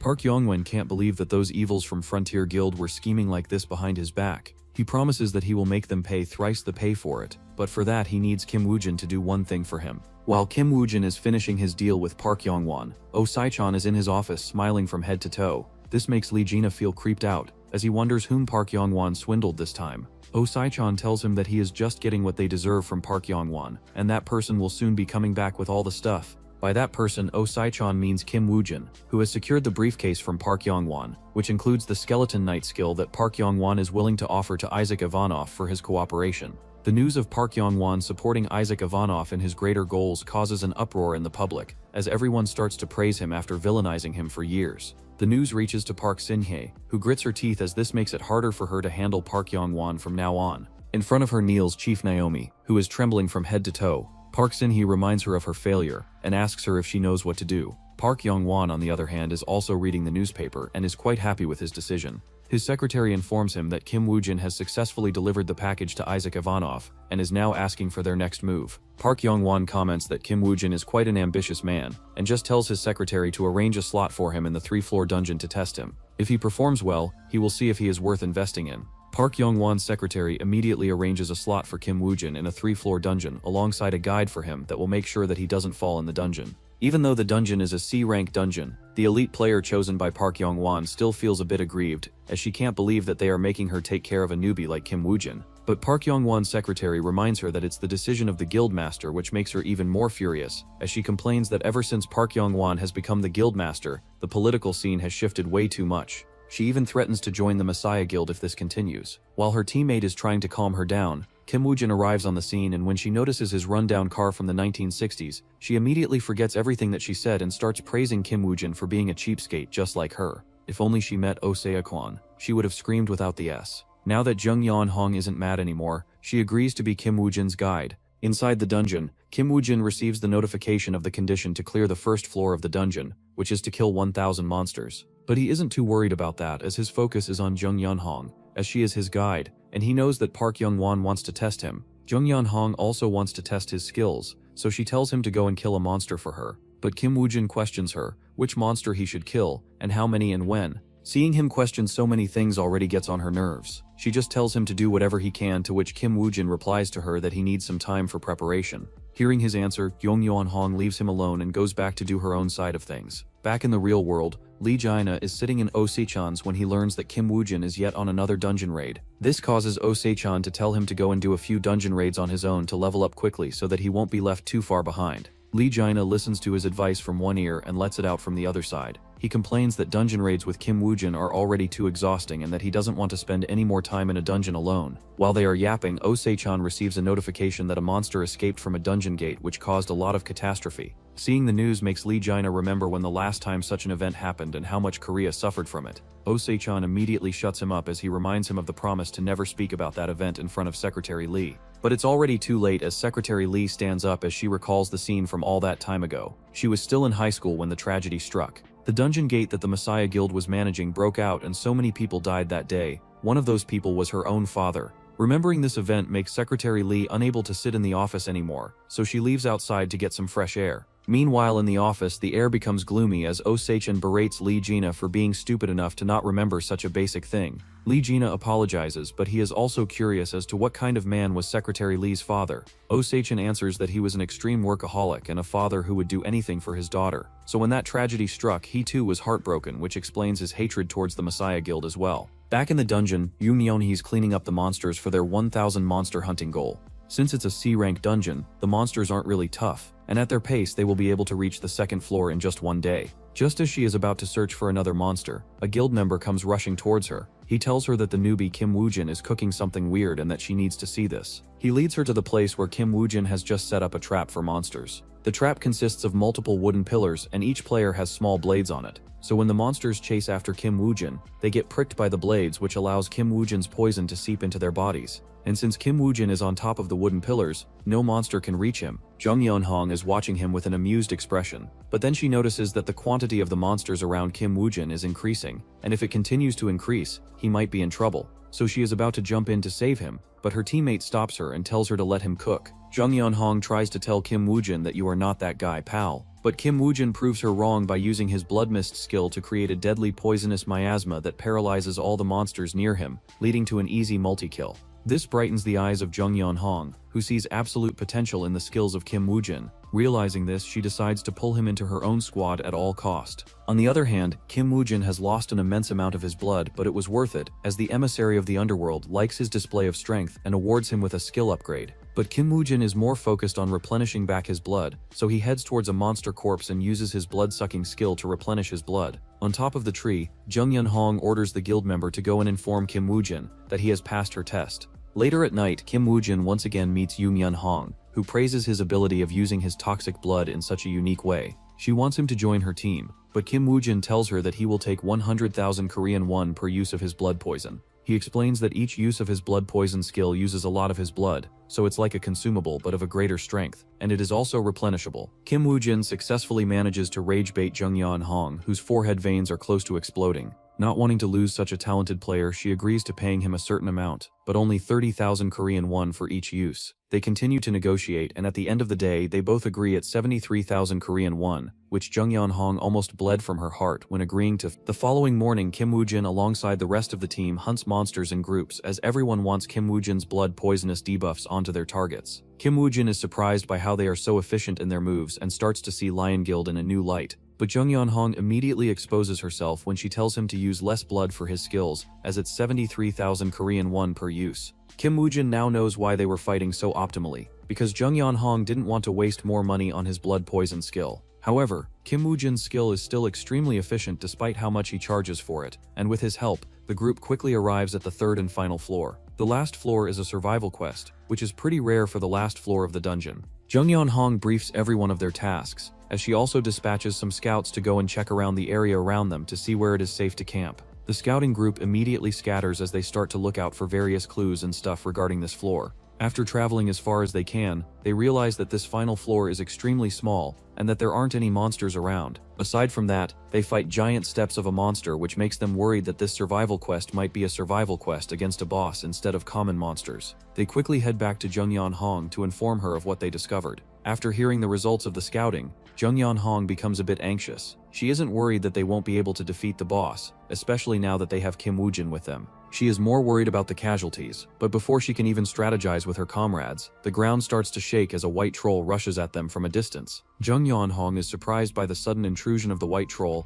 and deduces that it must be the boss. She immediately orders everyone to scatter as she fires a few arrows laced with Kim Woo-jin's toxic blood into the white troll's body. The white troll isn't too happy about it, as only black trolls in their community are shot at. The wound from the arrows instantly heals, making the poison rather ineffective. Jung Yeon-hong becomes concerned after seeing this, so she gathers everyone and calls for a quick strategy meeting. Kim Woo-jin tells her that he has a plan, but she needs to talk to him alone for a minute. Jung Yeon-hong warns him that he better not try to haggle the price of his blood, but Kim Woo-jin tells her that he's not a cheapskate like her. A bit away from the rest of the players, Kim Woo-jin conjures a blood arrow from his toxic blood and hands it over to Jung Yeon-hong. He tells her to use this arrow instead of her usual ones, as this will allow much more concentrated poison to spread throughout the white troll's body. After receiving the instructions from Kim Woo-jin, she heads back to her team and informs everyone of their plan. She first has the two tanks aggro the white troll towards them, and while the white troll is aggroed, the casters will use fire spells to attack it. Even though the white troll is immune to fire spells, it will serve as a smokescreen, allowing the melee players to get real close. After the melee players create a few deep wounds, Jung Yeon-hong uses her trump card, which is the poisonous arrows given to her by Kim Woo-jin. The blood poisonous arrows melt into the white troll's body, causing it to get paralyzed, and its stats also starts to fall down. After the white troll is poisoned, it doesn't take much time for the players to slay it, claiming them their first clear of the C-rank 3-floor dungeon. Kim Woo-jin's skillful use of his blood weapon skill is praised by his sponsor, who grants him another level up of the skill. After the dungeon is cleared, everyone is getting ready to leave when Kim Woo-jin reminds Jung Yeon-hong that he bled 217 times this time in the dungeon, so she better pay him back for all that blood. Jung Yeon-hong, who was in a festive mood, immediately became sulky after hearing this, but compared to the lives of her comrades, she feels that it was worth it. Meanwhile, in the real world, Park Yong-won is also negotiating with Chief Naomi, who has no option but to reconcile with Park Yong-won. Park Yong-won is the opposite of Jung Yeon-hong, who believes that the lives of the players can be traded as long as there is money to be made. So if Chief Naomi can pay him for his losses of the players that he lost in the dungeon against Frontier Guild, he is willing to forgive her. Back to Jung Yeon-hong. She attends a post-dungeon raid conference where the reporters ask her how she and her team managed to have 0 casualties against a white troll, especially in a C-rank dungeon. Jung Yeon-hong credits all of that to Kim Woo-jin and his blood poison skills. This news shocks Korean media, as they start to discuss this newbie named Kim Woo-jin, whose abilities and far-sightedness saved dozens of players' lives in the dungeon. Meanwhile, the man behind the whole commotion is sitting in his rundown car from the 1950s as he talks to Oh Sai-chan on the phone. Oh Sai-chan informs him that Frontier Guild agreed to help his other identity, Isaac Ivanov, in acquiring rights to clear the Dead Forest dungeon in America. This was all thanks to Park Yong-won tackling down Chief Naomi and forcing her to pay the price. But Oh Sai-chan still feels that the chances are low, as this is a dungeon that even the American guilds failed to do, which currently holds one of the strongest players in the world. Aside from a few small dungeons, American guilds don't really allow other foreign players to step into their dungeons at all. So even if the Frontier Guild agrees, the Great One Guild of America might not really allow them an entry. But Kim Woo-jin is optimistic that the door will open anyways, whether they consent or not. On the other side, Park Yongwon receives the dungeon report of the C-rank dungeon, cleared by Kim Woojin, and praises his abilities. He didn't expect Kim Woojin to be this skillful, and decides to use him properly from now on.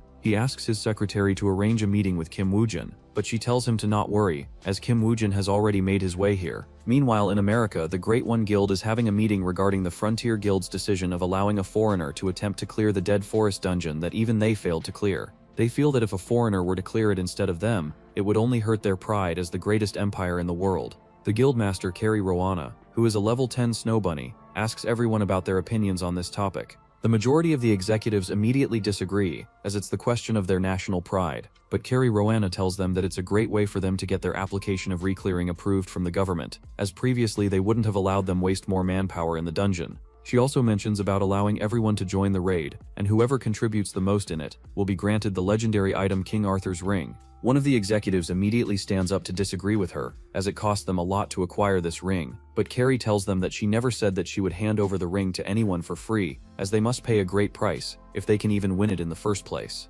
Back in Korea, Kim Woojin is in a car with Lee Jin-ah, who hands him over a skill page gifted to Kim Woojin from Osaya-chan. The skill is named Power of Pharaoh, and it allows the player to use all dead bodies as a sacrifice. Even though Kim Woojin already has the Book of the Undead to store his undead skeleton soldiers, he still feels that this skill might be useful in the future. After handing over the skill page to Kim Woojin, Lee Jin-ah reminds Kim Woojin that the Dead Forest is an undead-type dungeon, and that he would be at a disadvantage, as he won't have any dead bodies to use for his skeleton soldier skill. Kim Woojin tells him that it'll be fine as he won't be fighting against the undead monsters anyways. Lee Jin-ah shakingly asks if by this he means that he will fight on his behalf instead. Kim Woojin credits him for his smartness, but Lee Jin-ah wants nothing but to overdose from sleeping pills instead. While Kim Woojin is rage-baiting Lee Jin-ah, he receives a call from Oh Sachin, who informs him that the Great One Guild has set up a reward for anyone who clears the dungeon with most contributions. He mentions that the rewards is the legendary item King Arthur's Ring. Just as this news reaches the ears of Kim Woojin, the whole world also explodes with these headlines that the Great One Guild is willing to wager their most prized King Arthur's Guild on the line for this dungeon raid. After hearing the news, all the high-profile guilds rushes to join the dungeon raid. Even the Messiah Guild is not able to resist the urge and abandon their public image to join the dungeon raid too. Soon Kim Woojin and Lee Jin-ah also arrives in San Francisco, America, under the guise of their Russian identities. They are also discussing the reward from the Great One Guild, but Kim Woojin knows that it won't be so easy for him to acquire it, especially since so many high-profile players are taking action. Soon all the players including the American leader Ellis Heighton completes their entry into the dungeon. Meanwhile, in the real world, one of the executives asks Carrie if it was really a good decision. It isn't that he doubts the ability of Ellis, but the stakes are way too high. Carrie assures the executive that when she meant that she will offer King Arthur's Ring as a reward, she didn't mean that she won't use it in the dungeon raid, so she has already handed over the ring to Ellis, who equips the ring which grants her a massive boost in power. Inside the dungeon, Ellis gathers everyone to tell them about the contribution board. The board will take notes of all the monsters that a team kills, and assign points for it. As they are discussing about the point system, Lee Jin-ah feels that it's a bit unfair, since the other guilds have bigger numbers, but Kim Woojin isn't too worried, as he plans to go with his original plan. He walks nearby to a dead corpse of a lizard, and uses the skill power of Pharaoh on it. Since the lizard wasn't killed by him, the sacrifice is unsuccessful, and instead he summons a skeleton soldier out of it. Kim Woojin uses this skeleton soldier to spy on Ellis, who is also getting ready for the battle. Aside from the King Arthur's Ring, she was also given Merlin's staff by the Great One Guild, which allows her to activate the hidden equipment bonus buff of the Legend of King Arthur set. The King Arthur's Ring also makes all of the items belonging to the Round Table items stronger. With all of these items, Ellis's magical powers reaches the top of her level cap. This also brings her the confidence that no one else is stronger than her in this dungeon, which erases everyone's worries regarding losing the King Arthur's Ring. Kim Woojin, who is spying on her from the skeleton soldier, disconnects from the skeleton soldier and starts to remember the details about Merlin's staff in his memories. He is quite surprised that Great One Guild also gave her this item, as he already knew that they would give King Arthur's Ring to her anyways. Aside from that, he is also quite surprised to learn that Merlin's staff is in Great One Guild's hand. As in his previous life, this was the main magical staff of the Queen of Messiah Guild, Park Sin-hye. Now that he knows that Park Sin-hye acquired this staff from Great One Guild's hands, he decides to steal it from their hands, as this will essentially cripple Park Sin-hye's future. Meanwhile, Ellis goes on a rampage with her magical spells, as no monster can withstand her powers. This shocks all the players, who are not unsure anymore whether they will be able to clear the top floors easily or not. Ellis is also pleasantly surprised with her powers, as after killing all these monsters, their contribution points now rank at the top of the scoreboard. Meanwhile, Makosh Guild, which Isaac Ivanov belongs to, is way below them in ranks. This makes all the American players laugh at him and doesn't care about his legendary status at all. However, Kim Woo-jin isn't too upset about all of this, as he just causally starts to summoning the undead skeletons from the corpses of monsters killed by Ellis and other players. Normally this wouldn't be possible as he didn't kill them, but the power of Pharaoh is a bug in the system that renders this side effect useless. His blatant confrontation causes the Great One Guild players to get rage-baited, and they all start cursing Kim Woo-jin for stealing their kill rewards. But Ellis holds them back and assures them whatever he does, he won't be able to beat them in the leaderboard. Now that would have been true if Kim Woo-jin didn't have the trump card on his hands. By trump card he means Lee Jae-na, who still doesn't understand what sort of suffering is awaiting him. Lee Jae-na doesn't like the look in Kim Woo-jin's eye, so he asks him what he wants him to do. Kim Woo-jin tells him that if they want to win this, they need to use their old tactics of him acting as the bait for monsters to chase after him. Lee Jae-na can't believe that Kim Woo-jin would throw him in front of the wolves like this once again, but Kim Woo-jin emotionally manipulates him by telling him that only he can achieve this, as he is nigh immortal. Reluctantly, Lee Jae-na accepts the task, and Kim Woo-jin also summons his personal trump card, which is the Skeleton Knight skill that he just acquired from Park Yong-won. Back in the real world, Osaya-chan is grinning when he sees all the famous guilds in the world focusing on this dungeon raid. Some guilds even set up betting stations where people can bet on which guild will secure the first place. Osaya-chan places his bet on Kim Woo-jin, whom he is sure that will the first place. But when he learns from Secretary Lee that Great One Guild has published the item loadout of Ellis on the internet, he becomes shocked as Ellis is carrying not just one legendary ring, but also a legendary staff. Aside from that, who knows how many other items she has in her inventory. Osaya-chan now regrets betting everything on Kim Woo-jin and wants to change, but unfortunately the betting is irreversible, which makes him cry as if he just lost his mother or something. Back to the dungeon, Kim Woo-jin quickly overtakes Great One Guild using this new strategy which shocks Ellis, who thought that her position as the top contender was confirmed. She asks him what secret he has, to which Kim Woo-jin nonchalantly replies that it's all luck. Ellis doesn't believe him, but Kim Woo-jin doesn't care, as he instead asks her what abilities does the King Arthur's ring has. He wants to know this beforehand, as he believes that he will acquire this ring sooner or later. In fact, he even asks Ellis to give the ring back to him willingly, as only the strongest player should hold the strongest equipments. Ellis is amused by his words and asks him if he truly thinks he is the strongest player in the dungeon. Not wanting to rage bait Ellis, Kim Woo-jin tells her that if there was someone else stronger than him, he would have offered his items to them, so that they would have greater hope in clearing the dungeon. Ellis calls him arrogant for having a thinking like that and leaves. She still believes in herself that she will be able to surpass him on the leaderboard soon. This heated verbal battle is witnessed by Frontier Guild's Captain Jay Jackson, who is more than happy for them to fight, as he wishes them to even perish altogether. As for Ellis, she returns back to the camp, but unfortunately, no matter how hard she and her comrades try, they are still unable to get even close to him, as their numbers keep on getting wider and wider. She has just finished her hunting session,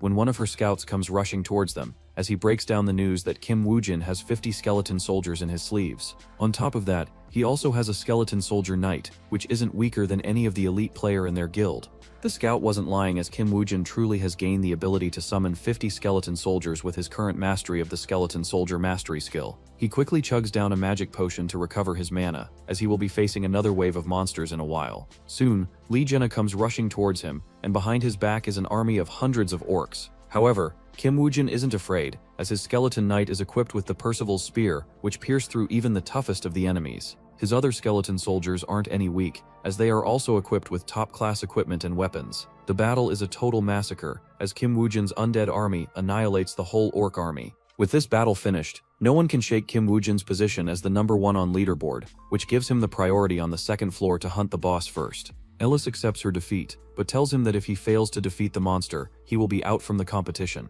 Soon everyone arrives at the second floor, and the quest this time is a boss named Earth Turtle. While Kim Woo-jin and Lee Jae-na leaves out to search for it and slay it, Jay Jackson approaches Ellis from behind as he offers to cooperate with her in efforts of standing against Kim Woo-jin, who is after all a foreigner. Jay Jackson is as persuasive as any Republican, as he asks Ellis to carefully think over his deal. Ellis, on the other hand, throws aside his offer as she calls him a coward for trying to play tricks on others behind their backs. She also warns him that if he tries to play such tricks against her, she will let him know who she is. While Ellis is berating Jay Jackson, Kim Woo-jin and Lee Jae-na has already cleared the dungeon. This shocks both of the captains, as they didn't expect them to be this quick. Back to the Earth Turtle boss. Its corpse lays on the ground, and besides him is Lee Jae-na kneeling on the ground, gritting his teeth in pain. He quickly takes out a couple of sausages from his inventory and starts munching on them to activate his blessing of the sticks. The blessing quickly heals Lee Jae-na's wound, but he still curses Kim Woo-jin for making the whole thing so rough for him. Kim Woo-jin asks him to rephrase his word, as it sounds as if they had cracked each other. Even though Lee Jae-na is slightly angry at Kim Woo-jin for always treating him like a rag doll, But he isn't too dissatisfied, as during the entire period of their cooperation, his blessing has leveled up by 3 levels, which he couldn't have achieved on his own. Since the 2nd floor has been cleared, Kim Woojin and the others arrive at the 3rd floor, and right after entering, they can feel an ominous aura in the air. At first they feel that it might be psychological effect, but when the system notifies them that they have been affected by the black fog, and that their vitality will drain with time, Kim Woojin has his power of aphosis, which grants him immunity to all sorts of poisons, while Lee Jana has the Ring of Lancelot, which gives him resistance to negative effects as well. However, the other players aren't so fortunate, as they all become terrified and immediately takes out the antidotes in their inventory to detoxify themselves. Unfortunately, the amount of antidotes are barely enough for them to last half a day. Ellis is worried that they might not be able to clear the dungeon in half a day, which puts her on the edge of her seat. Jay Jackson uses this opportunity to approach Ellis once again, and tells her that they have also only have half a day worth of antidotes. This puts them at disadvantage against Kim Woojin, so he extends his hand in front of Ellis once again for her cooperation, and this time she doesn't reject him, as she also doesn't want the ring to fall into the hands of a foreigner. After making the deal, Jay Jackson smiles in his heart, as he just lied to Ellis about their supply of antidotes only being enough for 1 day, when in reality, he has enough antidotes for the Frontier Guild to last a whole day. Back to Kim Woojin and Lee Jana. They stand in front of the boss of this dungeon, which is also an undead monster. But unlike other undead monsters, it has the ability to summon endless amount of skeleton soldiers for his own army as well. Lee Jana is quite worried as to how they will defeat the undead commander and his whole army of undead skeletons. Kim Woojin isn't too worried about the skeleton commander, as he already has his own trump cards. But what he does care about is making the Great One Guild and Frontier Guild suffer and beg him to clear the dungeon quickly. On the side of American players, they start to hear the sounds of a great battle happening in the distant, but they can't interfere because of this roles. But that doesn't mean that they can't play tricks to affect Kim Woojin and his skeleton soldiers' army. Kim Woojin is watching Lee Jana battle the undead commander's army on his own, when suddenly a huge group of orcs rushes towards him. But Kim Woojin had already expected this, so he activates the explosive corpses, which causes the whole floor to shake. Away from the battle, Jay Jackson is shocked, as he can't believe that Kim Woojin could predict such a thing. While Jay Jackson is losing his balls, Ellis is constantly under pressure, as it's been almost half a day and a lot of her guild members are slowly being drained by the poison. She doesn't understand why it's taking such a long time for Jay Jackson to complete his task. But just then she notices Kim Woojin walking towards them, as she asks her if he has already given up. Kim Woojin tells her that he is here only to send back the Frontier Guild members that were critically injured. Ellis doesn't understand what he is talking about, but then her gaze falls onto Jay Jackson, who is lying on the ground unconscious. She finally realizes why he was taking so long, because somehow he had already found himself in the ditch. But she doesn't want to let Kim Woojin go back this easily, so she tells him that according to their agreement, he has retreated from the fight, which counts as him giving up. But Kim Woojin just places a finger on his mouth and asks her to subai, as his teammate is still fighting for his life against the undead commander. At first Ellis doesn't remember who his other teammate is, but when her guild members makes her remember that gorilla-looking guy, that they finally realize that Kim Woojin wasn't alone this whole time. But she still doesn't want to give up this opportunity, so she asks him if he is still fine with being poisoned by the black gas, which even she has no way of fighting aside from constantly using antidotes. Kim Woojin reminds her that poisons can't affect him, which makes Ellis remember that Kim Woojin was the first person to clear the Needle Snake dungeon, whose poison had taken the lives of hundreds of other players. Using her silence as an opportunity, Kim Woojin verbally attacks Ellis by saying that things wouldn't have come this far if all guilds decided to just cooperate from the start, instead of having competitions to decide the ranking. His voice is supported by other players who blame Ellis and the Great One Guild for being so greedy and luring them into the dungeon, under the guise of items that they never planned to have anyone win. Kim Woojin is delighted by the result, so he plays his ace card, which is him reminding Ellis that she should help him in clearing the dungeon, or else the blame for the death of all these players will go onto her shoulders. Ellis has no other choice but to give up the King Arthur's ring and the Merlin's staff, just for the sake of saving the face and the reputation of the Great One Guild. After equipping all of these items, Kim Woojin arrives back at the battlefield, where Lee Jana has been suffering all alone this whole time. He is finally glad that Kim Woojin has returned, but he still doesn't know how he will take such a monster down, who has infinite numbers of skeleton minions up his hands. Kim Woojin asks him to not worry, as he activates the blessing of the King Arthur's ring, which gives him the set bonus alongside the Merlin's staff. This only buffs his magical powers, but the effects of King Arthur's ring doesn't end there. It also buffs all the Round Table legendary items, one of which Kim Woojin wears on his neck. The Gawain's necklace allows Kim Woojin to activate the Blessing of the Sun, which grants Kim Woojin the holy powers, which he then transfers to his skeleton soldiers using his skill Aura Field. Now all of Kim Woo-jin's soldiers are buffed to the max, and even the strongest undead commander is nothing in front of his massive skeleton soldiers' army. But Kim Woo-jin doesn't plan to have a battle of attrition, as that would be too exhausting, and by the end of it, the remaining players might not even survive. While Kim Woo-jin and his army are locked in a struggle against the undead commander, Dullahan,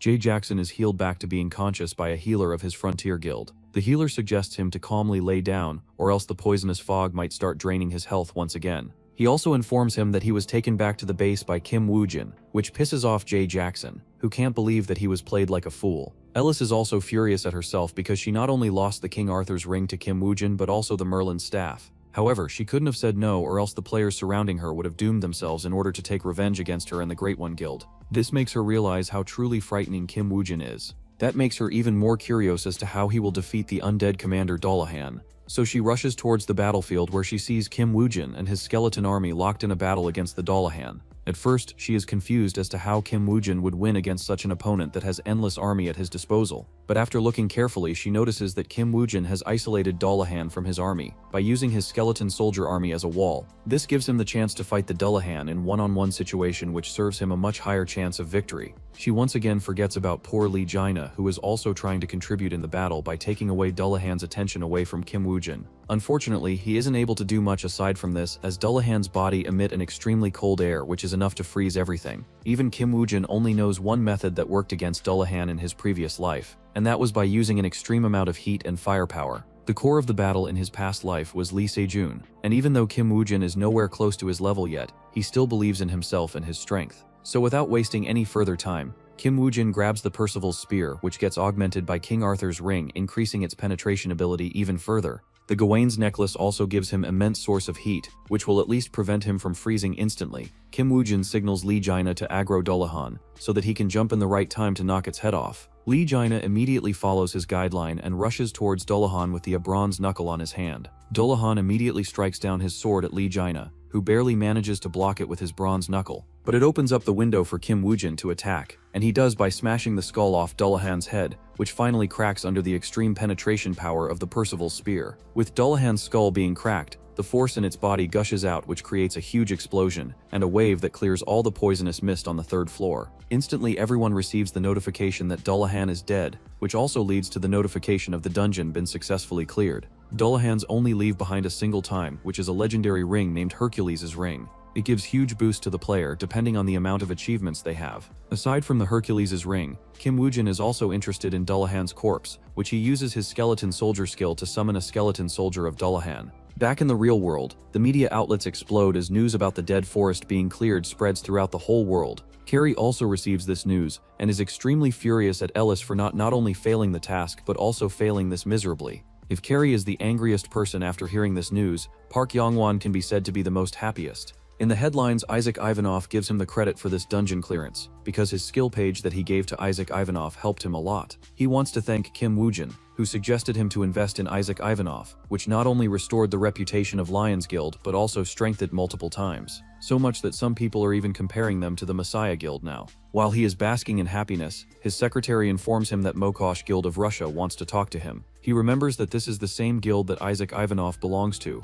so he immediately picks it up to talk to them. Meanwhile, Isaac Ivanov, who is in reality Kim Woo-jin, talks with Oh Se-chan on a call and asks him if he has put the bait out in front of the prey. Oh Se-chan assures him that everything is taken care of and that he has even arranged the thing that he told him to arrange, but he advises him to take care of it as it's not that durable. After hanging the call, Kim Woo-jin turns to Lee Jaina, who complains to him for being a workaholic and not taking some time to rest. Kim Woo-jin tells him that they are just going to do that now, and that he can pick whichever place he wants to go to, and he will treat him unlimited food on his own expenses. Lee Jaina wonders if sun rose from west today, as there is no way this cheapskate is going to treat him to unlimited food. While Lee Jaina is thinking of what to eat, in the Messiah Guild headquarters, the things are pretty rough, as the Sword Master and Archer Master refuses to participate in any dungeon hunt till they have avenged their disciples by removing Kim Woo-jin from the face of this earth. Park Sin-shai tries to explain to them that Messiah Guild can't wait any longer to clear the Floor 7 dungeon, as their reputation is already dwindling after the recent successive victories of Isaac Ivanov over the dungeons which no one has been able to clear before. She also calls the whole thing about their disciples being trivial, which offends the both masters, who reminds her that what trivial is that rookie named Isaac Ivanov, who has barely cleared a Floor 3 dungeon and they are already treating him with such respect. Park Sin-shai wants to argue, but Lee Sejun stops her and allows the two masters to take care of their personal matters without any reprimand. Park Sinshai can only bow down her head as she lacks the courage to speak against Lee Sejun. She tells the two masters that they will postpone the dungeon raid for now, till they are busy with their own matters. After the two masters leave, Johan Jorg, who is sitting in the shadows, laughs at the Messiah Guild and their current situation. He remembers that this is the same guild which used to be full of high-ranking members, is now empty, and no one even respects them anymore. Park Sin-hyai warns him to not disrespect the guild before the master, but Lee Sejun signals her to shut up, and turns to Johan Jorg as he asks him what he can do to solve this current problem. As much arrogant Johan Jorg is, even he gets frightened by Lee Sejun's aura and struggles to speak. While they are in a meeting, Park Yong-won calls Kim Woo-jin to his office and informs him that he has another mission for him. Since he was the one who recommended Isaac Ivanov to him, the Russian player wants to appoint him as his duo. After informing Kim Woo-jin, Park Yong-won takes him to the dungeon gate where Isaac Ivanov will be testing him. It's Park Yong-won's first time meeting Isaac Ivanov in person, so he is quite excited. But after the meeting, he is quite disappointed, as the air around Isaac Ivanov doesn't feel as heavy as media portrayed it to be. Inside the dungeon, Isaac Ivanov takes off the face mask, and under the mask it turns out to be Lee Jaina. He laughs out aloud as the expression on the Park Yong-won's face was a delight to see. He also starts to praise his own acting skills, but Kim Woo-jin has to disagree with him as it almost costed him his whole identity today. He decides to not let such an event happen again. As for how they planned it, Kim Woo-jin had Osaka call Park Yong-won to tell him that he's from Mokosh Guild, and that he wants to test Kim Woo-jin to see if he can join Isaac Ivanov as a partner. But since Kim Woo-jin is Isaac Ivanov, he needed someone else to act like him in the meantime, so he chose Lee Jaina. He even fed Lee Jaina as much meat as he wanted, which satisfies the big man. He was about to call Kim Woo-jin an angel as compared to Osaka, but stops when he sees him paying for the meal using the card given to him by Park Yong-won for this meeting. Back to present, Kim Woo-jin is testing his new equipment against the monsters in the dungeon, but he is still unsatisfied as he can't test his full potential because the monsters are too weak. So instead he turns towards Lee Jaina, wanting him to be his test subject instead. Lee Jaina is terrified and reminds Kim Woo-jin that he will fail him in his assessment if he touches him, but Kim Woo-jin already planned to fail from the start. Soon they both exit the dungeon as Kim Woo-jin calls Oh Se-chan to give the news to Park Yong-won that he was unsatisfied with Kim Woo-jin's performance. Oh Se-chan agrees to it but informs him of another important news. The news is about Messiah Guild, who delayed their plans to clear the Floor 7 dungeon. Kim Woo-jin suspects that it must be because of inner tensions. He also suspects the two masters to be behind this decision to delay, as they are the only two in the guild to hold enough weight to make Lee Sejun change his decisions. Oh Se-chan agrees with him, but he also reminds Kim Woo-jin to be clear as the two masters have a blood feud with him. Kim Woo-jin thanks for the consideration, but he wants to take care of things on his hands for now. The following morning, Kim Woo-jin meets Park Yong-won, who is disappointed in him that he was disqualified from the test. To appease Park Yong-won, Kim Woo-jin tells Park Yong-won that Isaac Ivanov was interested in his blood poison skills, but since his skills are far too one-sided, he got rejected. He also mentions that he heard Isaac Ivanov mentioning about gathering players, which means that he must be planning on creating his own guild after leaving Mokosh Guild. Park Yong-won sees this as an opportunity and asks Kim Woo-jin if he will be successful in qualifying this time if he gets another chance. Kim Woo-jin assures him that he will definitely succeed if he gets a little bit of his support. Meanwhile, somewhere else in the world, a man named Francis Chero clears a dragon dungeon, which is a huge news to everyone. But to him it's just another Tuesday, which is why people have nicknamed him the Dragon Slayer. After Francis comes out from the dungeon, a man approaches him with a problem as he asks Francis for his suggestion. He shows Francis the dungeon report of a dragon dungeon that popped up in Japan. It's an A+ ranked dungeon with 3 floors. The dragons there are not fully grown but just hatchlings. But even then, no one in Japan wants to risk their life in the dungeon, so they want to ask him for a suggestion on what to do.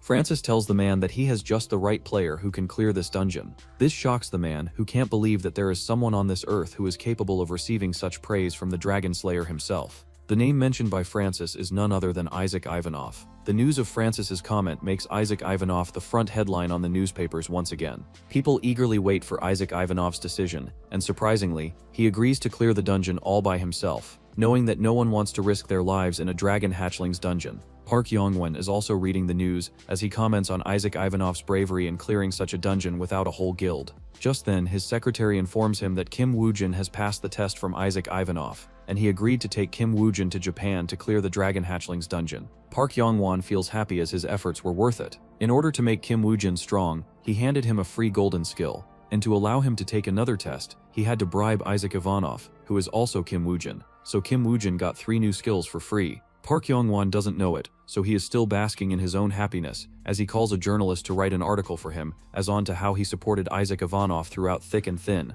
This earns Park Yong-won even more cheers from the public, and soon his reputation far surpasses that of Lee Se-jun, who is still silent, and have yet to make a move. Oh Se-jun in his office is also enjoying the whole scenario as two of his worst enemies, Park Yong-won and Lee Se-jun, are being exploited by Kim Woo-jin. To satisfy Kim Woo-jin, he also spent a lot of resources. He just spent a lot of rare resources to create a special item for Kim Woo-jin that will help him conceal his identity better. Fortunately, everything was worth it as Kim Woo-jin manages to fool the whole world into believing that a skeleton soldier is him by disguising it into himself using a rare monster's skin that can transform itself into any creature. He asks Lee Jaina to carefully place that thing in inventory, as it will be extremely hard for such a thing to appear on the market once again. After putting away the skin, Lee Jaina turns towards Kim Woo-jin, who summons a whole army of his skeleton soldiers. These include new skeleton mages, a skill that he got from Park Yong-won, and fire golems, another skill that he got from Park Yong-won. Aside from that, the army also contains Dullahan and the sawtooth wolves that Kim Woo-jin previously created in the other dungeon. The lineup is already terrifying, but Kim Woo-jin goes a step further as he equips the Van Gogh's bracelet, which merges into his right arm,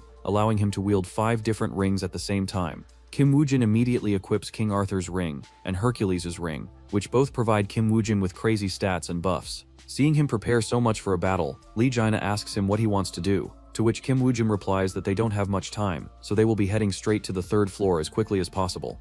By quick, Kim Woo-jin meant extremely quick, as right after Kim Woo-jin buffs himself, he goes crazy and almost burns down the whole floor. Lee Jaina realizes that Kim Woo-jin isn't a solo player anymore, as his legion now can do everything that you would expect a guild to do. He has mages, tanks, damage dealers, and even mounts, making him truly a one-man army. After they arrive at the 3rd floor, Kim Woo-jin slows down as Lee Jaina asks him what exactly is the strategy of defeating the dragon hatchling once again. Kim Woo-jin explains once again that he only needs to take care of its wings, and he will do the rest. He also reminds Lee Jaina to not get up from the hatchling's back until he tells him to. This makes Lee Jaina a bit terrified, as what if the hatchling flies away, taking him with it? But Kim Woo-jin assures him that he won't let it escape. As they are talking, the dragon hatchling appears in their vision. Even though it's still a hatchling, it still looks absolutely terrifying. It claws down one of the monsters and starts munching on it. But after having a few bites, it stops, which makes Kim Woo-jin realize that it's far more intelligent than he thought of it to be. Realizing this, he doesn't waste any more time and detonates the corpses hidden around the hatchling.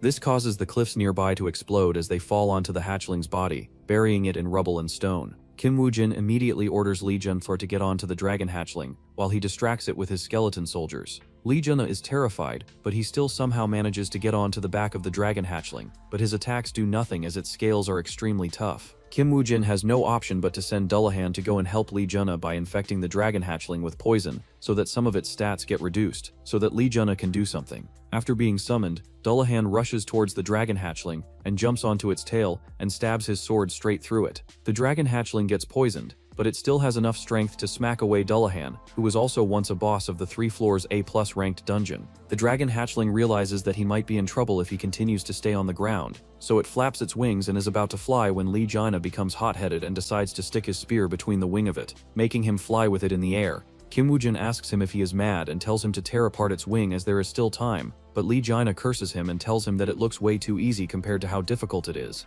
But fortunately, he still manages to hold on for a while as his weight is enough to push his spear down the wingspan of the dragon hatchling, causing it to be torn apart in half. Without one of its wings, the dragon hatchling isn't able to support its weight anymore as it falls down onto the ground, alongside Lee Jaina, who gets buried into the ground from the impact. But Kim Woo-jin isn't too worried, as Lee Jaina is immortal. Instead, he focuses on the dragon hatchling, who is still a formidable opponent, despite losing its flight. But fortunately, Kim Woo-jin has a huge supply of skeleton soldiers, which eventually tire down the dragon one by one, even though their attacks don't do much damage. But since they are submerged with Kim Woo-jin's toxic blood, the dragon hatchling continues to grow weaker, while Kim Woo-jin stays as strong as ever. As for Lee Jaina, he finally manages to get out from the ground as the impact this time took a lot of his power to heal. He tells Kim Woo-jin that he owes him a hefty meal after this dungeon. Back in the real world, the two masters are playing the game of Chinese chess, when a man comes to report to them that it has been 10 days since Isaac Ivanov and his team entered the dungeon. Even though it's surprising that he survived for 10 days, he still feels that it's difficult for him to actually clear the dungeon.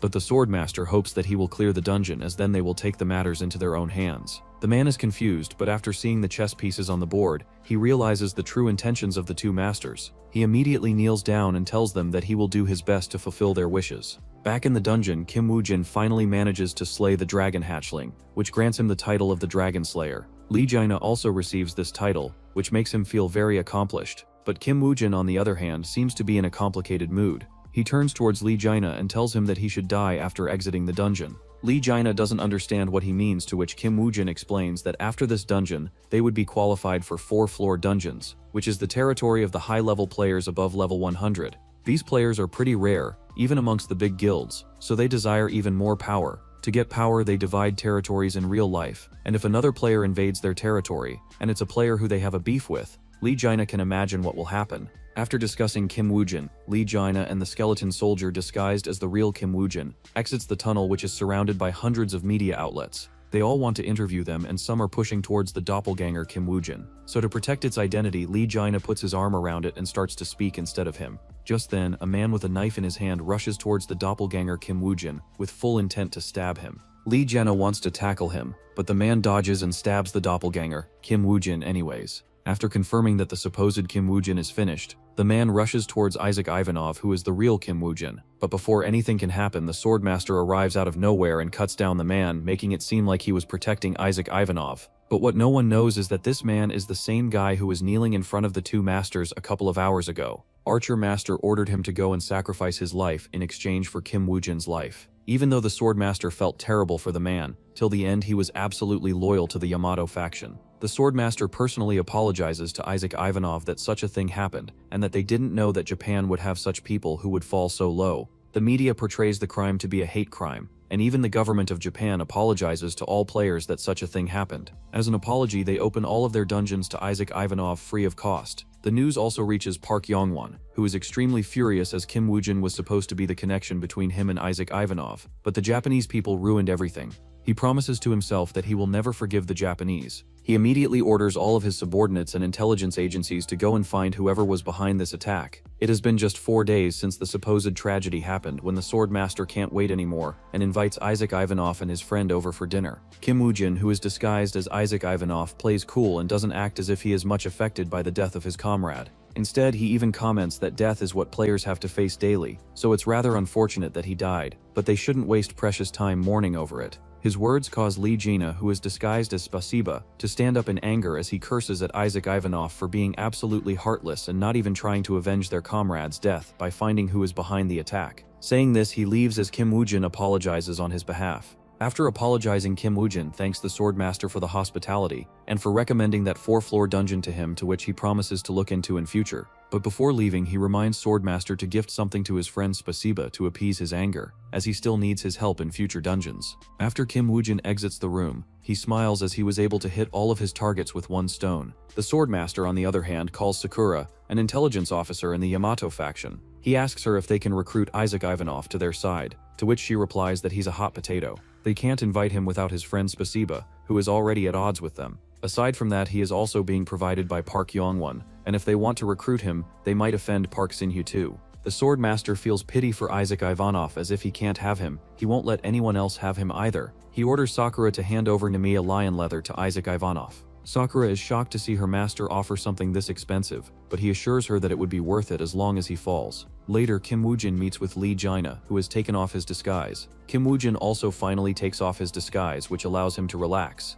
In the car, he commends Lee Jaina for speaking out loudly that way, as it helped him exploit a few good things from the Swordmaster. Lee Jaina tells him that he didn't even want to say such things, but it's just that people like Swordmasters make him angry because of their hypocritical nature. But now that he realizes he should have eaten the sushi before speaking out loudly, it's sad for such a food to go to waste. Kim Woo-jin is as always rendered speechless after hearing Lee Jaina's brutal truth. This man is a true foodie to his core, even queso ain't anything in front of him. The following day, the news breaks out that Isaac Ivanov has made up with his friend Spasiba once again, and that they will be clearing their first 4-floor dungeon on top of Mount Fuji. Oh Sai-chen calls Kim Woo-jin and congratulates him for successfully swindling the entire Japan, but he still asks him to be cautious, as one of the rewards mentioned by the Japanese factions for clearing out the Mount Fuji dungeon isn't even in their hands. The item is called Aegis Shield, and according to a report Secretary Lee found out, it was lost in the Mount Fuji dungeon. In one of the failed attempts at the dungeon, Kim Woo-jin and Lee Jina stands in front of the dungeon that they are about to enter. The dungeon is named Hellhound Dungeon, and just when they enter it, a huge explosion occurs, which causes the dungeon gate to close, stopping other players from entering. The news about the explosions quickly spread, as people were furious at the Japanese government for not being able to take care of its guests, as this is the second time there was an attempt to take the lives of foreigners. While the whole world is criticizing Japan, the Swordmaster is smiling because it's not bad that they have isolated them both in the dungeon. However, he tells Sakura that if it were him, he would have at least sent a few trustworthy guys with them. But Sakura tells the Swordmaster that they are just two newbies who know nothing about 4th-floor dungeons. Moreover, it's an A+ ranked dungeon. According to her, they might not even have the will to hunt monsters anymore. She also mentions that she didn't expect the Swordmaster to pull a trick like this by offering Aegis Shield as the reward for clearing the dungeon. The Swordmaster corrects her that it wasn't a trick, but that he really intends to reward anyone who clears the dungeon with an Aegis Shield. This is because people are growing curious about the Aegis Shield, and since every legendary item contains a portion of a world's power in it, if people were to know that they failed to conquer the dungeon despite having a legendary item, no one would ever attempt such a dungeon ever again. But now that the reward is there, a lot of brave souls will risk their lives, and soon the dungeon will become a mass graveyard. Back to Kim Woo-jin and Lee Jina. Even though they are stranded in the dungeon, they aren't too worried as Kim Woo-jin already predicted something like this would happen. In his previous life, such a thing was extremely common, and he personally learned all of these methods from the Swordmaster, so he could guess what the Swordmaster intended to do with them. Lee Jina wants to know how Kim Woo-jin knew that something like this would happen, but Kim Woo-jin isn't in the mood to tell him, as he just orders him to follow him around as he plans to catch 20,000 birds. While Kim Woo-jin and Lee Jina are catching birds, Johan Jorg is in a B+ rank dungeon of 5 floors all alone. After hunting down the boss, he receives the Book of Undead, which finally allows him to store 30 undead skeleton soldiers in it. Once again, back to Kim Woo-jin. He and Lee Jina easily manage to clear the first 2 floors, but when they arrive on the 3rd floor, the difficulty spikes up as they have to face an ogre boss instead. Now it would be very easy for both of them to handle such a boss, but Kim Woo-jin decides to leave Lee Jina all alone to handle the boss, while he looks around the 3rd floor to find the remains of the previous team that entered the dungeon belonging to the Yamato faction. Lee Jina gets his ass beaten by the ogre boss, who might just give Queso a competition in its ability to bend gravitational waves around its body. Lee Jina curses Kim Woo-jin for leaving him all alone, but the skeleton snake in his pockets tells him that the reason why people fail on the 3rd floor of the 4th-floor dungeon is that they try to conserve their strength, which leads to their demise. So he tells Lee Jina to go and wreak havoc, as he is more than strong enough to take the ogre boss down. He also reminds him that he is wearing the Nemean lion leather, which gives him a huge resistance to physical attacks, while also increasing his physical damage by a lot. Only after Kim Woo-jin reminds Lee Jina that he remembers about it and now realizes why his Blessings of the Sticks ability hasn't activated yet. He immediately regains confidence in his abilities and tells Kim Woo-jin to do whatever he wants, and assures him that he will take care of the ogre boss on his own. With Lee Jina focused on the boss, Kim Woo-jin can take his time searching for the remains, and soon enough he finds the remains and immediately uses his Eye of Anubis skill to learn more about Yamato faction and their motives. From the memories of the dead, he learns that this guy was the captain of the team Yamato back then. Unfortunately, they made the rookie mistake of hiding their strength, but by the time they realized that they were doing something wrong, it was already too late. The captain sacrificed himself to give a chance for his reach the 4th floor in hope that they will be able to clear it. He also handed over the Aegis shield to them before breathing his last breath. Back in the present, Kim Woo-jin now knows that the shield is on the 4th floor, but what he doesn't understand is that Aegis shield is supposed to be one of the strongest shields in the whole world, so for the Yamato faction to fail with it at the 4th floor means that there might be some unstable factors regarding this dungeon. But this doesn't deter Kim Woo-jin, who can't wait to see the face of the Swordmaster when he returns back with the Aegis shield in his hands. Meanwhile, in the real world, Park Sin-hye is reading all of the articles regarding Isaac Ivanov stuck in the dungeon for 13 days with very low chances of clearing the dungeon. While people are already considering Isaac Ivanov to be dead, they start hyping up the new necromancer in the town, Johan Gerge. Both fandoms of each necromancer get into heated arguments over these things. Park Sin-hye is reading all of this and decides to inform Lee Se-jun about it. She feels that with Isaac Ivanov stuck in a dungeon and Kim Woo-jin dying at the hands of the Swordmaster has turned the favor of the public back onto their guild. However, Lee Se-jun calls her out for being inconsiderate, as Isaac Ivanov is in the same position that he was in 3 years ago. During that time, a gate appeared in the middle of Seoul and he was trapped in a dungeon by a man who was sure that he was going to die. But he survived, and that event has shaped him to become what he is today. That man was none other than Secretary Lee's father. As to why he trapped Lee Sejun in the dungeon, no one is sure of, but Lee Sejun feels grateful to that man for helping him become who he is today. He tells Park Sin-hee that if Isaac Ivanov manages to survive, he would like to meet him at least once. Back inside the dungeon, Kim Woo-jin arrives at the boss location where Lee Jina has just finished slaying the ogre boss. He teases Lee Jina that he brought back his skeleton soldiers because he thought that he might need them, but it looks that he doesn't need them anymore. Lee Jina has already fallen for Kim Woo-jin's rage bait for like 6 to 7 times. But despite that, he still continues to fall for it like a brain-dead idiot. As they say, like a moth to a flame. Kim Woo-jin decides to spare the poor guy from more teasing, and instead tells him to get ready as they will be moving to the 4th floor. Meanwhile, in the real world, Oh Sechun is also reading the news that keeps on mentioning the certain demise of Isaac Ivanov, which also worries Secretary Lee, who asks Oh Sechun if Lee Jina will be safe. Oh Sechun tells her that hellhounds are very dangerous compared to other monsters, but when it comes to doing things that matter, no one can beat Lee Jina. Moreover, the monster in disguise, Kim Woo-jin, is also present with him. So like always, they will come back safely this time too. Once again, back in the dungeon, Kim Woo-jin spends a lot of energy looking for the corpses of the previous players, and through their memories he learns that Yamato faction threw the shield down into the crevice of the earth, which took him a lot of effort to take it out. But with the shield in his hands, Kim Woo-jin is assured that they will be easily able to clear this dungeon. However, Lee Jin-hee doesn't know what he was doing, so he keeps on complaining to him for being a freeloader while he is suffering constant harassment from these dogs, who aren't even as half cute as Cerberus from the game Hades. He complains that even the tanks have basic human rights, and are not animals like how he treats him. But just then, the Hellhound appears behind him as it spews its hellfire at the back of Lee Jina. Fortunately, Kim Woo-jin saves him in time by using the absolute defense of the Aegis shield. Lee Jina immediately forgets about all the curses that he gave to Kim Woo-jin, as he thanks him for saving his back. Kim Woo-jin hands over the Aegis shield to Lee Jina, and tells him to go and be the main tank, as what's a real tank without a shield? This message is for all the Thor players and Marvel rivals.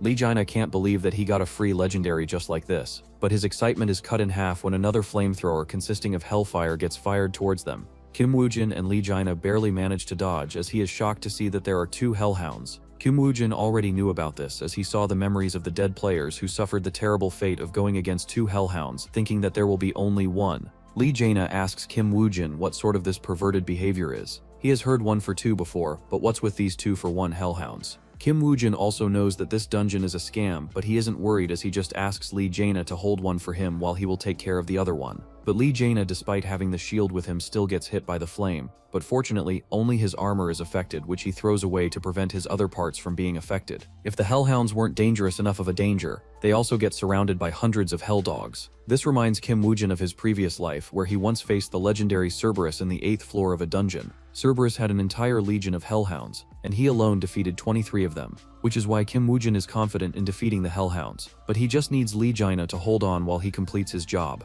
Meanwhile, in the real world, Park Young-won's secretary hands him a letter from Kim Woo-jin, which mentions that he is still alive and that he feigned his death to avoid the harassment from Japanese players who were after his life. Park Young-won feels extremely angry, but he is also happy as this means that his investment wasn't lost. But he also promises to teach Kim Woo-jin a lesson for deceiving him. Like that. Back in the dungeon, Kim Woo-jin is maneuvering around the Hellhound and dodging its fire as if it's nothing. Lee Jina is completely sure that Kim Woo-jin has never faced a Hellhound in his life before, but the way he fights against them makes him look as if he has fought them his whole life. Soon, one of the hounds is taken down by Kim Woo-jin as only the other one remains. But to take down one single Hellhound, Kim Woo-jin had to waste a lot of dragon hatchling bones. Despite them being dragon bones, they still melted under the heat of hellfire, but it doesn't matter as Kim Woo-jin has an entire stack of them. But before Kim Woo-jin can begin his second assault, Lee Jina stops him and tells him to give the second kill to him. He is tired of being carried by him as this hurts his pride as a man. Aside from that, he also wants to grow stronger as he also has people to protect.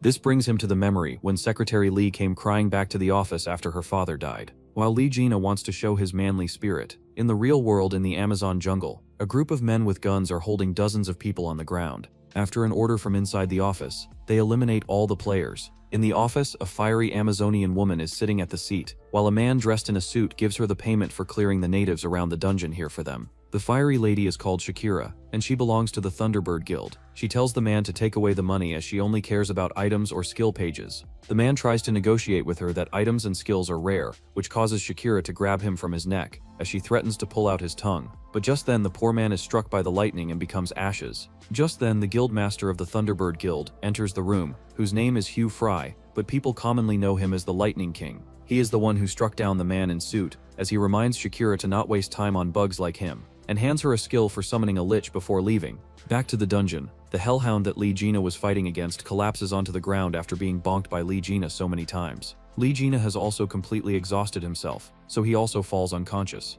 After some time, his blessing of the stick skill heals his injuries, which wakes him up from the sleep. He immediately gets into a fighting stance but is stopped by Kim Woojin, who tells him that the hellhound is already dead. Lee Gina asks him if it was him who killed it, but Kim Woojin tells him that he didn't do anything, and that the hellhound was killed by injuries caused by Lee Gina himself.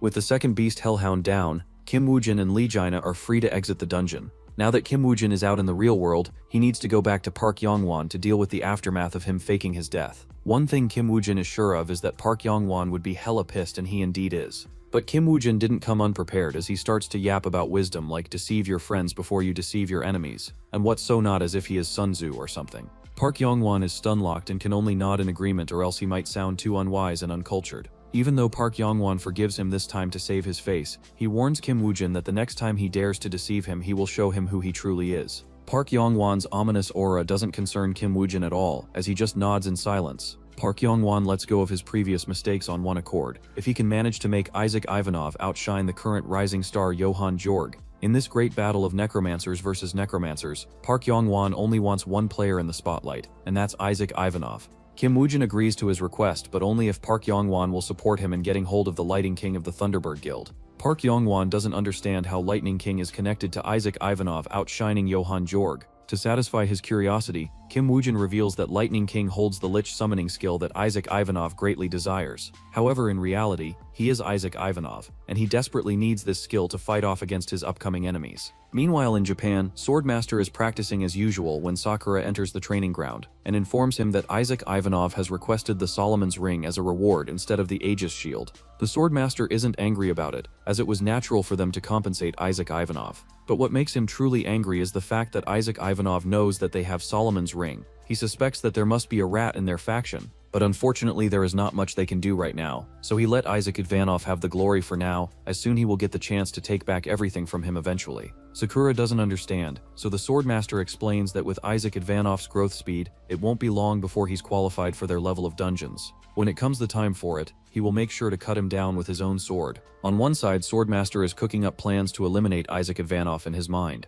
On the other side of the world, Kim Woojin arrives at the Thunderbird Guild to have a talk with them about summoning the Lich skill. Before he can get to the Lightning King, Kim Woojin has to go past the fierce Amazonian woman Shakira. And just like all the other Latina baddies, she's also one tough nut to crack. But Kim Woojin has his own trump card, so he brings it out on the table and tells Shakira that he will sell Isaac Ivanov to them if they can fulfill his request. Shakira tells him that she can kill him right now, and no one will know as he's already considered dead to the whole world. But just then, Lightning King arrives as he makes his presence known to both of them. He is interested in the deal that Kim Woojin is proposing, and asks him if he will sell Isaac Ivanov to them, pound per pound. Kim Woojin jokes that they wouldn't want him without his limbs, so why ask such a question? The Lightning King likes his sarcasm and tells him to elaborate on the deal. A few days later, Kim Woojin and Lee Gina are sitting beside a bonfire in their Russian disguise. Lee Gina wants to enjoy the meat in his hands, but the upcoming dungeon raid makes him very anxious. He asks Kim Woojin if it's really alright for them to take on a 5 floors dungeon when they just recently barely took care of a 4 floors one. Kim Woojin smiles and asks him if he's afraid of dying.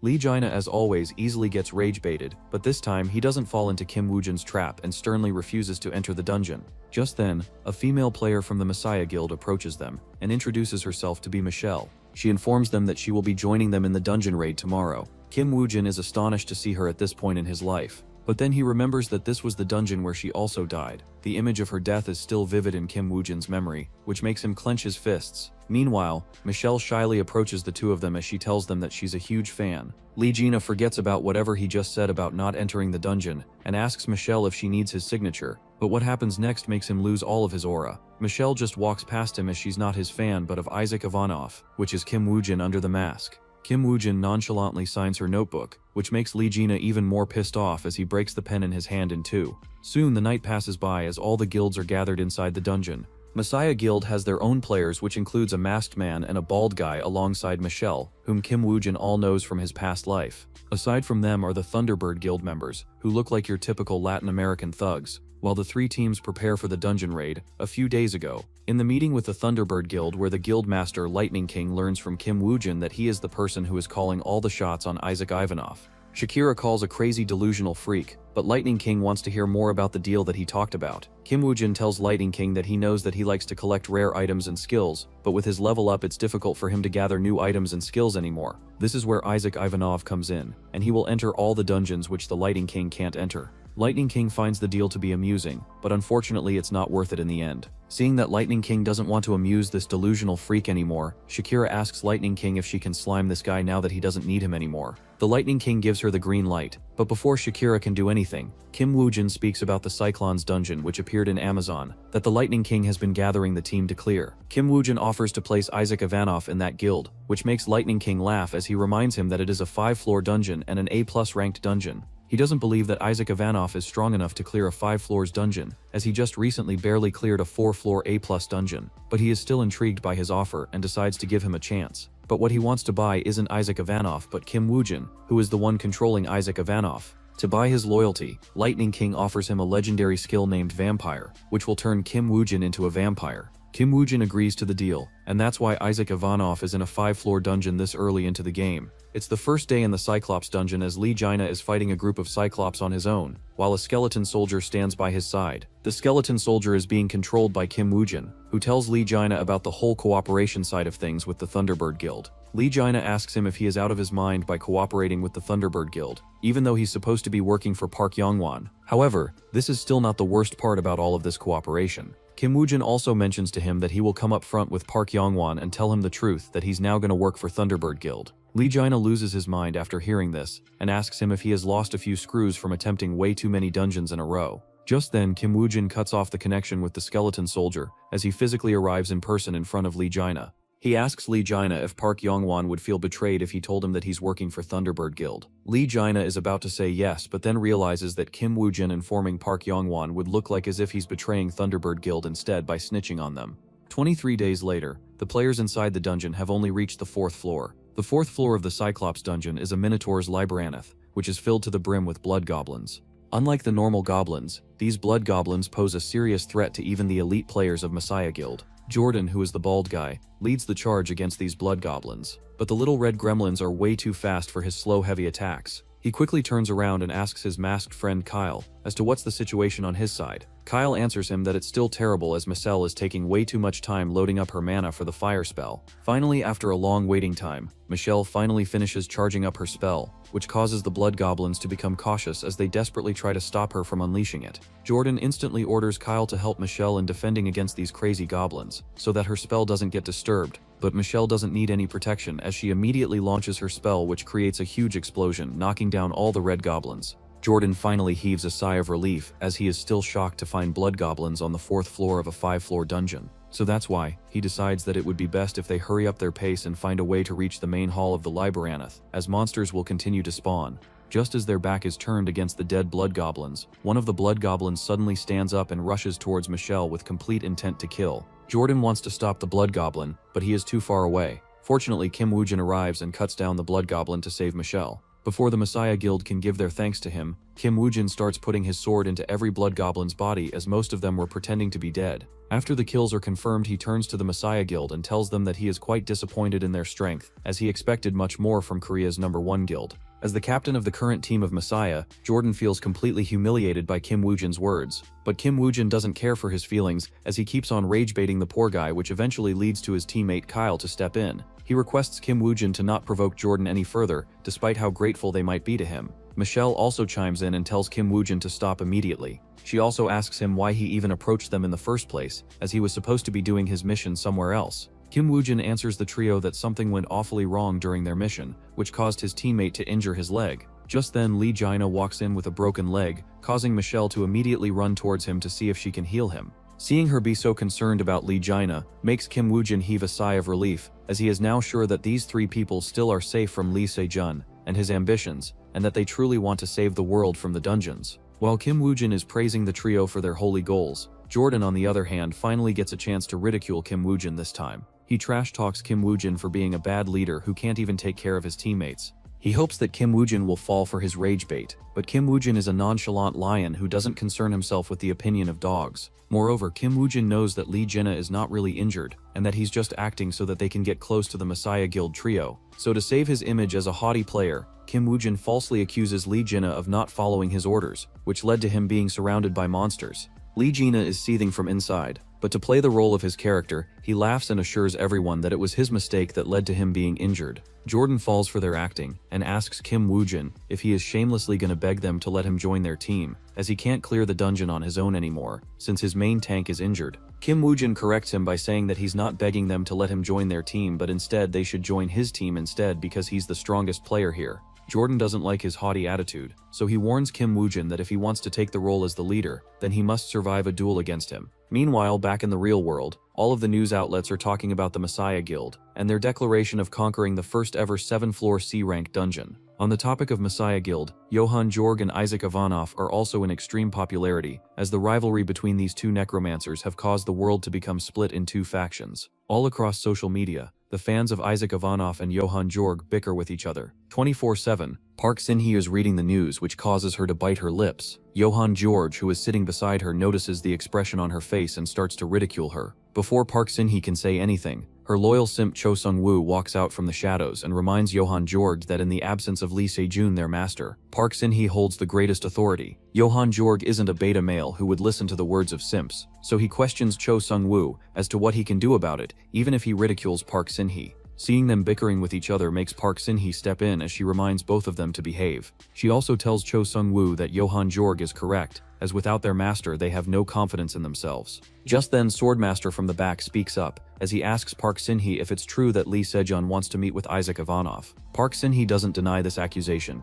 which makes Swordmaster remind her that Isaac Ivanov is an enemy of their Yamato faction, and that they will kill him no matter how much Lee Se-jun likes him. Park Sin-hee tells Swordmaster to not worry, as Isaac Ivanov is already seeking death even without them doing anything. She shows them the clip that they acquired of him entering the 5-floor A+ ranked dungeon. She also tells Swordmaster that this news is credible as they have sent 3 of their Messiah Guild members with them. She isn't worried about these members dying as they aren't aware of their goals and are rather suspicious. However, they aren't sure whether Isaac Ivanov will truly die, as he has shown his miraculous ability of surviving no matter how critical the dungeon may be. That's why they have set up a bait for him to enter the 6th-floor A+ ranked Sphinx dungeon in Egypt, which will eventually become his grave. Back to the dungeon, Jordan lies on the ground, defeated. Kim Woojin looks at him with a smile and tells him to just put fries in the bag. Little bro, Lee Jinna is watching from the sidelines, and is reminded of his old days when he also challenged Kim Woojin, and was then hanged to a tree to starve the whole day. After Jordan admits defeat, Kim Woojin takes the role of the party leader as they resume their dungeon hunt once again.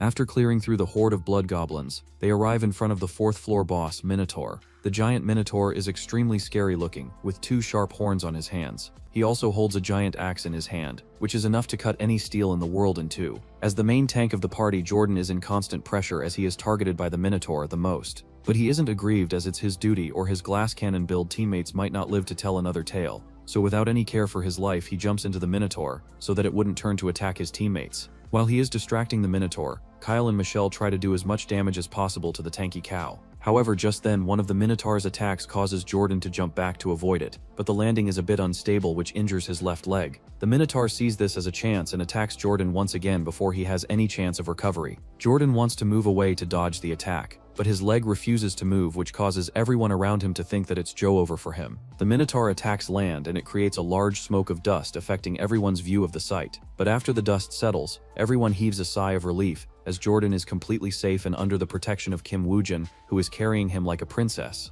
Jordan is embarrassed and immediately threatens Kim Woojin to put him down. Without any hesitation, Kim Woojin obliges to his order and throws him to the ground, making Jordan cry out from pain. But aside from his pain, Jordan calls out to Kim Woojin and asks him why he is going into the battle all alone. Kim Woojin replies that since all of their tanks are down, someone has to take the role of a tank, so he is just going to do that. Jordan asks him if he is crazy, as he is just a damage dealer, not a tank. Kim Woojin smirks and calls him out for being ignorant. Jordan tells him that he's still got that dog in him and that he will be fine, but Kim Woojin tells him to stop the cap. He knows that it must be cool to sacrifice himself as the leader of his group, but sometimes staying alive is better than unnecessarily sacrificing one's life. He just asks Jordan to watch him fight the Minotaur and see how the real tanks create space for their team to launch their assault. Spoken like a true tank in a hero shooter game. Meanwhile, back in the real world, Osashin is having lunch with the dragon hunter Francois, and is surprised that a cheapskate like him would have lunch in such an expensive restaurant. Francois smiles and acts as if he didn't understand what Osashin just said. Osashin ignores this guy's eccentric behavior,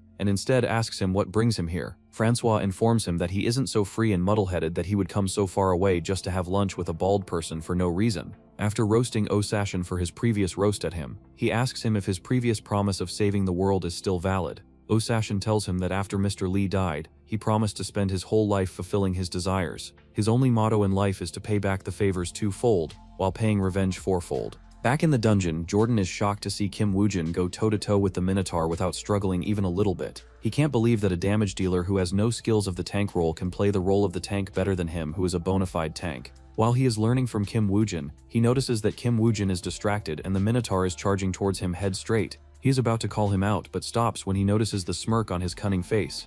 Just as the Minotaur is about to headbutt him, Kim Woojin steps aside, making the Minotaur dive straight into the thick wall of the labyrinth. Jordan doesn't even know whether he's the tank or Kim Woojin, because in no way or form he would have been able to push the Minotaur this far even if he had all the abilities of Kim Woojin. Meanwhile, Kim Woojin utilizes the immobilization of the Minotaur to deal a bit more damage to him through his skeleton soldiers. He also uses the blood sword in his hand to poison the Minotaur while he is still stuck in the wall. After being poisoned, the Minotaur becomes absolutely furious and goes into its berserk form. Kim Woojin has been waiting just for this moment, as Minotaurs are generally intelligent beings, but when going into their berserk form, they lose their nationality and their attack patterns become far simpler. So Kim Woojin gets ready to deliver his main blow to the Minotaur as he waits for it to come rushing at him. The Minotaur intends to end the battle in one attack, but Kim Woojin has different plans, so just when it's about to strike, Kim Woojin orders his skeleton soldier to throw a stone at its face. This takes all of its anger away from Kim Woojin towards the skeleton soldiers. This small window of distraction allows Kim Woojin to enclose all of the corpses that he gathered, fly close to the Minotaur through the help of his mage skeleton soldiers.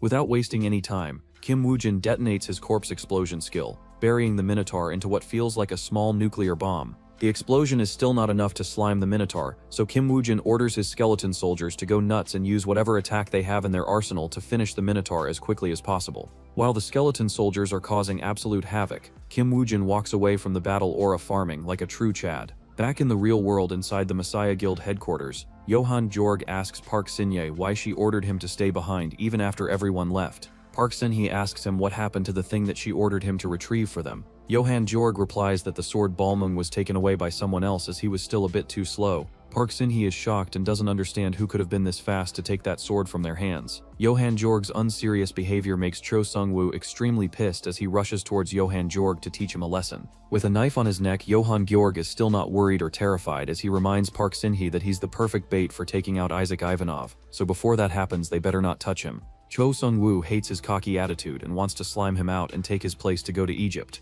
But Park Sin-hye once again stops him and tells him that Johan Jorg is indeed their best bait to take out Isaac Ivanov without any failure. Back in the dungeon after defeating the Minotaur boss, the door to 5th floor opens up as all of the surviving players walk in. The Thunderbird Guild members are still alive and kicking, so they ask Kim Woojin if he still remembers his promise to give them all the loot on this dungeon to them. On the other side, Jordan is still in a shock because he lost all of his dignity as the leader back on the 4th floor. Even his trusted Michelle praises Kim Woojin's strength while comparing them. Kyle isn't really stabbing any hearts, but his words still hurt Jordan, who can only grieve in silence. Ignoring the remarks from the Thunderbird Guild, Kim Woojin remembers the casualties in his previous life on this floor, so this time he promises to himself that he won't let that future from happening once again. While Kim Woojin is recalling the plan in his mind, he hears a noise in the distance, and he instantly becomes cautious. He also reminds all the other players to stay on their guard, as well as that thing is coming. Back in the real world, Osai-kun tells Francois to stop playing around in riddles and just bring whatever he has onto the table. Francois finally becomes serious as he puts down his coffee and brings out the thing from his inventory. The item is a sword, and it's not just any sword. The sword is the legendary Balmung sword that the Messiah Guild has been searching for all of this time. He hands over the sword to Osei-kun and tells him that since he wants to save this world, this sword is the only thing that can kill the savior. Osei-kun knows who this savior is, and he accepts the sword. But the main thing still remains, is Francois giving it to him for free, as there is no way he is paying money for it. After the meeting ends, Francois leaves and Secretary Lee also drives Osei-kun back to the office. During the ride, she tells Osei-kun to be not that protective of her as she is not that weak that she can't bear the truth. Osai-chen realizes that Secretary Lee must have learned the truth about the day that her father died. He asks her if she is okay and needs any help, to which Secretary Lee replies that she's not okay at all, which is exactly why she is even more determined in her goal to finish off the Messiah Guild and save the world. Back in the dungeon, Jordan asks Kim Woo-jin if it's alright to leave behind the Thunderbird Guild members, to which Kim Woo-jin assures him that he doesn't need to care about them. As for what Kim Woo-jin truly means, let's look at a few moments before this conversation. The Thunderbird Guild members are tired of hiding behind and letting Kim Woo-jin do all the work. They are also arrogant enough to believe that they can take down the Cyclops boss on their own, which turns out to be their gravest mistake. The captain of the Thunderbird Guild wants to slay the Cyclops by his own hand, because that's the only way he can prove his worth to the Lightning King and become his left-hand man, which will make him equal in status to Shakira. Back to the present, Kim Woo-jin tells Lee Jaina to get ready for their plan, so he equips the Solomon Ring that Kim Woo-jin swindled from the Yamato faction. The Solomon Ring allows Lee Jaina to control monsters nearby him. Meanwhile, the captain of the Thunderbird Guild is fighting against his inner demons. He confuses his own comrades with the monsters, making him slime all of them out with his own 2 hands. By the time he comes back to his senses, all of his subordinates are on the ground covered in blood. Before he can make any sense of the situation as to what's going on, the 2-headed Cyclops arrives near him and crushes him into meat paste with a single punch. After unaliving the captain of the Thunderbird Guild, the double-headed Cyclops takes all of the corpses back to his lair to enjoy them as he watches Netflix and chill. While it is chilling, Kim Woo-jin is explaining his plan to Jordan, who is unsure whether the plan will work or not. He asks Kim Woo-jin if the monsters that are being controlled by Lee Jaina will become a problem for them later on,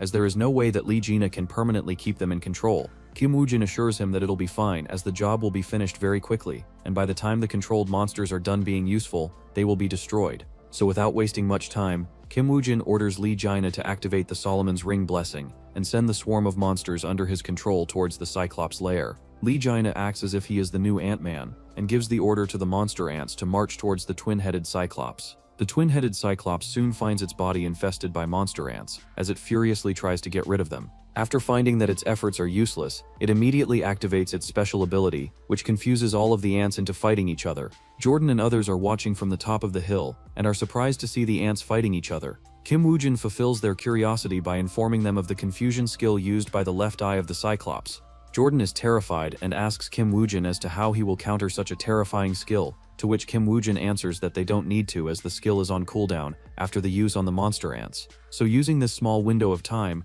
Kim Woo-jin equips a sword in his hand as he rushes towards the Cyclops. The twin-headed Cyclops notices Kim Woo-jin coming towards him, so he utilizes his right eye's ability, which is a petrification ability. The petrification ability turns Kim Woo-jin into a stone statue, but Kim Woo-jin had already prepared a counter for it, which is the Lancelot's ring, which gives him a huge immunity to petrification. After removing the stone she'll remove from his body, Kim Woo-jin strikes its right eye as the left eye is still on a cooldown. The Cyclops shriek in anger as it punches Kim Woo-jin, but the attack is blocked by Aegis Shield, which is indestructible and can block any attack. From the backlines, Michelle provides backup by shooting fireballs at twin-headed Cyclops while Jordan and others rush in to support Kim Woo-jin. Kim Woo-jin asks them to leave the right eye to him and instead asks Lee Jaina to go and help Jordan and his team in taking out the left eye. He asks him to be quick as they need to eliminate the twin-headed Cyclops before the cooldown on his confusion skill is over. To aid himself, Kim Woo-jin summons his skeleton soldier even though they can't deal as much damage as him, but they provide necessary backup in case of need. With everyone giving all of their effort, the twin-headed Cyclops is taken care of in just a few minutes. After the Cyclops is dead, Kim Woo-jin acquires its eye, which is a legendary tier item. The eye allows any player to use the both abilities of the twin-headed Cyclops. With some mana, the player can either use the skill Confusion or the Petrification to slow down enemies. After acquiring the item, Kim Woo-jin and the Messiah Guild leaves the dungeon and head outside where a surprise is waiting for them. The whole Thunderbird Guild is pointing guns at them, as their leader Lightning King tells Kim Woo-jin to hand over the rewards that he got from the dungeon. Jordan and his team protest that the rewards are for their efforts, and that the Thunderbird Guild didn't even contribute much. But the Lightning King doesn't care for their opinion as he looks at Kim Woo-jin, who is under the guise of Isaac Ivanov. Lee Jaina asks Kim Woo-jin if he is really willing to hand over such a precious item, to which Kim Woo-jin replies that why not, as they will be getting what he wants in return as well. So without wasting any more words, Kim Woo-jin just takes out the legendary eye from his inventory and hands it over to the Thunderbird Guild. After exchanging the items, the Thunderbird Guild leaves as Kim Woo-jin extends his hand to say his goodbyes to the trio from Messiah Guild. Jordan is a bit of Tuzalangri and doesn't extend his hand, but when Kim Woo-jin tells him to cherish his comrades and make sure that he is alive for them, he finally drops the act and grabs his hand for a firm handshake. After the Messiah Guild trio leaves, Lee Jaina asks Kim Woojin since when he was so kind towards the Messiah Guild. Kim Woojin smiles as he replies to him that he never truly hated the Messiah Guild, but only the fake Messiah who wants to trample on the will of these real Messiahs. Meanwhile, the news of Isaac Ivanov successfully clearing the Cyclops dungeon spreads throughout the whole world. All the guilds extend their congratulations to him, and the Messiah Guild is no different. In fact, they let Johan Georg release the statement that he wants to team up with Kim Woojin to take on the 6th floor's A+ ranked Sphinx dungeon in Egypt. This news sparks a huge uproar on the internet, as everyone is discussing what will happen if these two celebrity-level necromancers join hands together to clear a dungeon. While some are excited, some of Isaac Ivanov's fans are worried as they feel that it's a bit too early for him to take on a 6th floor A+ ranked dungeon. One user even jokingly comments that Johan Georg and Isaac Ivanov are secretly lovers, and that they want to be buried together in the Sphinx dungeon and use the power of ancient Egyptian mummies to revive back together. Talk about doomed yaoi. Back in the Messiah Guild's headquarters, Park Sin-hye invites the Swordmaster for a meeting, as she wants him to equip the 2 legendary items in her hands, so that there won't be any variables left in eliminating Isaac Ivanov from the face of this world. The 2 legendary items are the Lord of Hell, Hades' helmet, and the Greek god Hermes' boots. While the Messiah Guild is preparing Swordmaster and Johan Georg for the Sphinx dungeon, Park Yong-won from the Lion Guild is also strengthening Isaac Ivanov to help him in eliminating the influence of Johan Georg as quickly as possible. Since Park Yong-won can't meet Isaac Ivanov in person, he calls Kim Woojin, who has been acting on his behalf. Kim Woojin recounts everything that happened between Isaac Ivanov and the Lightning King to Park Yong-won, which makes him appreciate Kim Woojin for not betraying by playing tricks on him. This strengthens their bond with each other, so he asks Kim Woojin to coerce Isaac Ivanov into eliminating Johan Georg in the dungeon, and for the payment he will give him the Osiris's ring in advance. Kim Woojin is surprised to receive the Osiris's ring, as Osiris is the god of underworld in Egyptian mythology, so as a necromancer who is attuned with death, this will help him out a lot. After receiving a few final words from Park Yong-won, Kim Woojin leaves as he has to disguise himself as Isaac Ivanov to enter the Sphinx dungeon in Egypt. A few days later in Cairo, Egypt, Kim Woojin meets Johan Georg as they shake hands to commemorate their collaboration. Johan Georg feels that Kim Woojin looks down on him, but he bears the grudge for now, as he will soon be taking him out with his own 2 hands. Later on in the dungeon, inside the Sphinx dungeon, it's just like its name, a world full of desert and sand. In these harsh conditions, even the monsters struggle to survive on their own, not to mention that now they face the threat of 2 of the strongest necromancers in the world. They stand no chance against their skeleton soldiers' armies. Johan Georg strikes a conversation with Kim Woojin about his skeleton soldiers, which are individually extremely strong. Kim Woojin also comments on Johan Georg's superior numbers, which will cause him a lot of trouble. Johan Georg laughs at Kim Woojin's comment, and tells him that not all of these skeleton soldiers belong to him, as most of them belong to his party members. Meanwhile, he can just control them all using the Hades ring, which grants him the power to take control of anyone summoned skeleton soldiers. Kim Woojin is shocked to see such an item on Johan Georg, as he didn't hear anything about it in his previous life. He wonders if this is one of the few items that the Messiah Guild had hidden from the world previously. With Johan Georg having the power to control anyone's skeleton soldiers, Kim Woojin becomes a bit worried. Before this, he thought that he could take care of him without showing all of his trump cards. But now that things have come this far, he might as well just show Johan Georg his full extent of his powers. Later at night, Johan Georg is resting alongside the rest of his companions when he randomly starts to talk with an invisible entity. He calls this entity an agent of the underworld, and comments how terrible it must be for it to not be able to eat or drink anything. He casually mentions how hungry it must be, while he himself munches on a juicy piece of meat. He also feels a bit angry about the fact that he cannot slime Isaac Ivanov yet, as he still needs his help in clearing the final boss of this dungeon. Just as he mentions this, the invisible entity makes its presence known for a few seconds before the scene ends. 21 days later, all the players in the dungeon successfully manage to arrive at the door of the 6th floor with no casualties. This makes Johan Georg comment that the 6th floor must be hellish, as they haven't really suffered any setbacks yet. Kim Woojin also agrees with him, as it's extremely unusual for a 6th floor A+ ranked dungeon to be this easy. Aside from this, he is also worried about the hidden enemy, as he can't believe that Park Sin-hye would have only sent Johan Georg to do the job. This fact also worries him, as he isn't sure who could be the hidden assassin that's waiting for him in the shadows. But worrying too much now won't do him any benefit, so he just enters through the door to the 6th floor, as the assassin will definitely make himself known to him on the last floor. After arriving at the 6th floor, all the players find themselves in a desert with a burning sun shining on their head. A few miles away from the desert, they can see a jungle which Johan Georg offers to move in to avoid the desert heat. Kim Woojin agrees with him, but before they move on, he informs him that there is an assassin hiding in the shadows, so he suggests everyone to take care of the assassin before they go in to search for the final dungeon boss. Johann Georg acts confused to distract Kim Woo-jin, so that he can have his skeleton soldiers sneak attack him from the sides. But Kim Woo-jin already expected something like that, so he jumps back and lets his skeleton soldiers battle against Johann Georg's. Johann Georg's party members want to chase after the escapist Kim Woo-jin, but Johann Georg stops them and tells them that it's okay to let him go, as long as they can hold back his special summons on the battlefield. Kim Woo-jin, being the absolute big-brained Chad that he is, he already expected Johann Georg to target his special summons because they can't respawn infinitely like the other regular skeleton soldiers. So to prevent his precious summons from being destroyed or controlled by Johann Georg's Ring of Hades,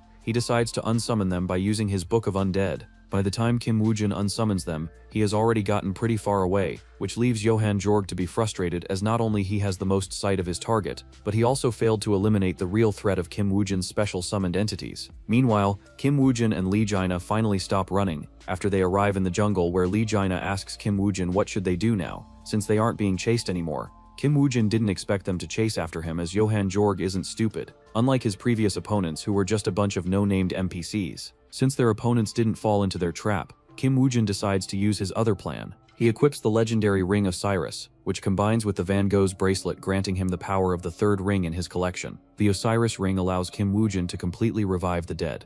Aside from the bonus stats, the skill Resurrect is the main focus of the ring, and this is exactly why Kim Woo-jin decided to make it the third main ring of his equipment. Lee Jaina is shocked to see Kim Woo-jin equip yet another legendary ring. Kim Woo-jin doesn't tell him where he got it from, and instead asks him if he is willing to do him a favor. Lee Jaina doesn't like the way Kim Woo-jin calls him, but decides to listen to him anyway. Kim Woo-jin asks Lee Jaina if he is used to falling from the sky, especially after they hunted the dragon hatchling last time. Before Lee Jaina can say anything, his eyes wander towards the sky, where he can see a horde of wyverns flying away from a monstrous sphinx monster that looks like Griffin with the head of an Egyptian mummy. The sphinx monster manages to hunt one of the wyverns, which it then tears apart its head and munches on it like a delicious snack. The remaining corpse of the wyvern is what Kim Woo-jin was looking for from the start. Now that he has found it, he heads over to it and tells Lee Jaina that they will soon have a flying mount of their own. Lee Jaina doesn't understand how they will be able to fly on a skeleton soldier, as its bones won't be enough to propel them into the air. Clearly having studied physics in school, Lee Jaina awaits what sort of miracle Kim Woo-jin will produce,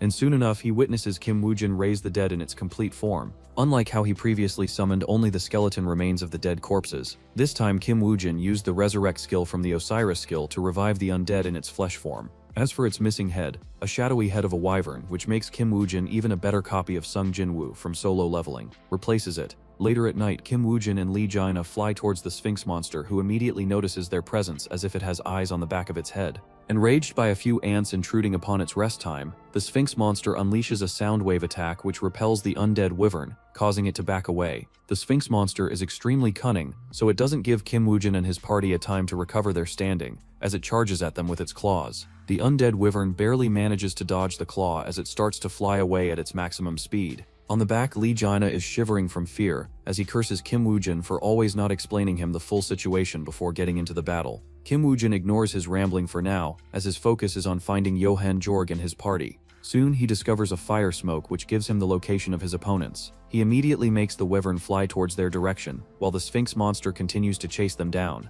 By the time Johann Georg can understand what's going on, the wyvern and the Sphinx monster crashes down on their resting camp. As for Kim Woo-jin and Lee Jaina, they cleverly fell off from the wyvern's back, disappearing into the darkness of the night on the ground. Johann Georg, on the other hand, is stuck in a perilous condition with no way of coming out without sacrificing a few of his party members and skeleton soldiers. Back to Kim Woo-jin, he asks Lee Jaina to get up from the ground as they need to start moving for their next plan. Lee Jaina curses Kim Woo-jin's entire 9 generations because he didn't even warn him before jumping below. Kim Woo-jin acts like as if nothing happened because he had the Aegis shield to bear the impact. But to not make Lee Jaina cough out even more blood from anger, Kim Woo-jin appeases him by saying that he trusted his ability to not die, which is why he didn't warn him. Lee Jaina wants to scream that he can't keep getting away like this as if he is Jesse. But before he can do that, Kim Woo-jin runs away to check out on Johann Georg. Back to the battlefield, Johann Georg is hiding behind a tree as he watches the Sphinx monster tear apart all of his necromancer underlings and their skeleton soldiers. He turns towards last of his few surviving teammates and tells them to come and slime Isaac Ivanov with him.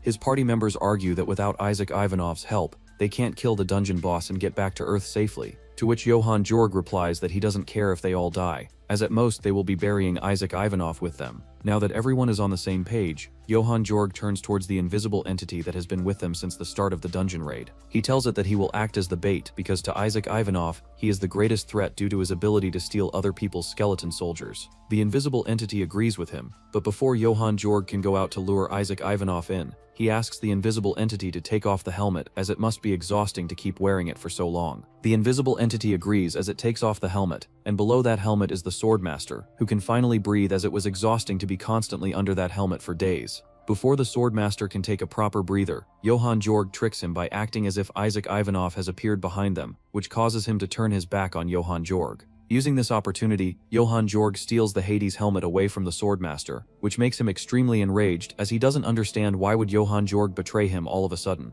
The Swordmaster summons his sword from his inventory, but before he can take any action, he finds himself surrounded by Johann Georg's dozens of skeleton soldiers. While this is going on, Kim Woo-jin and Lee Jaina are leaving behind evidence of their escape route, which makes Lee Jaina confused because he doesn't understand why they would purposely reveal their tracks. Kim Woo-jin slyly comments that he is waiting for a customer who will arrive very soon. And just like what he said, a person comes out from the bushes, who turns out to be the star necromancer of the Messiah Guild, Johann Georg. After approaching Kim Woo-jin, he immediately surrenders himself and hands over Hades' helmet as his compensation. Without even looking at the Hades helmet, Kim Woo-jin knows that it is what surprises Johann Georg, who immediately starts doubting the Messiah Guild's internal structure. He believes that someone must have leaked the information beforehand, which is why Kim Woo-jin knew all about the hidden assassin and the Hades helmet. While Johann Georg is crafting theories in his mind, Kim Woo-jin is also judging Johann Georg's reason for surrendering. He knows that Johann Georg loves his life the most, so he won't sacrifice it just to take him down.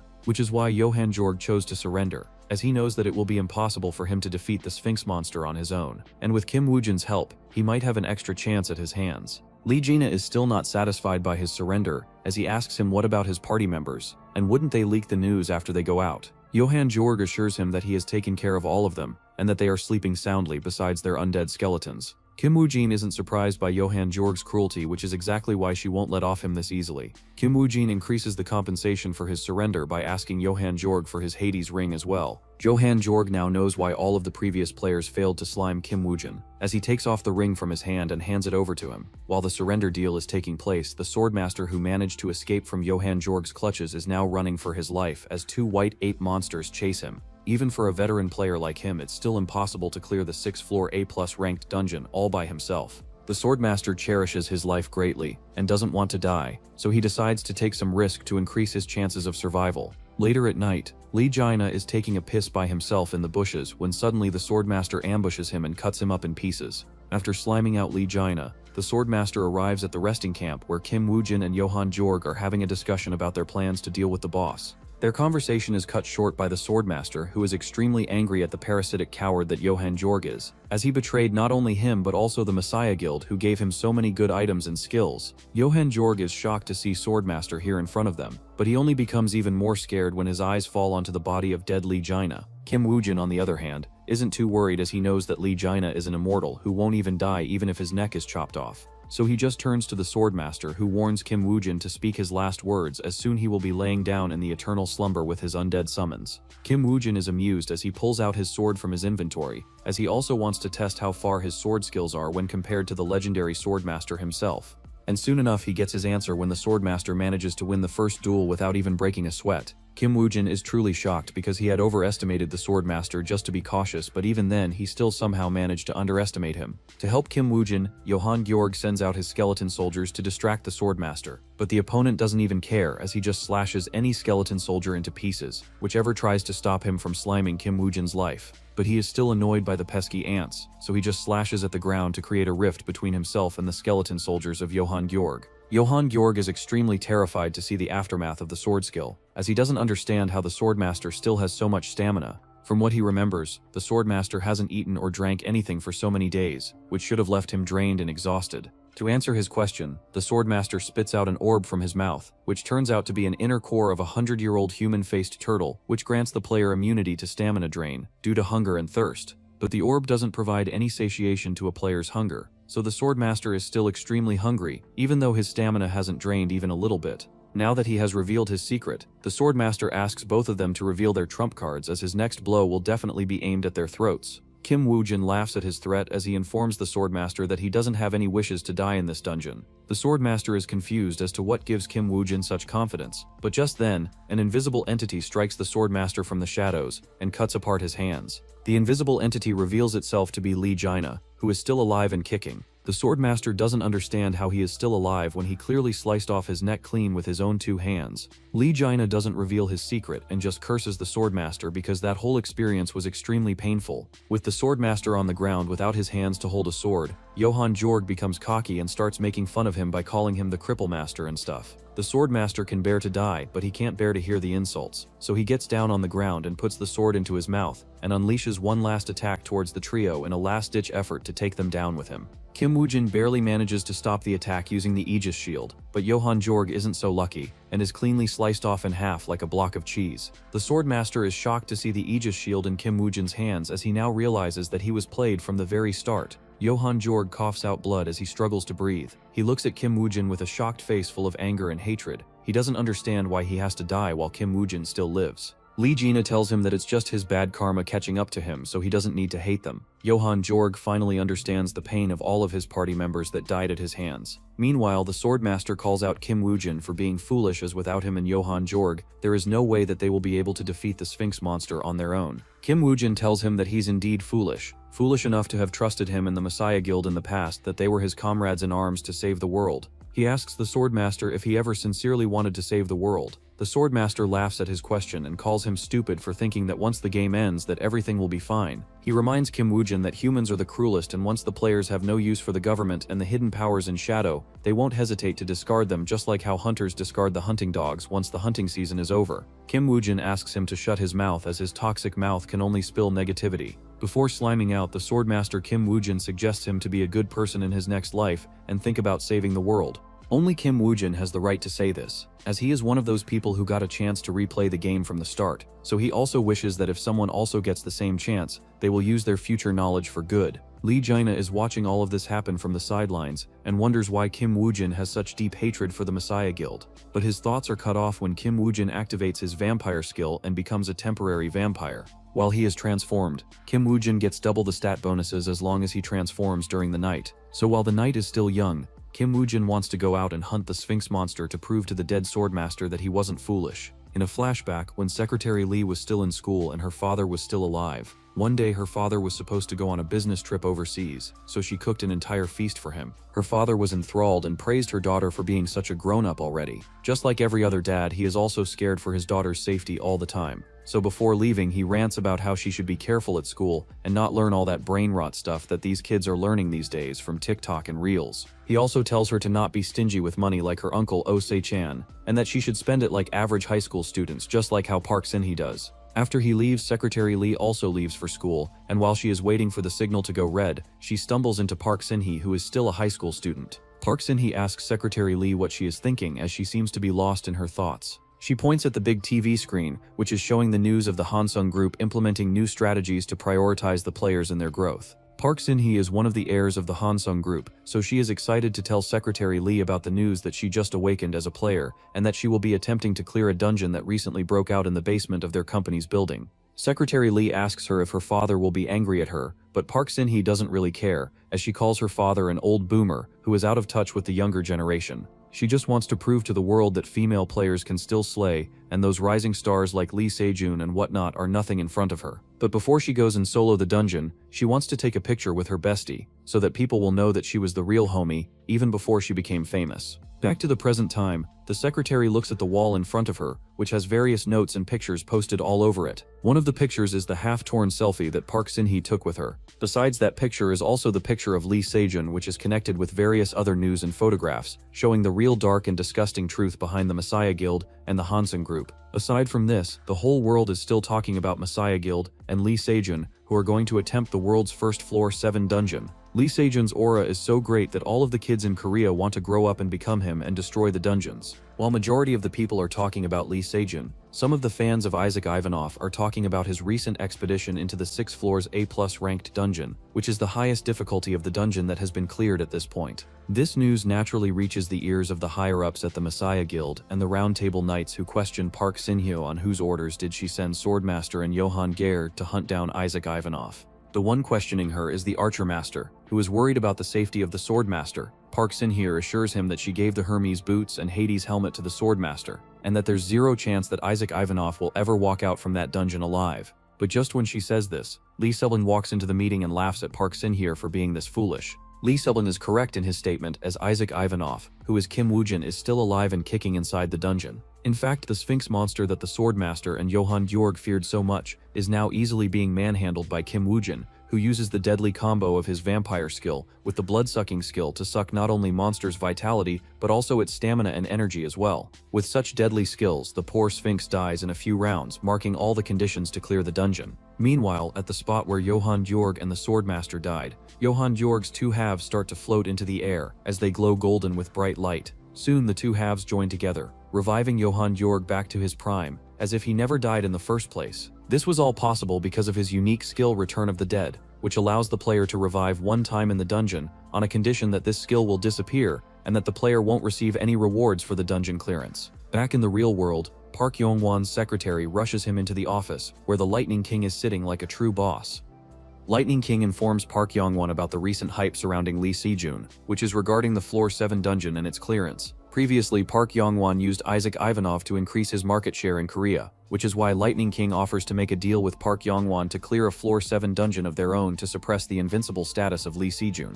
However, Lightning King only trusts Isaac Ivanov, so he wants to clear the dungeon with him once he comes out. These words hurt the pride of Park Yong-won, which causes him to release his aura in order to intimidate Lightning King into knowing that he's in his turf. But the Lightning King isn't afraid of him at all, and rivals his aura with his own aura, which sparks the air like thunder. The news of their meeting reaches the ears of Osai-chan, who is informed by Secretary Lee. Osai-chan feels that things are about to get spicy as he sips on instant coffee which he stole from the Phoenix Guild headquarters last time. Secretary Lee is used to his cheap behavior, so she leaves him be and just tells him that she's going out to meet an old friend. Being the overprotective uncle, Osai-chan immediately becomes curious as he wonders if this old friend is a guy or not. Meanwhile, in Egypt, Cairo, Kim Woo-jin and Lee Jaina are disguised as local Arabs, and with them is the newly revived Johan Georg. Johan Georg is amazed by Kim Woo-jin's ability of knowing everything, as even knew that he possessed a skill to revive himself. Lee Jaina doesn't understand how this guy's head works, as he just died and was forced to use such a precious life-saving skill, but he is still not angry at him or Kim Woo-jin.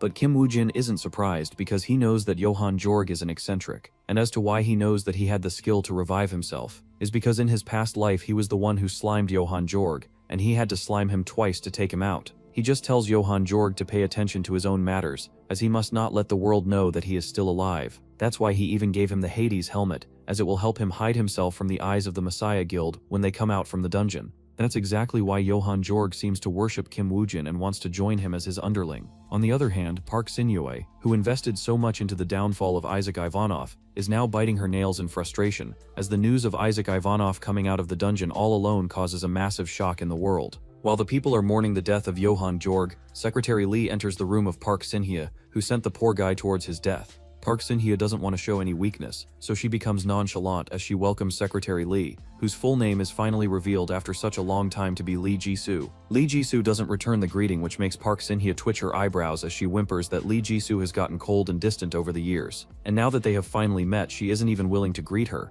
Lee Ji-soo tells her to cut her bullcrap, as she just wants her to answer whether she killed her father or not. Park Sin-hye's face becomes pale after hearing this, as she tries to act as if she doesn't understand what Lee Ji-soo is trying to say. Lee Ji-soo coldly remarks that she is as terrible at lying as ever, as she hands over the reports, which clearly shows that her father died as a result of explosion that happened in the Hansun Group company. These words take Park Sin-hye back into her memory, where she can be seen kneeling in front of Lee Ji-soo's dead father. Behind her is Lee Si-jun, who is as cold and distant as ever. Back to the present, Park Sin-hye forces herself to not remember that past, as she asks Lee Ji-soo if she trusts these mere papers over the words of her own best friend. Lee Ji-soo scoffs at her remarks, and asks her what sort of best friend murders one's own best friend's father. Park Sin-hye can feel the anger and disgust beneath Lee Ji-soo's voice, which causes her head to become mushy. This causes her to go in her CEO defensive mode, where she burns the papers using her powers, and threatens Lee Ji-soo that she doesn't know whom she is dealing with. Lee Ji-soo turns back and coldly replies to her threats that she knows that she's dealing with the Vice Guild Master of the Messiah Guild,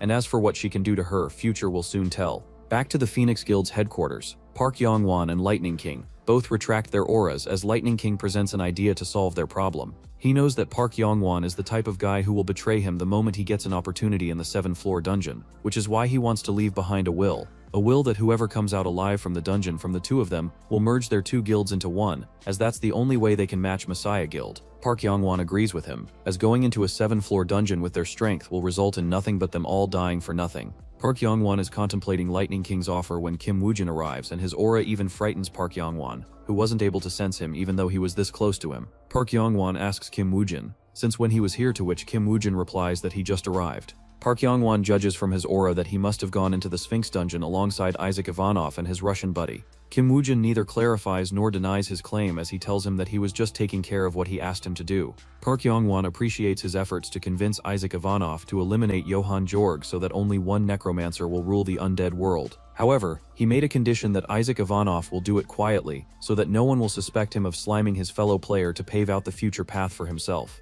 Kim Woo-jin tells Park Yong-won that beggars can't be choosers, not to mention that Isaac Ivanov not explaining the cause of Johann Georg's death won't do any harm to his reputation, as his aura, as the fastest player to clear a 6th floor dungeon since Awakening, has already been solidified. Park Yong-won can't really disagree with Kim Woo-jin here, as Isaac Ivanov's reputation is close to rivaling the savior, Lee Se-jun himself. With such aura, Park Yong-won isn't worried that people will question Isaac Ivanov, so he moves on and tells Kim Woo-jin that he has yet another task for him to do. And since he knows that he likes a reward before he goes out for his mission, which is why he has prepared a present for him.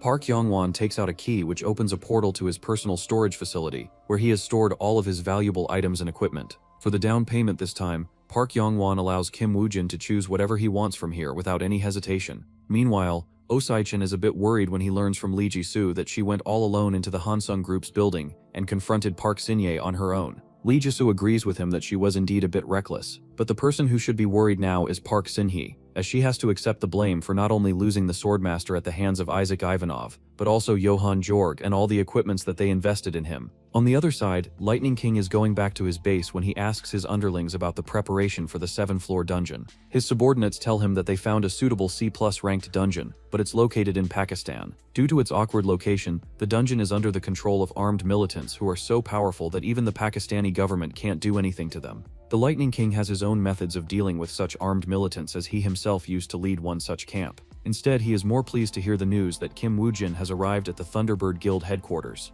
After a few minutes, he arrives at the base where Kim Woo-jin is waiting for him in his office. Lightning King extends his hand for a handshake, as he calls Kim Woo-jin the loyal dog of Park Yong-won. Kim Woo-jin can feel the strength of Lightning King, which is far greater than of Park Yong-won, who without his elite squad can't really compete with Lightning King in a 1 versus 1 battle. The Lightning King is also amazed by Kim Woo-jin's strength, which is why he orders him to slime Park Yong-won when they arrive at the final floor of the 7th floor dungeon. After they are done making a deal to eliminate Park Yong-won at the 7th floor, the Lightning King leads his own army to destroy the militant group occupying the 7th floor C+ ranked dungeon. The poor Pakistani militants are sniped by Shakira from miles away, who uses her skills as a player to quickly eliminate them one by one. After the key targets are eliminated, the Lightning King orders his fleet of tanks to raise the whole valley into a flat land. In less than 10 minutes, the whole area is under the control of Thunderbird Guild, who prepares themselves to challenge their first 7th floor dungeon with the Phoenix and other Korean guilds. The news of their collaboration reaches Lee Se-jun, who stares at Park Sin-hye in front of him, who seems to be shivering from fear.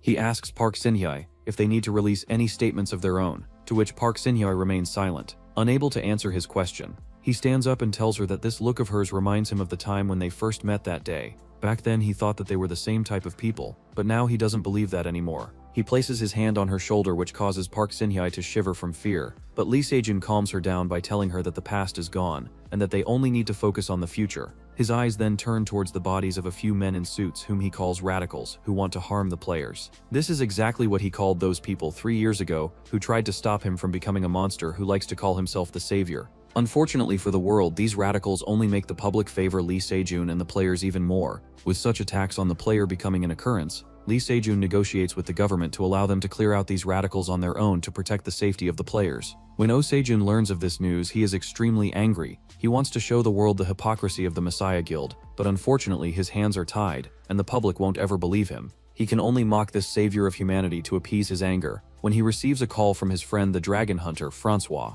Francois informs Oh Se-jun that he has sent the gastric juice of the golden dragon to Pakistan, just like he told him to. but he is curious to know what use does such a thing have to the players. Osachin tells him that it's the secret of his client, so he can't possibly spill it out. Instead, he just tells Francois that his client only sent one message, and that's that he will slime one of the legendary players. As to who that player is, Osachin tells him, but Francois loses connection because of entering a tunnel at that exact time. In the meantime, Kim Woo-jin and the other players are ready to enter their first 7th-floor dungeon, and all of them seem to be eyeing each other for their lives. Just then, an express delivery guy arrives at the scene and informs them that he has a parcel for Isaac Ivanov. Kim Woo-jin tells the delivery guy that he will receive the parcel instead, which makes the delivery guy feel a little bit awkward as the company's rule states that he can only hand it over to the recipient. Kim Woo-jin stares at him with a deadly glare, which frightens the poor delivery guy so much that he immediately hands over the parcel and runs away.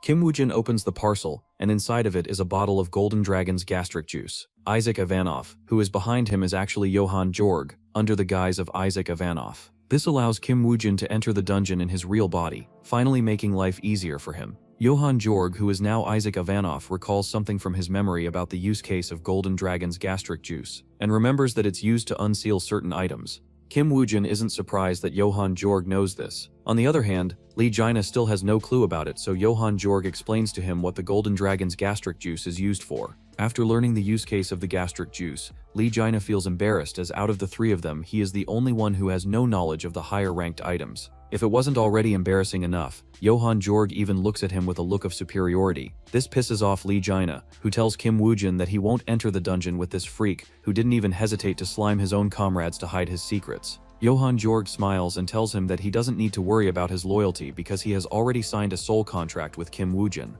This brings Kim Woo-jin to a flashback when they were still in Cairo, Egypt. There, Johann Jorg begged Kim Woo-jin to take him under him, but Kim Woo-jin wasn't willing to as he was afraid that he might betray him later. The reason why Johann Jorg wants to go with Kim Woo-jin is because he wants to see the Messiah Guild burn at the hands of him. Furthermore, to prove his loyalty, Johann Jorg takes out a soul contract which essentially makes Kim Woo-jin his master, and if Kim Woo-jin dies, Johann Jorg's stamina will fall to 0, essentially making him useless. Lee Jaina asks him if he is crazy because with this Kim Woo-jin can order him to jump from the building anytime and he won't be able to refuse him. Johann Jorg is assured of his decision and tells Lee Jaina that if Kim Woo-jin wanted to, he would have slimed him so many times already. Kim Woo-jin doesn't understand why Johann Jorg would willingly constrain himself like this, as he still can't read his true intentions. So he just lets go of this matter for now, as the dungeon clearance is more important. As they head inside the dungeon, Johann Jorg asks Kim Woo-jin as to what item he wants to unseal that he required the Golden Dragon's gastric juice. Lee Jaina asks him to mind his own business, while Kim Woo-jin just tells him to wait as he will know soon.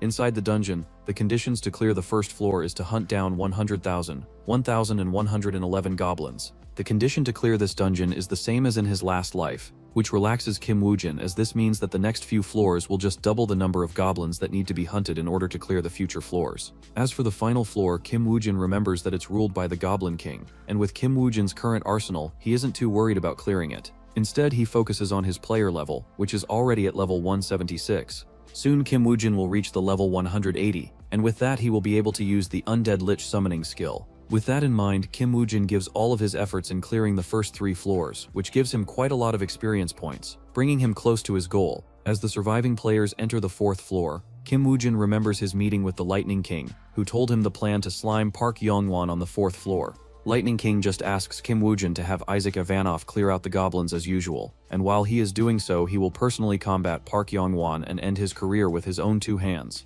Park Yong-won doesn't know what they are cooking behind his back, which is exactly why his party members are concerned about Kim Woo-jin, fearing that he might betray them. Park Yong-won answers their concerns with a nonchalant reply that if something like that happened, then they will all just die in the dungeon. His party member is shocked and asks Park Yong-won if he is willing to entrust his life in the hands of Kim Woo-jin. Park Yong-won smirks and answers that he has never entrusted his life to the other people, and he will never do so. The only thing that matters to him right now is to slime the Lightning King and take over the Thunderbird Guild and its resources. On the other hand, Kim Woo-jin, who is the source of his party members' concern, has just finished leveling up to the level 180, which grants him a new golden skill from his sponsor. The skill allows Kim Woo-jin to summon a banshee which can cause fear into any living thing's soul. Lee Jaina asks Kim Woo-jin if the skill is good, to which Kim Woo-jin replies that he doesn't know as he has never seen this skill before. Lee Jaina feels awkward after hearing this, as before this moment, Kim Woo-jin had always known everything about whatever item or skill they got from the dungeons. Johann Jorg, on the other hand, praises Isaac Ivanov for leveling up and is now assured that Isaac Ivanov is the strongest necromancer alive on the planet Earth. Li Jina laughs at him and tells him that Isaac Ivanov is a fake identity, and that the real strongest necromancer is the real Kim Woo-jin. Johan Jorg is shocked to learn that his role model is a fake mask that Kim Woo-jin acquired from Oh Saya-chan. Li Jina finally feels victorious for the first time ever, and doesn't let this opportunity to tease Johan Jorg go to waste. Back to Lightning King. He and Shakira are resting after a full day of hunting goblins when she asks him if he isn't worried about Kim Woo-jin betraying them later on. The Lightning King tells her that he doesn't trust Kim Woo-jin, but he also isn't too worried. If worse comes to be true, he will just slime all of them out together, which will just save him the time to search them later on his own. His overwhelming confidence comes from his personal strength, as despite his opponents being the best players in the world, he is still not concerned about them joining forces to deal with them. Aside from that, he imagines the worst scenario where he is defeated and eliminated by his opponents, then he will make sure that they never return alive as well. To assure that, he has already assigned his militants outside the dungeon to spray down at the surviving players if he doesn't come outside with them. Kim Woo-jin doesn't know what Lightning King is plotting behind his back, as he is far too busy in testing the effect of his new skill. The Banshee seems to be very useful, as all the goblins who hear his scream fall down on their knees in absolute fear. This makes the job for his skeleton soldiers very easy, as they can slaughter an entire army of goblins with great ease. But the more time passes by, Kim Woo-jin realizes that the skill isn't that cost-effective. Enemies who are resistant to soul attack only makes the skill useless, as it's just draining his magical powers for no reason. Li Jina is disappointed to hear that, but Kim Woo-jin tells him that it doesn't matter, as he has a far better skill that he can utilize now. He pulls out the skill page for the Lich summoning skill, which requires him to sacrifice a great number of monsters to summon an undying undead mage. Li Jina asks him if it's the same skill that he exchanged for the Eye of Cyclops with the Lightning King. Kim Woo-jin replies with a nod as he tears apart the skill page to learn the Lich summoning skill. After learning the skill, Kim Woo-jin activates the skill, which creates a huge storm of undead energy which shoots into the sky and can be seen from any part of the dungeon. Li Jina asks Kim Woo-jin if this is normal, and part of the skill, to which Kim Woo-jin replies that it's an unexpected event and even he didn't know that something like this would happen. The undead energy storm summons the ruler of death, who descends in the dungeon and asks Kim Woo-jin what sacrifice he will make. Kim Woo-jin smiles and points at the mountain of corpses behind him, which the ruler of death happily accepts. The undead energy storm is witnessed by the Lightning King, who stops in his hunt to observe it, as this seems all too familiar. He remembers that one time when he made a contract with the god of lightning Indra, he also caused a similar energy storm. This makes him believe that Isaac Ivanov must have acquired a skill of the highest caliber, which is why a god has descended into the dungeon to make a contract with him. This makes the Lightning King feel the urgency to eliminate Park Yong-won as quickly as possible, as he doesn't want to face this version of Isaac Ivanov, who has made a contract with a god. While the Lightning King is rushing towards Park Yong-won is also focused on the undead energy storm. Unlike Lightning King, he doesn't know that it's because Kim Woo-jin has summoned a god into the dungeon, and instead believes that Isaac Ivanov might have leveled up and gained an extremely strong skill. While he is lost in his thoughts, the Lightning King arrives and ambushes him without giving him any warning beforehand. To save Park Yong-won, his subordinate sacrifices himself to block the attack of the Lightning King, which makes the Lightning King pity him as he lost the chance to swiftly eliminate Park Yong-won. Park Yong-won is extremely furious as he reminds the Lightning King that they signed a contract to not go after each other's life until they have arrived at the 7th floor. The Lightning King answers that it doesn't matter whether he slimes him at the 4th floor or the 7th floor. While they are both locked in a heated argument, Johan Jorg, disguised as Isaac Ivanov, arrives at the battlefield alongside Kim Woo-jin's newly summoned Undying Lich. The Lich is a unique ranked summon that holds all the abilities of the summoner. It's not only undying but can also summon the same number of undead summons just like its master, essentially doubling Kim Woo-jin's total number of skeleton soldiers. This includes his special summons like Dullhan and skeleton wizards as well, which can't be summoned again after they die. With so many skeleton soldiers on his hand, Kim Woo-jin feels like Sung Jin-woo from Solo Leveling as he surrounds both sides within the palm of his hands. Shakira is happy that Isaac Ivanov is here, as this means that he didn't break his promise. But the Lightning King, on the other hand, feels that Isaac Ivanov has different intentions, causing him to put his guard against him as well.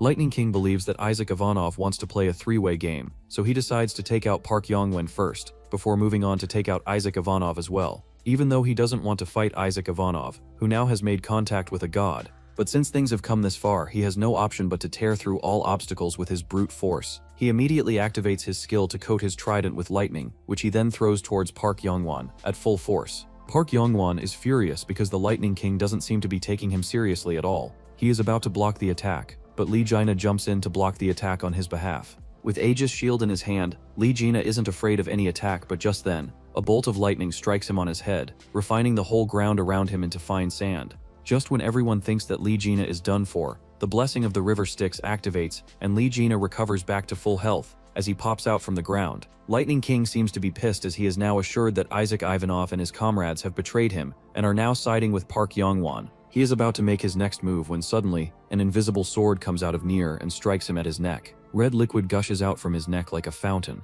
as if he was Charlie Kirk. The whole battlefield falls into silence as Lightning King's guild members rush to help their leader. The ambusher behind the attack was Kim Woojin, who takes off Hades' helmet, revealing his face beneath that. While everyone thinks that Lightning King is done for, Kim Woojin knows that the wound wasn't deep enough, as Lightning King was barely left at 1 health point. The 1 health point is enough for the Lightning King to activate his own unique skill Descent of Indra, which allows the lightning god Indra to take over his body and smite all of his opponents to take revenge on his behalf. After the skill is automatically activated, the god of lightning Indra descends into the dungeon and takes over the Lightning King's body and turns him into the incarnation of the divine thunder itself. The thunderous lightning bolts don't care for friends or foes as they strike all of them to ashes. This causes everyone to jump back in fear, as only Kim Woojin stands in front of the incarnation of Indra, as he asks Indra as to why is he so serious. Lightning King is a boomer, so he doesn't understand the brain rot. So Kim Woojin explains in simple words that he only did what Isaac Ivanov told him to do. So if he wants to take revenge, then he should chase after him. Saying this, he points at Johann Jorg, who is standing at the top of the hill disguised as Isaac Ivanov. The poor guy doesn't know that his master just sold him out. But fortunately for him, under the influence of the incarnation of Indra, Lightning King doesn't seem to be cunning, as he just strikes Kim Woojin to take revenge for sneak attacking him earlier. Kim Woojin just stands there like a nonchalant gigachad, as the Lightning King strikes him with divine punishment. Without even confirming if Kim Woojin survived the attack or not, the Lightning King keeps on striking him with lightning strikes, whether they be divine thunder of the heavens or million-volt thunderbolt of the stormy skies. After wasting enough electricity that might be enough to power the whole world for a year, he finally stops as things seem to be much quieter now. After the dust settles, he looks at the location where Kim Woojin was standing, which now seems to be glowing bright with yellow lightning. The Lightning King is confused, but soon his confusion turns into shock when he finds Kim Woojin standing on the ground completely harmless with a lightning hammer in his hands. The lightning hammer is Mjolnir, the hammer that once belonged to Thor, the god of thunder. It was previously found to be sealed and was collecting dust in Park Yongwon's personal armory. So when the last time Park Yongwon invited Kim Woojin to pick up any item that he wanted from his armory, Kim Woojin chose the sealed Mjolnir. That's why he asked Osai-chan to order a bottle of Golden Dragon's gastric juice from Francois, so that he can unseal the Mjolnir, which will give him the perfect counter for the Lightning King. The Lightning King is shocked, but he isn't too worried, as he still believes that his raw strength far surpasses Kim Woojin, who now also holds the power of a god, especially a thunder god. So instead of using elemental attacks, he starts attacking Kim Woojin with his trident. Kim Woojin struggles for a while under his trident, as a hammer against a trident isn't really the best choice. But it doesn't take him much longer to adapt to this fighting style, as he wasn't called the Weapon Master back in his previous life. With both players being at their peak performance, the battle is intense, as even a single mistake is enough to land a fatal wound to the opponent. The Lightning King utilizes his greater speed as a way to trap Kim Woojin by forcing him to jump in the air, so that way he will be able to accurately strike him, as dodging mid-air is impossible. Unfortunately for the Lightning King, Kim Woojin has the Hermes boots that he got from the corpse of the Swordmaster. The Hermes boots allow Kim Woojin to walk in the air without touching his feet on the ground. This allows Kim Woojin to easily dodge in mid-air, failing Lightning King's scheme to trap him in the air.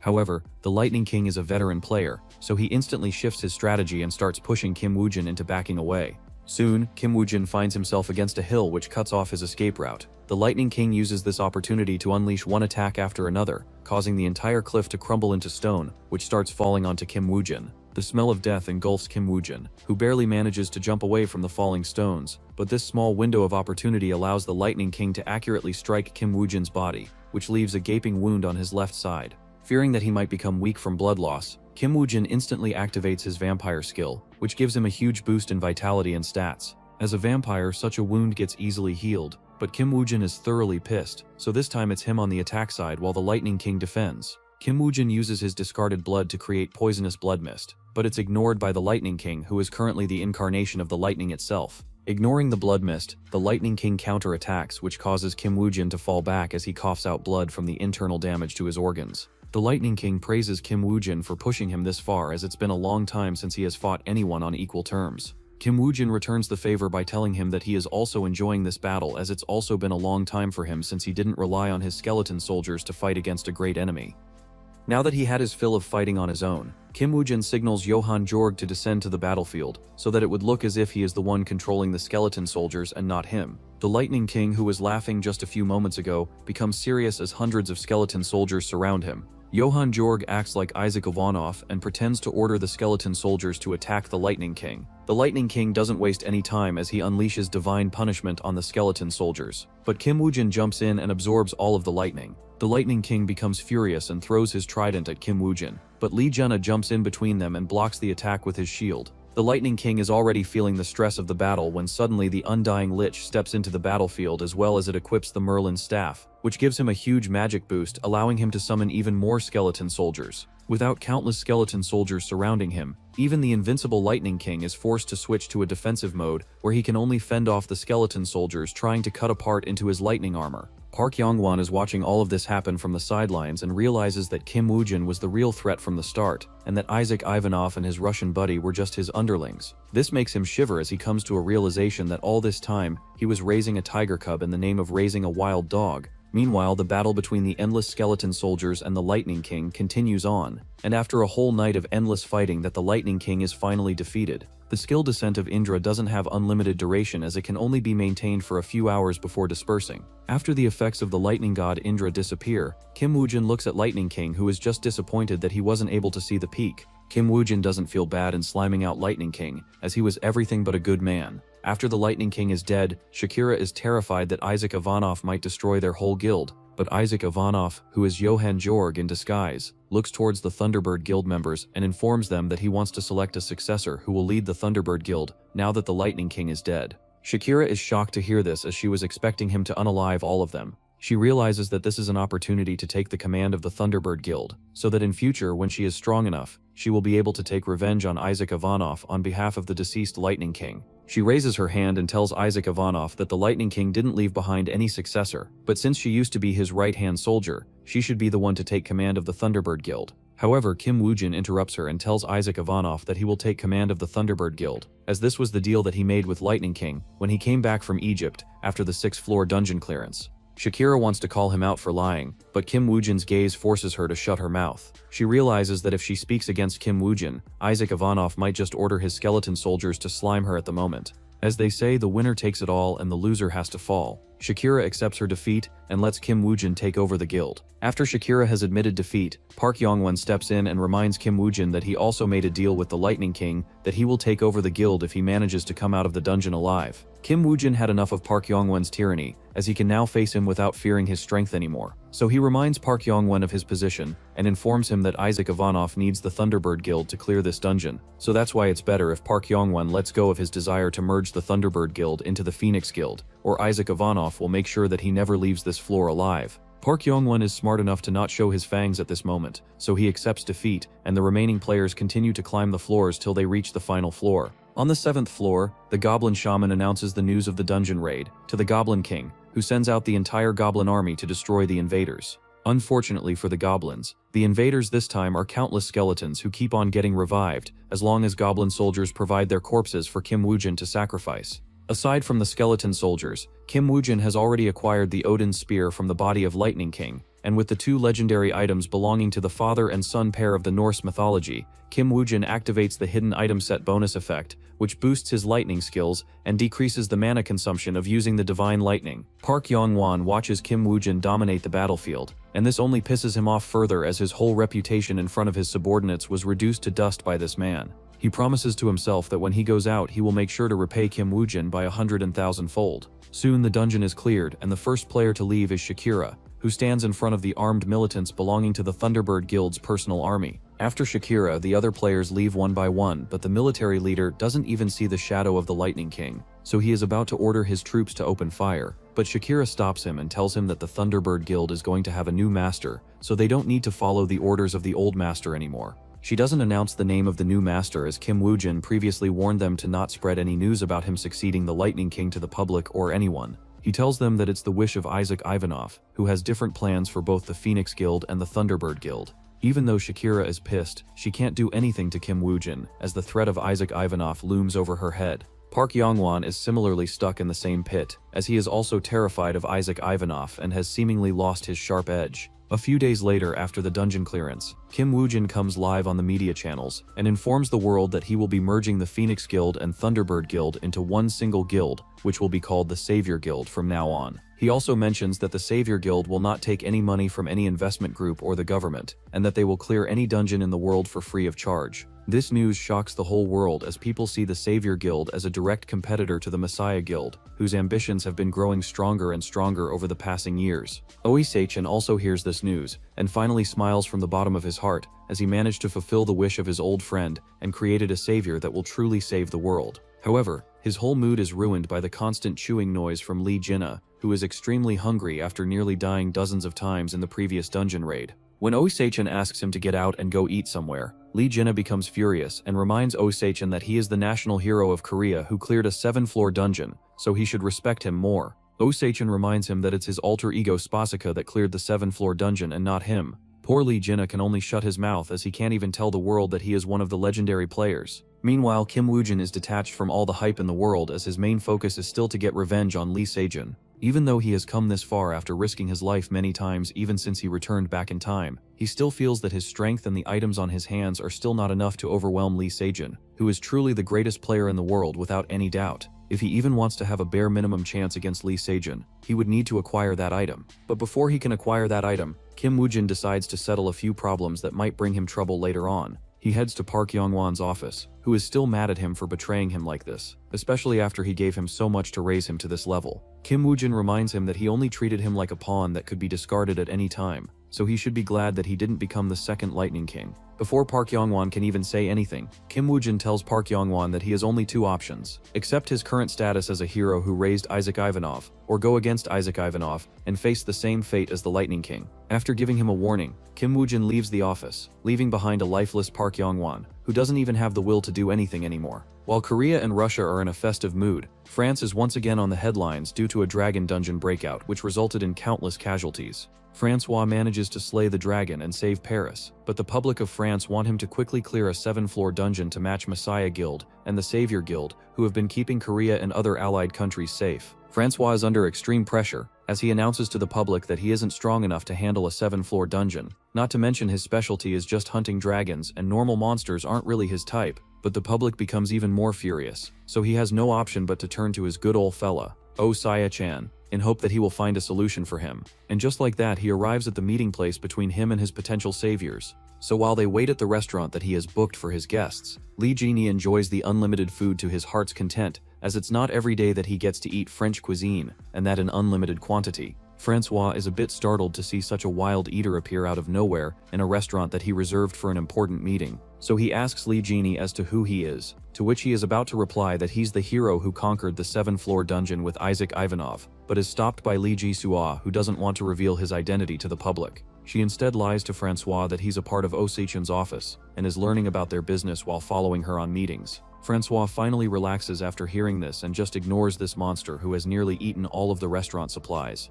Ignoring Lee Jaina, he turns to Lee Jaso, who hands him the documents regarding their compensation for clearing the 7-floor dungeon on France's behalf. Francois reads the documents and is surprised to see the Savior Guild request the Death Knight skill page, which is a unique rank skill. Francois is about to agree when Lee Jaso stops him and tells him that their offer is still so cheap because Oh Seichin wanted to give him a discount for delivering the Balmung sword to him the last time. Francois feels that he's being cheated, but he still agrees to it nevertheless. Just as they are about to sign the deal, Park Sin-hee appears in the restaurant and informs Francois that he's making a big mistake by hiring the Savior Guild instead of them. She talks badly about the Savior Guild, who is just copying them, and doesn't even have the slightest bit of capability to match the Messiah Guild in terms of resources and strength. Francois remains silent, but Lee Jaina isn't the one to hear crap about his alter ego, so he reminds Park Sin-hee that Messiah Guild isn't any better than the Savior Guild, as both of them have only cleared a C+ ranked dungeon of the 7 floors yet. Since the dungeon this time is A- ranked, it is something that both guilds have yet to clear. Park Sin-hee is about to retort to his comment when she notices Lee Jaina standing up, who reminds her of the words that she told him last time. Park Sin-hee is left speechless as she can only watch Lee Jisoo leave alongside her partner Lee Jaina. The conclusion of the meeting leads to a debate in the office of the French government. In the end, the government can't offend either of the parties, so they delay the final judgment to be announced in the evening as to who will get the rights to clear the dungeon first. Park Sin-hee could only leverage the French government this far by assigning 50 high-level 100-leveled players to the French branch of the Messiah Guild. To match Park Sin-hye's initiative, Savior Guild sends Spasiba to help the French players in suppressing the other 6th-floor dungeon breakouts. Both sides try their best to appease the French government, as they wait for the final decision. Soon the sun goes down and fated evening comes. The French government invites Park Sin-hye to the stage to sign off the deal for the 7th-floor rank dungeon with her. While she is signing the deal with the French government, Francois remains undercover as he approaches Lee Jisoo and Lee Jina, who are here to do a secret trade with him. All three of them hide their identities by wearing a hoodie, so that no one will recognize them. Francois asks Lee Jisoo if the days that they spent in Paris were comfortable for them. Lee Jisoo, thanks Francois for the hospitality. They are about to leave when Francois stops her and hands her over the Death Knight skill page that they requested him earlier, as the reward for clearing the 7th-floor A-ranked dungeon in France. Lee Jisoo doesn't understand why would Francois hand over the skill page to them, when they didn't even manage to secure the rights to clear the dungeon. Francois answers her that their appearance in France caused the Messiah Guild to lower their prices in order to win the rights of clearing the dungeon. Without their help, the French government would have been in a bad spot, and would have needed to pay way too much for a single dungeon. Poor Lee Jinai feels cheated that he worked so hard to gain the public sentiment and yet they weren't even able to win the rights for the dungeon. On the other hand, Lee Jinai thanks Francois for his kindness and is about to leave with Lee Jinaya when Francois once again stops her. He asks Lee Jinai as to why they didn't try harder to acquire the rights to the dungeons if it was really important to them. He asks her if it's because an A-ranked dungeon of the 7 floors is something that even Isaac Ivanov fears to attempt. Lee Jinai just smiles and tells him to wait for a press conference from Isaac Ivanov, which will clear all of his questions. But since he was kind enough to give them the skill, she tells him in advance that the Savior Guild will be attempting an A+ ranked dungeon that they just found in the United Kingdom. Francois is shocked as his ears can't believe that they heard right.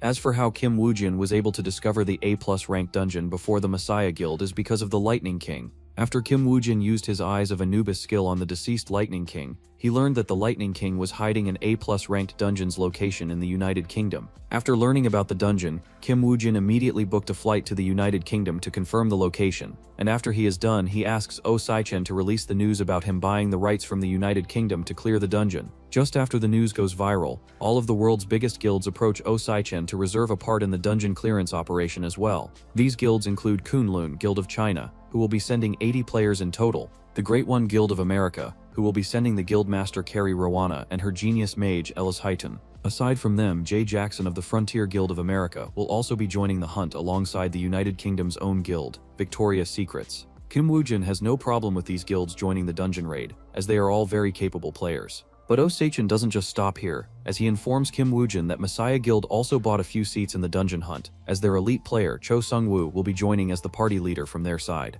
Oh Sai-chen thought that Kim Woojin might not be happy that the Messiah Guild is even joining this operation, even though they already have the A-ranked dungeon all for themselves in France. But to his surprise, Kim Woojin approves of the Messiah Guild splitting their strength just to not let him have all the glory for clearing the first A+ ranked dungeon of 7 floors. Soon the day comes for the hunt to clear the world's first A+ ranked 7 floors dungeon, which all of the world's top guilds are participating in hopes of taking all the glory for themselves. While the other guilds arrive in big numbers, the Savior Guild's party as usual consists of just 2 Russian players, Isaac Ivanov and Spasiba, and a few of old Phoenix Guild and Thunderbird Guild members. While the Savior Guild is preparing to enter the United Kingdom's dungeon, Lee Se-jun has already been in the A- ranked dungeon for 10 whole days. He was taking it slow in the start because he wanted to let his guild members progress naturally, but after arriving at the current floor, he feels the urgency to clear this dungeon as quick as possible, so that once he is done with it, he can start searching for the next dungeon to enter. Park Sin-hye asks him about the rest of the guild members, but Lee Se-jun coldly replies that they need to take care of themselves, and that he will be leading the charge from now on.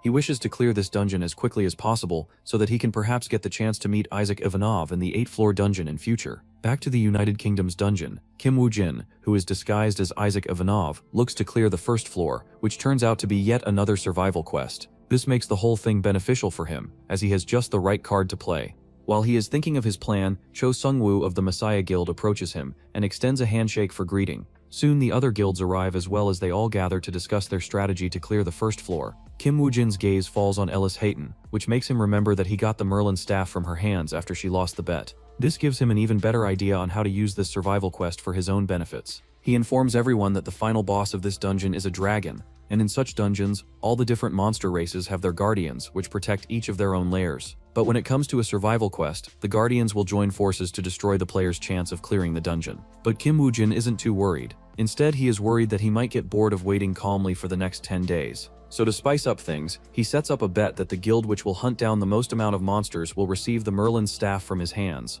But it would be unfair for only him to offer a reward, so he hopes that the other guilds would put up similar rewards that equals the value of the Merlin's staff as well. Everyone can see that Isaac Ivanov is trying to bait them into betting legendary items as his carry potential is the highest in the dungeon. Aside from that, most of them aren't too worried as they already expected something like this to happen before they even entered the dungeon. Which is why all of the 5 guilds aside made an alliance against the Savior Guild to not let them have any more victories over their previous 5 strongest guilds in the world. Or at least what they thought. But Kim Woojin's rage bait works flawlessly against the carry Roana of the Great One Guild, who asks Kim Woojin if he remembers that this Merlin staff belonged to their guild originally, so offering that as a reward is nothing but a blatant provocation against their guild. Kim Woojin smiles and innocently tells Carrie that he didn't mean to provoke her, and that he was just spicing up the things. Even Lee Jaina can't help but commend Kim Woojin for his 10 out of 10 rage bait, as he is finally happy to see other cough up blood by how egregious Kim Woojin truly is. Carrie retracts her murderous aura and tells Kim Woojin that she accepts her bet,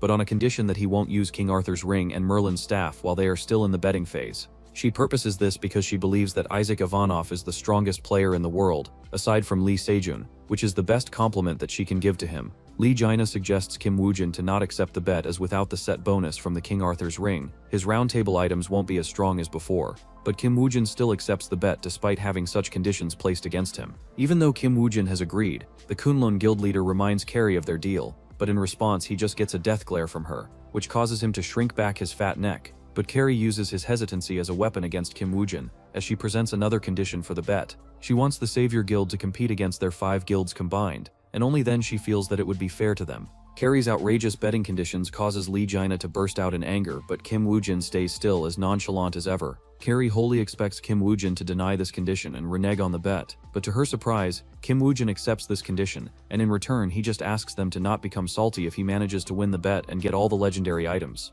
Meanwhile, back in the real world, Oh Sai-chan enters the office where he finds Lee Jae-so still working on her computer. He leans forward and notices what she is reading, which turns out to be the news about Hansung Group doing their usual shenanigans. Oh Sai-chan doesn't want Lee Ji-soo to stay stuck to the past, so he asks her if she wants to go out and have a meal with him. Lee Ji-soo is surprised, and can't believe that such a cheapskate like him would offer a meal to her, so she immediately accepts his offer, but despite that she chooses a cheap place, as she knows that Oh Se-chan is saving money, not for himself but for all of them. Oh Se-chan feels happy at heart to see that Lee Ji-soo doesn't resent him, so he makes up his mind to ask her if she managed to learn anything from Francois the last time she met him in France. This brings Lee Ji-soo to a past flashback where she still remembers that her father used to be the CEO of the Hansung Group that is now led by Park Sin-hye. Lee Ji-soo's father's name is Lee Jin-so, and he's acting as the current CEO of Hansung Group. His secretary informs him that the president is calling him to a meeting, so he heads to the board members' meeting room, where he finds president of the Hansung Group, Park Young-ho, screaming at an executive for letting the information about the Messiah project leak to the common public. This meeting took 4 years before the present events, so the players are still a new thing, and have been making headlines for a while. As one of the biggest financial groups in Korea, the Hansung Group approached the government for a method to legalize the players, and use them for their own good. However, this was all supposed to be a top-tier secret, as they were experimenting with the lives of players, and the lives of common people, as dungeon break could happen at any moment of their project Messiah. So with the information leak, the Hansung Group is under great pressure from the public and its board members. To protest against the Hansung Group, the people sold their shares immediately, causing their whole company's stock to fall at a rapid pace, which has been worrying Park Young-ho since days now. After tolerating for days, he finally loses his patience and throws all the papers at Executive Kim and orders him to go and solve this problem and restore the company's reputation. Lee Jin-so can't watch the poor executive get bullied anymore, so he stands up and just asks him to go and handle the orders as he calms down Park Young-ho. He tells Park Young-ho that he shouldn't treat his employees like this, which only further pisses off Park Young-ho, who tells Lee Jin-so that he respects him as an old friend, but the current situation is way too dire for him to not lose his patience. Lee Jin-so doesn't mind his words and instead tells him that they can use this to their own advantage and eliminate the variable that's the biggest risk in their project Messiah. He points at Lee Sejun, a new player that has emerged and has gained a stable footing as the leader of this project Messiah. The scene then cuts to Lee Sejun, who is in a basement wearing a military uniform with a dagger in his hand. Surrounding him are the corpses of monsters that he and his team slew after the dungeon break. Lee Sejun orders one of his teammates to use his clone talent to head inside the dungeon to see what sort of dungeon it is. This is how the guilds have always scouted the dungeons throughout history. The player sends his clone into the dungeon and finds that it's a B-ranked dungeon with 4 floors. However, soon after he is ambushed by flying monsters, and his clone is slimed instantly. After learning the details of the dungeon, instead of trying to clear it to remove the threat of dungeon break, Lee Se-jun decides to delay it as long as he can for some reason unknown to all. Back to Park Young-ho, he understands where Lee Shin-soo is coming from, but he can't think of any other replacement for a talented player like Lee Se-jun. This is where Lee Shin-soo reveals his secret card, as he mentions a player from France who single-handedly eliminated the threat of a dragon in a survival quest. As they are discussing, Lee Se-jun barges into the room without even asking for their permission. Lee Shin-soo reminds Lee Se-jun that he's not qualified to enter into this room without the approval of their secretary, but Lee Shin-jun just ignores him as he turns towards Park Young-ho and tells him that he has something urgent to discuss. Park Young-ho was already very pissed, and now seeing Lee Se-jun disrespect him like this, he throws the microphone stand towards his face, which Lee Se-jun dodges like a nonchalant gigachad. Lee Se-jun reminds Park Young-ho that being too angry is bad for him at his current age, so he should be more calm and reserved. Park Young-ho seems to ignore his question as he starts cursing Lee Se-jun and his entire family. Lee Se-jun had enough of his wild mouth, so he shuts his mouth by leaving a slight scar on his face as he reminds Park Young-ho that the world doesn't belong to oldies like him anymore. Seeing Lee Se-jun pull out his weapon at them, Park Young-ho immediately decides in his mind to accept Lee Shin-soo's plan to remove Lee Se-jun from the Project Messiah and go with that player from France.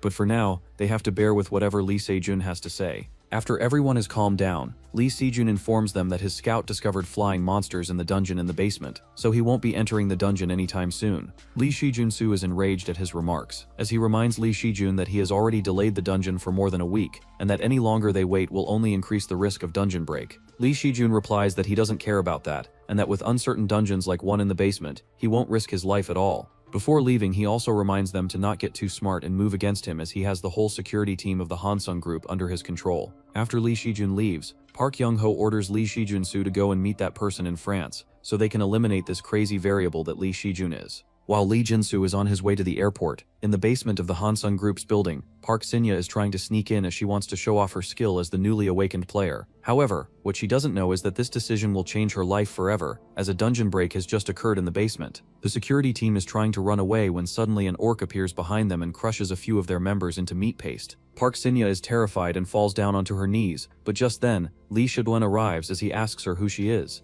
Park Sin-hee is too afraid to answer the question, so she can only stare at Lee Se-juen's beautiful yet terrifying face. Lee Se-juen ignores her, and instead turns to the bloodied body of the security guard, who suddenly gets up as his body starts to recover on its own. The security guard has the sponsorship of the Undying Fighter, so he has many skills to heal back from terrible wounds by consuming his own mana. Lee Se-juen asks him to quickly retreat back and save his health points for later use. Then he turns towards the orcs coming out of the basement and curses the useless security team for not even being able to hold back such a small wave of monsters. Lee Se-jun takes out his sword and is about to charge at the orcs when suddenly, Park Sin-hee behind him stands up and uses a fireball spell which distracts the orcs. All the players around her are shocked to see her use magic, as mages at this point are very rare and respected in any guild or party. Lee Se-jun cuts apart the orc charging at him and is amused to see Park Sin-hee being a mage, as he feels that things are starting to finally become interesting. Meanwhile, Lee Jin-soo finally arrives at the airport as he texts Francois from France that he will be boarding the plane very soon. Before he leaves, he tells Oh Sai-chan, who is his driver and close aide, to go home and make sure that Lee Jin-soo is fine. He reminds her to treat her like his own niece, and is about to turn away when he hears the news from the Kars radio about the dungeon break inside the basement of Hansung Group's building. He immediately gets back into the car and orders Oh Sai-chan to return back to the Hansung Group's building. Back at the Hansung Group's building, Park Young-ho is about to escape through the helicopter when he receives a call from Lee Se-jun, who sends him the pictures of Park Sin-hye fighting against the monsters using fire spells. Park Young-ho is shocked to learn that his daughter is an awakened player, but at this moment he doesn't care, and just orders Lee Se-jun to bring his daughter out from the building safely. Lee Se-jun reminds him that he's in no shape or authority to order him to do anything, and aside from that, if he leaves the dungeon gate, who knows what will happen if those flying monsters escape. After saying this, he cuts the call, which leaves Park Young-ho seething with anger. Park Young-ho is raging with fire, so he immediately gets out from the helicopter and grabs the emergency axe to head down the building to rescue his daughter on his own. Oh Se-chan also arrives at the Hansung Group's building alongside Lee Jin-soo, who takes out a briefcase and pulls out a red switch from inside. Lee Jin-soo hopes that he wouldn't need to use this emergency weapon in any scenario.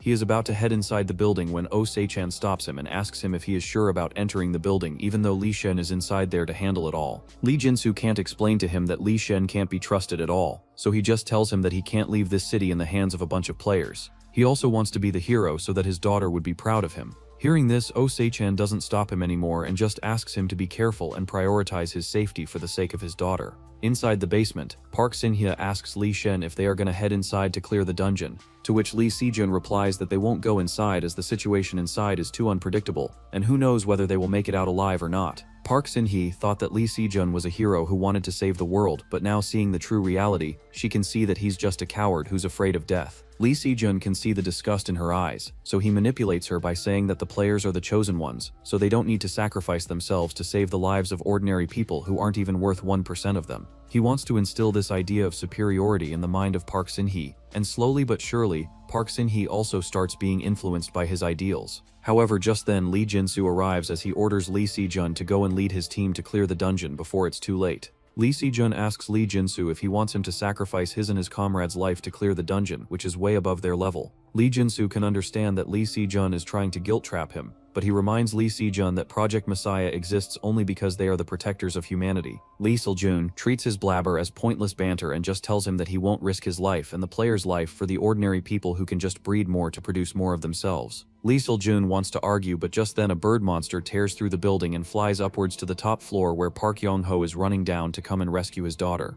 Meanwhile, in the basement, Lee Shin-soo has no other option but to take out the red button from his pocket and threaten Lee Si-jun to clear the dungeon, or else he will detonate the whole basement floor and bury everyone within it. Lee Si-jun reminds Lee Shin-soo that the dungeon gate will still remain active, but Lee Shin-soo is willing to risk it all as long as he can make them attempt the dungeon for once. Park Sin-hye looks at Lee Shin-soo with shock as she can't believe that one of her father's trusted aides would pull up something like this. Lee Shin-soo apologizes to Park Sin-hye as he tells her that he has no other choice. Lee Si-jun can see the determination in Lee Shin-soo's eyes, so he orders his team to go to the floor where the dungeon gate is, and that he will follow them soon. In the end, only Lee Shin-jun, Park Sin-hye remain beside Lee Shin-soo, who is betting all of his stakes just to eliminate this variable known as Lee Shin-jun. This is where the flashback ends, as this is the last thing that Lee Shin-jun's teammates saw, who then leaked the news to Francois, who met her later and told her everything that happened to her father. She believes that Lee Shin-jun and Park Sin-hye are involved in the death of her father, and that she doesn't resent Osei-chan anymore for not telling her about all of this sooner.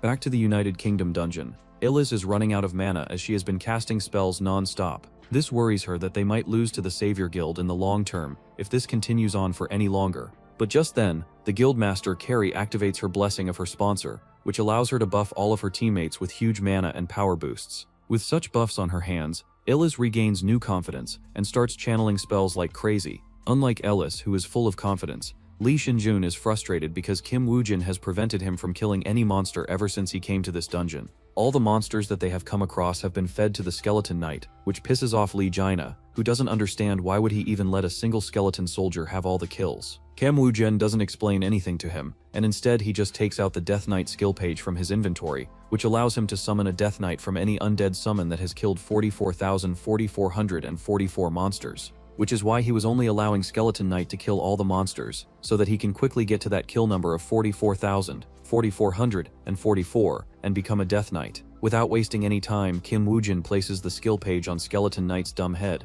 which gives him a prompt whether he wants to turn it into a Death Knight or not. Kim Woo-jin clicks on yes, which summons a massive storm of undead energy that starts engulfing Skeleton Knight in its center. Even though the undead energy storm isn't as big as the last time when he summoned Undeading Lich Mage, it's still terrifying, which even scares Park Yong-won, who already witnessed the Lord of Death descending into the dungeon last time. The undead energy condenses into the Skeleton Knight's body, whose skeleton horse disappears, leaving behind just a huge armored undead knight, whose body unleashes terrifying undead energy. Lee Jaina can feel the awesomeness radiating from its body, and asks Kim Woo-jin if this is the trump card that will make them top the list once again. Kim Woo-jin smiles and then unsummons the Death Knight by putting him in his Book of Death. Lee Jaina is baffled as Kim Woo-jin tells him that his trump card was always him, and by him he points at Lee Jaina himself. Just then, all the monsters on the first floor hear a terrifying echo that causes all of them to rush towards its source. Ailey Shear is fighting a bunch of monsters when they start to run away from her. At first she thinks that they are just smart enough to know that they can't beat her,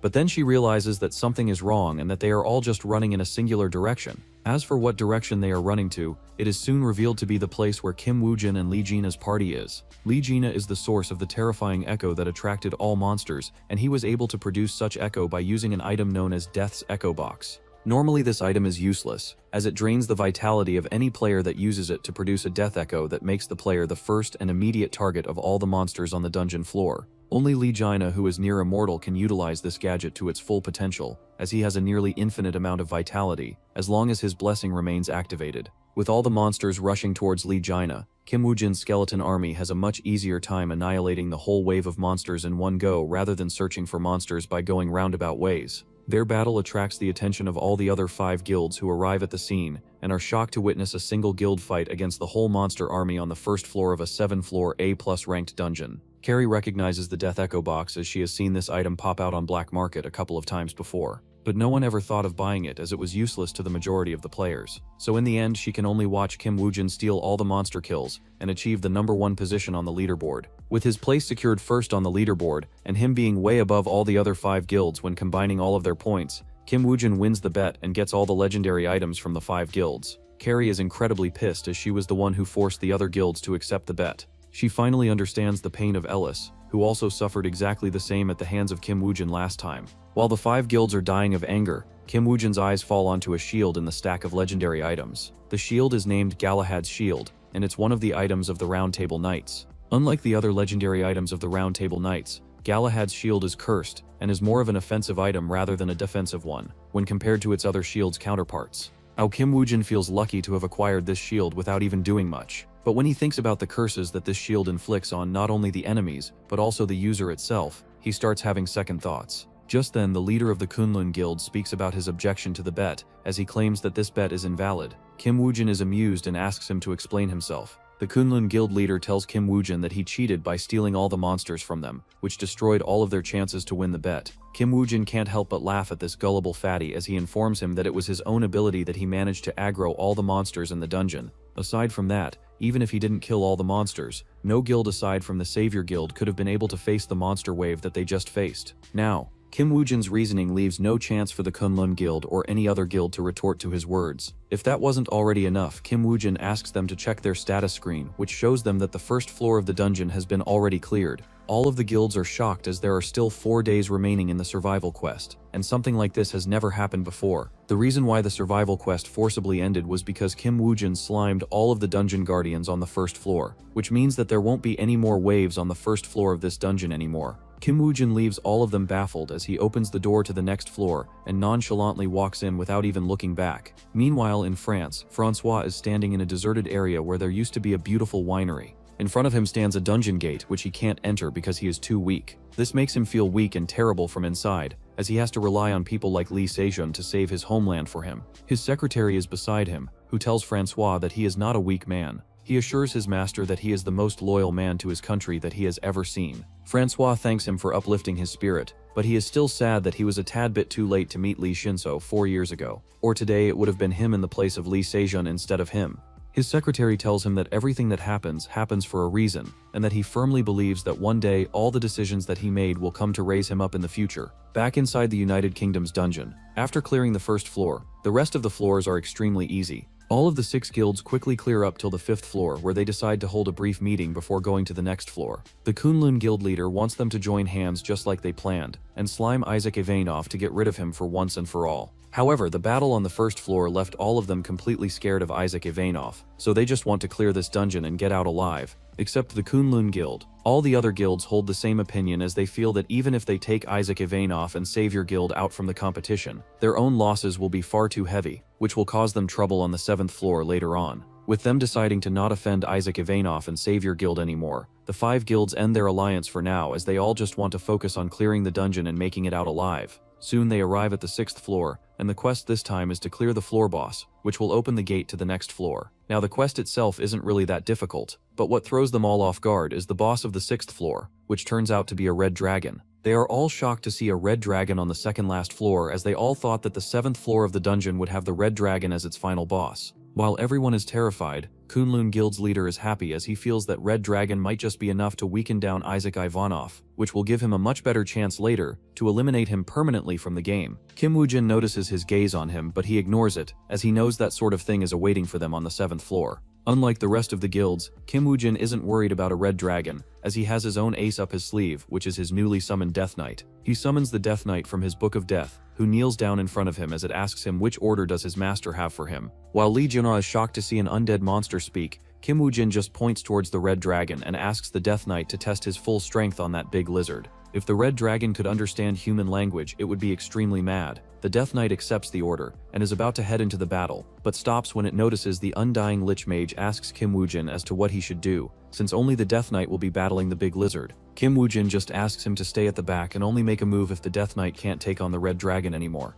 The Death Knight isn't happy with the way the Undying Lich talks to his master, so he reminds him of his place as the Great Lord's servant. This sparks a heated argument between the two unique ranked undead summons, which makes Lee Jenny put his palm on his face as he now has to deal with two undead summons as well, aside from their master Kim Woo-jin. On the other hand, Kim Woo-jin is not surprised that Undying Lich wasn't able to duplicate the Death Knight, as it's also a unique ranked summon. However, he was still able to summon its base form, which was the previous Skeleton Knight. While he is busy thinking about his undead summons, the other guilds have already launched their attack on the dragon, which causes Lee Jaina to scream at Kim Woo-jin and remind him that he needs to make a move as well. As for the other guilds, their puny attacks have no effect on the red dragon, who straight up ignores it and just wreaks havoc on anyone who tries to get close to it. After making all the players distance themselves from it, it starts to target solo players, out of which one unfortunate player turns out to be Ellis Highton. Ellis is mindlessly standing as her attacks have no effect on the red dragon that she completely forgets that a dragon tail is rushing towards her to crush her into meat paste. Fortunately for her, Lee Jaina comes to save the damsel in distress as he blocks the attack for her, but the other players aren't so lucky, and they fall to the red dragon's attack. Carrie recovers from the attack and quickly activates her mass recovery skill, which starts healing the nearby allies. This gives the remaining players some breathing room to once again get close to the dragon to see if it has any weak points. Chok Sung-woo from the Messiah Guild is struggling to catch his breath when the red dragon launches his dragon breath towards them. He barely manages to dodge it and notices that the Kunlun Guild leader is trying to retreat. Seeing that Chok Sung-woo has noticed him, he tries to gaslight him into believing that running away for now would be the best choice, as they are all too split up at the moment. Chok Sung-woo is extremely furious and threatens the Kunlun Guild leader that he better stop in his thoughts of using the red dragon to weaken Isaac Ivanov, or else he might as well make a sushi out of him right now. The Kunlun Guild leader chickens out from fear and promises Chok Sung-woo that he will focus on finding the red dragon's weaknesses for them. While they are talking, they notice a heavy presence beside them, which turns out to be Kim Woo-jin's Death Knight. The Death Knight stands all alone in front of the red dragon as it summons a chain of death from nowhere and throws it towards it. The chain of death wraps around the neck of the red dragon, which starts to flap its wing like a fish flapping its tail after it's pulled out of the water.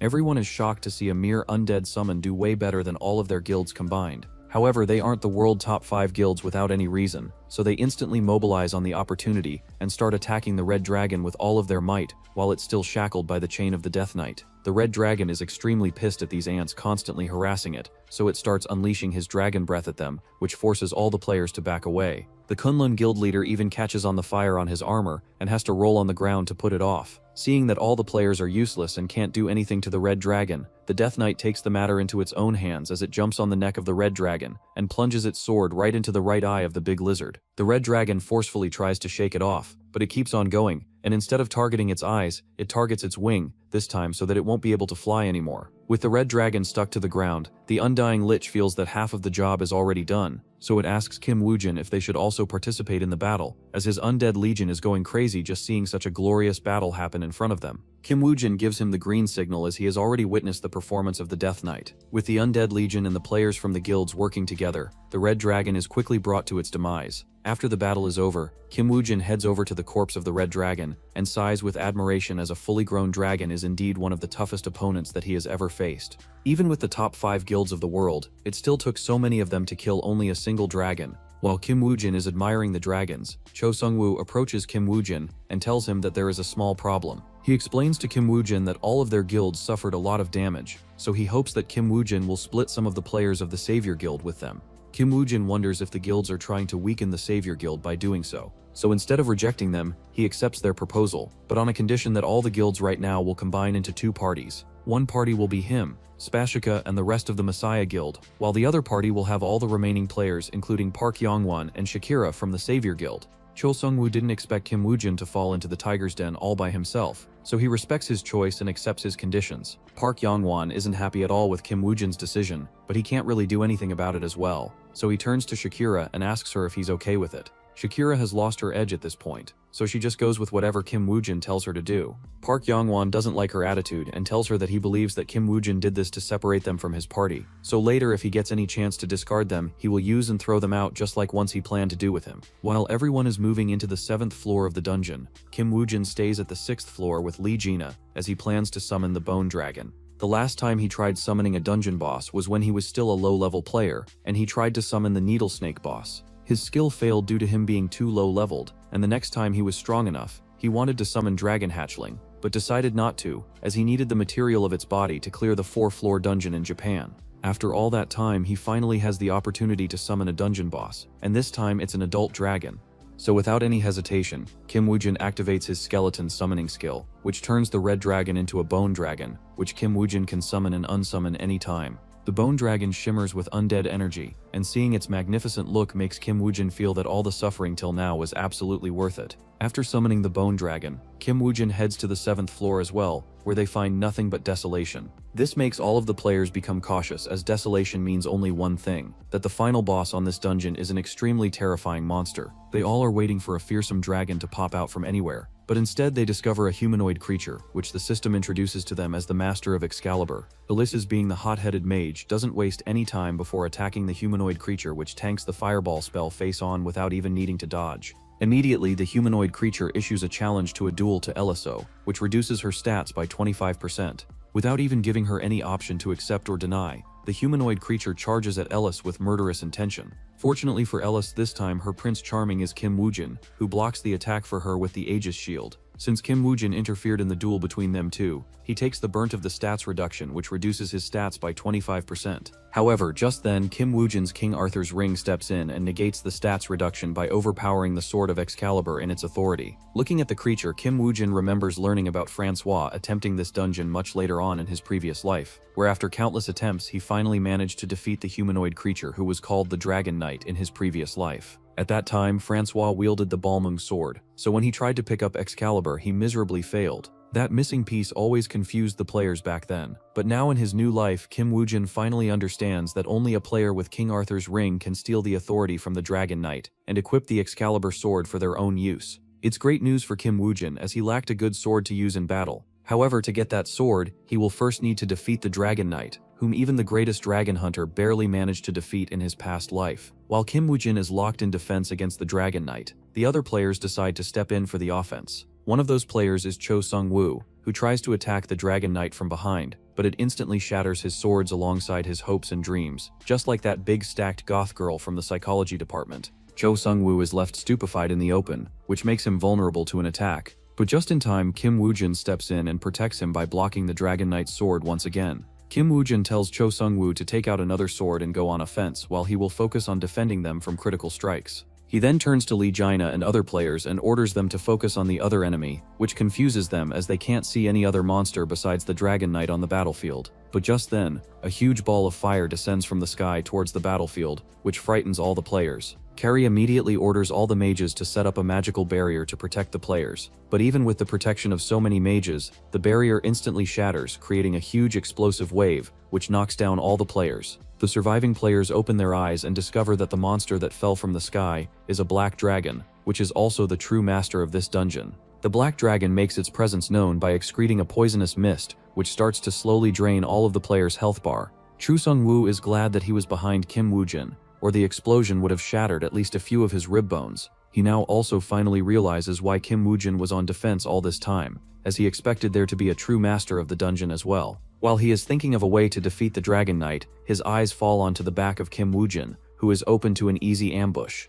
However, he knows that without Kim Woojin, it will be extremely difficult for them to defeat the Dragon Knight and the Black Dragon, so he holds on to his ideas for a while till they have cleared the dungeon. Kim Woojin already knows about his intentions, so he just smiles as he is glad that he won't have to slime Cho Sung-woo this early. After a gruesome fight, the Black Dragon is finally defeated, but this fight took the lives of at least 50% players, which leaves all the guilds extremely vulnerable. While Carrie orders the healers to heal the surviving players, a few players head towards the dragon's corpse to see what rewards they will get from it. However, they all know that Kim Woojin was the biggest contributor to this battle, as without his endless army of skeleton soldiers, they wouldn't have been able to slay the Black Dragon with their current strength. However, the man and the myth behind this dungeon hunt is nowhere to be seen. After the dust of the battle settles, Kim Woojin makes his appearance as he stands in front of the Dragon Knight, who starts to disintegrate after the death of the dungeon's master. Kim Woojin praises the Dragon Knight for its strength and tells it that he thoroughly enjoyed their fight. After the Dragon Knight disappears, the Excalibur falls into Kim Woojin's hand,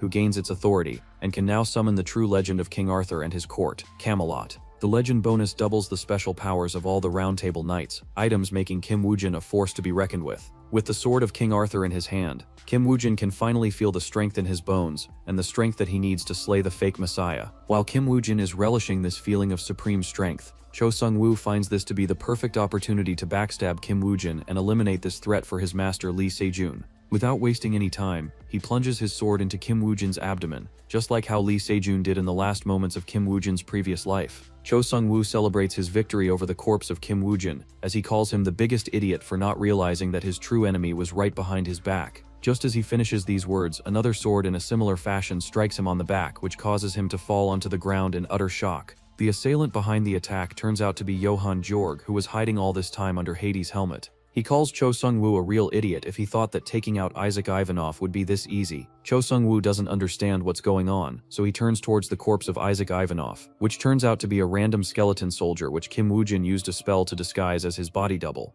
As for the real Kim Woojin, he stands behind Cho Sung-woo, who feels the true fear for the first time in his life. He realizes that he was played in the hands of Kim Woojin from the start, which makes him feel even more terrified. As a player, he is ready to face death anytime but dying. Like this makes Cho Sung-woo feel as if he died a meaningless death. So before he dies, he decides to take out Johann Georg with him, but he forgets that in a world where Isaac Ivanov didn't exist, Johann Georg was the true king of the undead. Johann Georg can already sense his intentions, so he just calmly dodges his attack, which forces Cho Sung-woo to get back and make some distance away from Johann Georg. But this turns out to be a fatal mistake for him, as just then Johann Georg summons a gate of hell which throws out chains, capturing Cho Sung-woo and dragging him into the deepest depths of the hell itself. Kim Woojin doesn't care about Cho Sung-woo's body, as he didn't plan to use his Anubis skill on him in the first place. He already knows pretty much everything about him, so he just let Johann Georg have all the fun. Instead, he wants to focus on his next battle, which will be an all-out war against the Messiah Guild. After exiting the dungeon, the Savior Guild's reputation precedes over Messiah Guild, who got their entire team annihilated in the United Kingdom dungeon.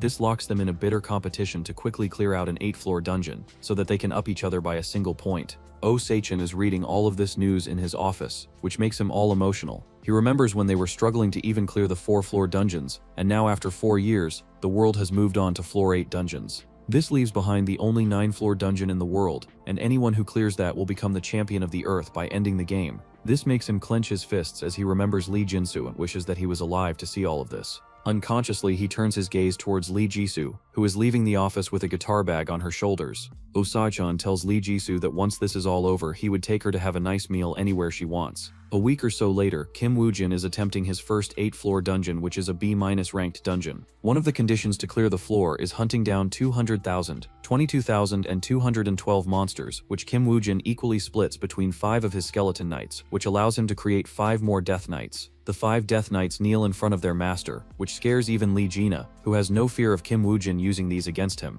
But Kim Woojin still doesn't feel that it's enough, so he equips all of his death knights with legendary items and gears, including Mjolnir and Odin's spear. With all of these legendary weapons equipped, the death knights alone are enough to clear all the dungeons by themselves. This gives Kim Woojin enough confidence to tackle down Messiah Guild, as the next thing that remains after that is clearing the game itself. While Kim Woojin is preparing to meet the Messiah Guild, their master Lee Se-jun is standing all alone in the Round Table room, which was once filled with players from all around the globe. He remembers all of the previous knights of the Round Table hold, whether it be Suzuki Ichi, who was a cunning strategist and a useful pawn, Yang Jihu, a loyalist who respected his master the most, the sword master, whose sword could cut even the toughest monsters, Cho Sung-woo, whom he could trust with all of his secrets. Now they are all dead, and they all died at the hands of one person, Isaac Ivanov. Even though Lee Se-jun calls these players to be insignificant trash who couldn't even take care of a player who awakened much later than them, they were still his pawns and important pieces in his plan of controlling the world. But now he starts to realize that this world will never let him be in peace, as even an inferior creature like Lee Jun-soo once gave him so much trouble. And now, amongst the trash that he left behind, now stands a towering figure that even Lee Se-jun has to admit that he is indeed curious of him. As Lee Se-jun is lost in his thoughts, the door to the Round Table room opens up as Park Sin-hye informs him that everything is ready. She also brings the archer master with her, who brought the last disciple left by the sword master to aid them as well. Sakura greets Lee Sejun, who just nods at her as he gets ready to enter the 8th floor dungeon. This time, Messiah Guild and Savior Guild aren't competing with each other, as instead they shake hands and decide to join together to take on a 8 floors A+ ranked dungeon. Their collaboration is successful, as this time even the Dragon Slayer Francois decides to join their team, as he also wants to beat the fraud allegations set on him by his people. The whole world is excited to see these players come together to beat this game together and free the world from the chaos and misery that it is now. But what these dumbakas don't know is that hidden beneath their masks is a killing intent that's aimed at each other's throats. The two greatest players of the past and present stand in front of each other as they shake hands to initiate their first ever meeting, or at least in this timeline. Inside the dungeon, the Messiah Guild trio from the 5-floor dungeon can't believe that they got the chance to join Lee Sejun in an expedition to such a high-profile dungeon. Jordan is so moved that he starts to cry as he has finally proved everyone that even baldies can make it big in life. On the other side, Lee Gina is feeling the pressure already when suddenly Francois approaches him and tells him that he's excited to battle alongside him. Lee Gina pretends to play dumb as if he doesn't know him, but Francois blows his cover by calling him by his real name. While these two are goofing around, Park Yongwen is still suspicious of Isaac Ivanov and wonders when he will discard them. His shady behavior causes Shakira to become rather angry at him, as she reminds him that Isaac Ivanov has not treated them badly ever since they joined the Savior Guild. Shakira's explanation causes Park Yongwen to fall into a doubt, as he really wonders if Isaac Ivanov doesn't care about them at all. Back to Lee Sejun. He tells Isaac Ivanov that by the rules, the Messiah Guild will clear the 1st floor, while the Savior Guild will get their chance later. Isaac Ivanov agrees with him and turns to leave, when suddenly Lee Sejun takes out a spear from his inventory and shoves it straight into Isaac Ivanov's abdomen, just like how Bill Clinton shoved his spear inside Donald Trump's mouth at Epstein Island. Isaac Ivanov receives the notification that he has been pierced by Lance of Longbowl, and that he can't use any items or skills anymore. Lee Sejun tells Isaac Ivanov that he takes back his words, and that they don't need to alternatively clear any floors. As from today, Savior Guild won't exist anymore. No one saw this plot twist coming up except the viewers watching this video, which leaves all the players baffled. Lee Sejun is about to finish off Isaac Ivanov with his sword, when a skeleton soldier blocks the attack for him, which Lee Sejun somehow predicted, as he didn't expect his nemesis to go down this easily. The small gap allows Lee Gina to jump in to try and help Isaac Ivanov get away from Lee Sejun, but Lee Gina overestimates himself as one swing from Lee Sejun's sword forces him to get away, Isaac Ivanov leaving him all alone at the mercy of Lee Sejun. However, unlike Isaac Ivanov's past opponents, Lee Sejun is extremely cautious, so he still has Park Sin-shai trap Isaac Ivanov into a special barrier that doesn't allow any unholy beings to enter it. So while this Bifrost barrier is in place, no one can leave or enter it for 6 days, which gives Lee Sejun and the Messiah Guild enough time to thoroughly eliminate all traces of the Savior Guild from the face of Earth. While Isaac Ivanov is trapped in the Bifrost barrier, Park Sin-hee turns towards the Savior Guild, as she orders the mages of the Messiah Guild to rain down spells at them. But just then, Francois steps in as he tells Park Sin-hee that they have truly crossed the limit by attacking the Savior Guild and Isaac Ivanov.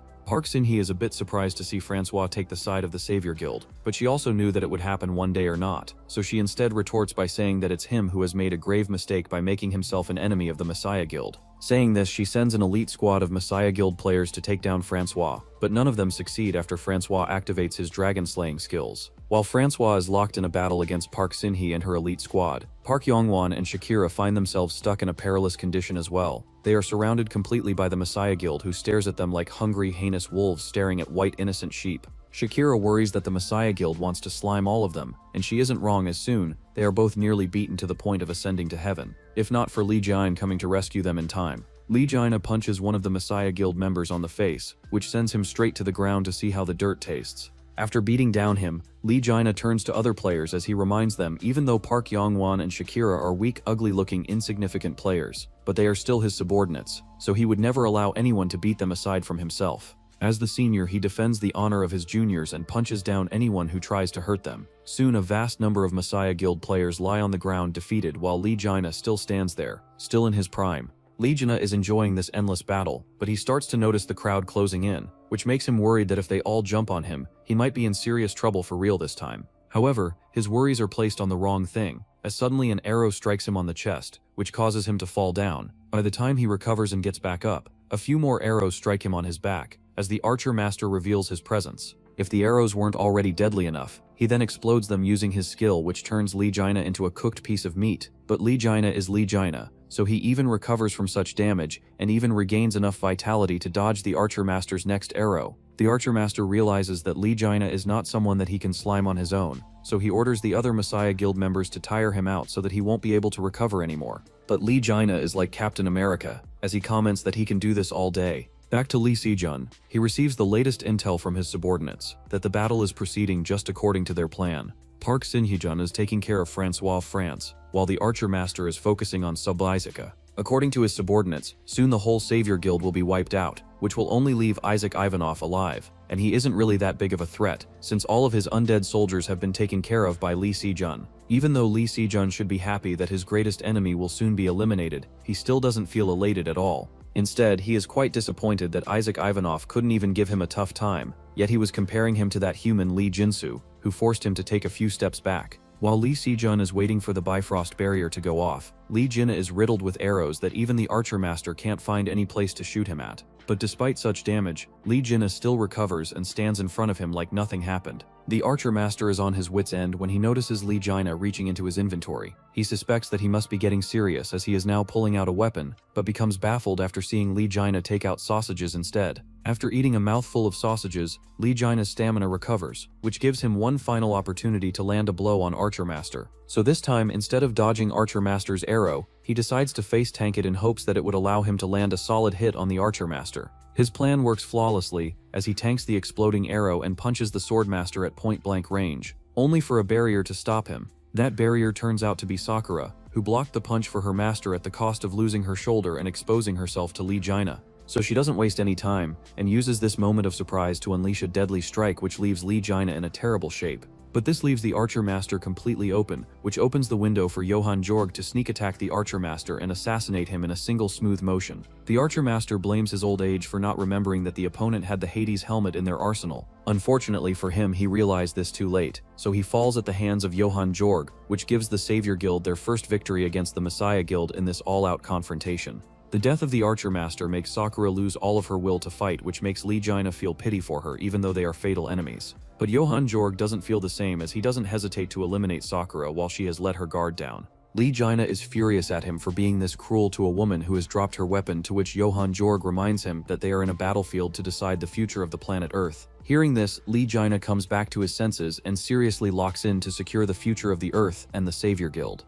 Back to Francois. He is drained of stamina as he remembers the last conversation that he had with Lee Jaina. They told him that he is the hero of France, and will remain the hero of France if he doesn't give up even in the face of death. These words ring back inside Francois's mind before he unleashes the last dying call of a warrior as he strikes towards the Messiah Guild members in front of him. Even though it's the final attack of a dying beast, the Messiah Guild elite squad doesn't take him seriously, so they just dodge the attack, completely forgetting that Park Sin-hye is standing behind them completely unguarded. Even with 2 swords pierced into his body, Francois smiles as he is able to accomplish his mission. With Park Sin-hye down, the Bifrost barrier can't be maintained and immediately falls off. The Messiah Guild players are furious and are about to turn Francois into sashimi, when suddenly they are dragged back by the chains from hell that Johann Jorg summoned to save Francois. While Johann Jorg is rescuing Francois, Michelle is stuck in a predicament as she doesn't understand why they have to fight each other and why they can't just join hands and save the world from the monsters without having civil wars. Jordan can't really answer her question, as he is also hard stuck between whom to support.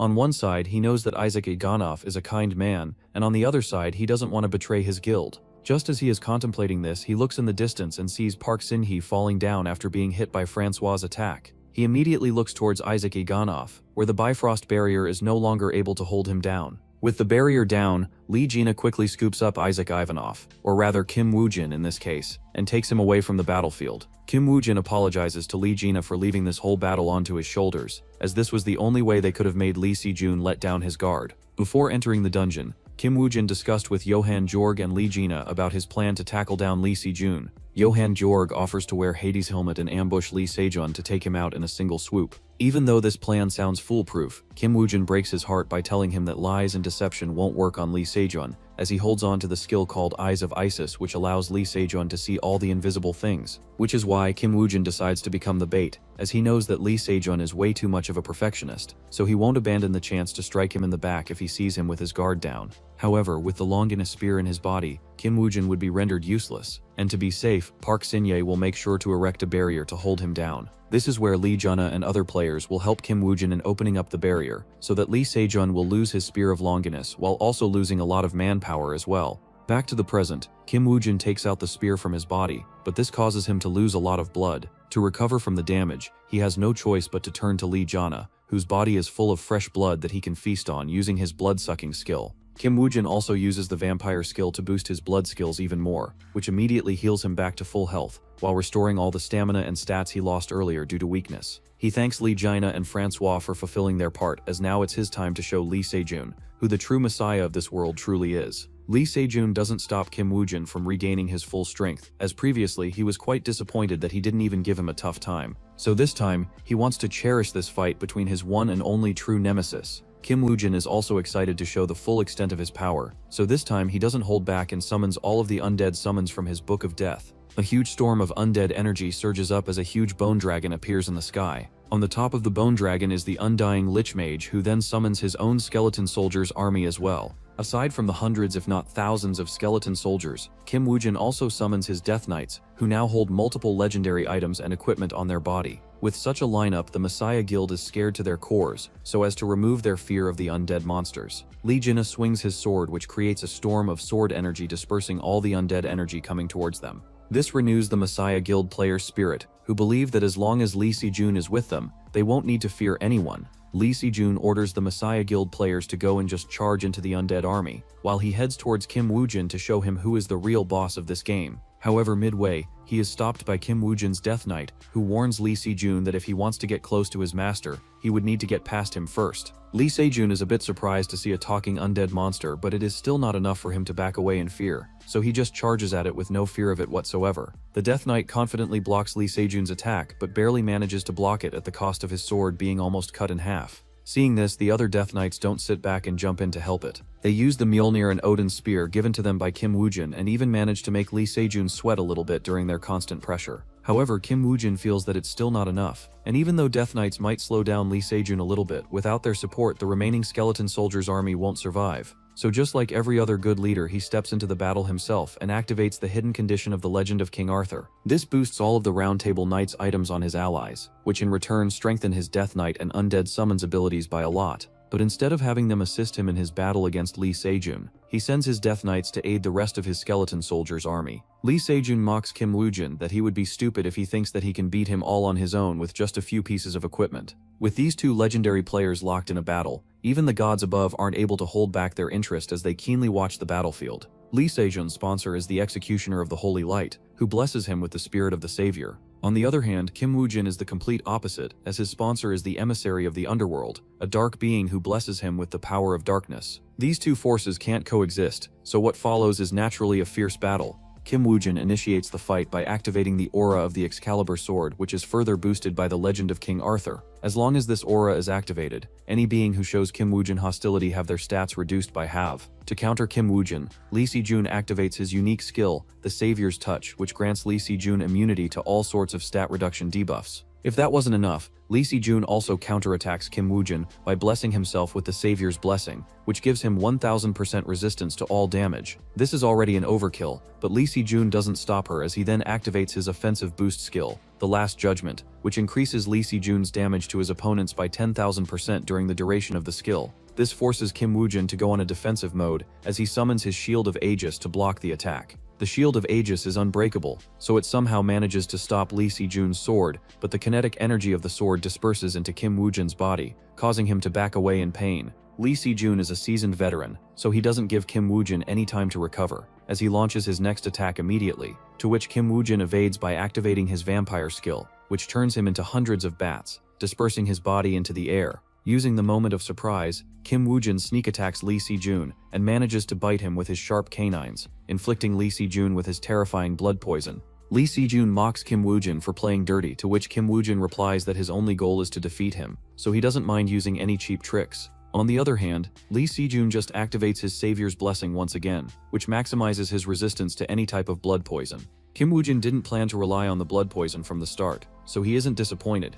Instead, he jumps in the air and activates his Blood Mist skill, which creates a cloud of blood poison. This disrupts Lee Se-jun's vision, which allows Kim Woo-jin to control a few dozens of ant monsters with his Solomon ring that pop out from underground and tries to ambush Lee Se-jun from all sides. Lee Se-jun is getting frustrated at this point, so he just uses his executioner sword skill to create a huge shockwave which annihilates all the ant monsters in all 4 directions. After sliming all of the ant monsters, Lee Se-jun slowly starts walking towards Kim Woo-jin as he asks him to say his final death wish. In response, Kim Woo-jin just smiles as he detonates all the monster corpses around Lee Se-jun, which creates a huge explosion that can be seen from anywhere at the dungeon floor. But despite such an explosion, Lee Se-jun doesn't even suffer from a scratch as he comes out from the smoke like a lightning bolt and grabs Kim Woo-jin's head with his left hand. Kim Woo-jin barely manages to free himself as he jumps back, and while he is doing so, Johan Jorg comes from the back to support him as he uses his Gate of Hell skill to hold down Lee Se-jun with the Chains of Hell. However, Lee Se-jun doesn't even put him in his eyes, as he just slices him apart like sushi and starts walking towards Kim Woo-jin,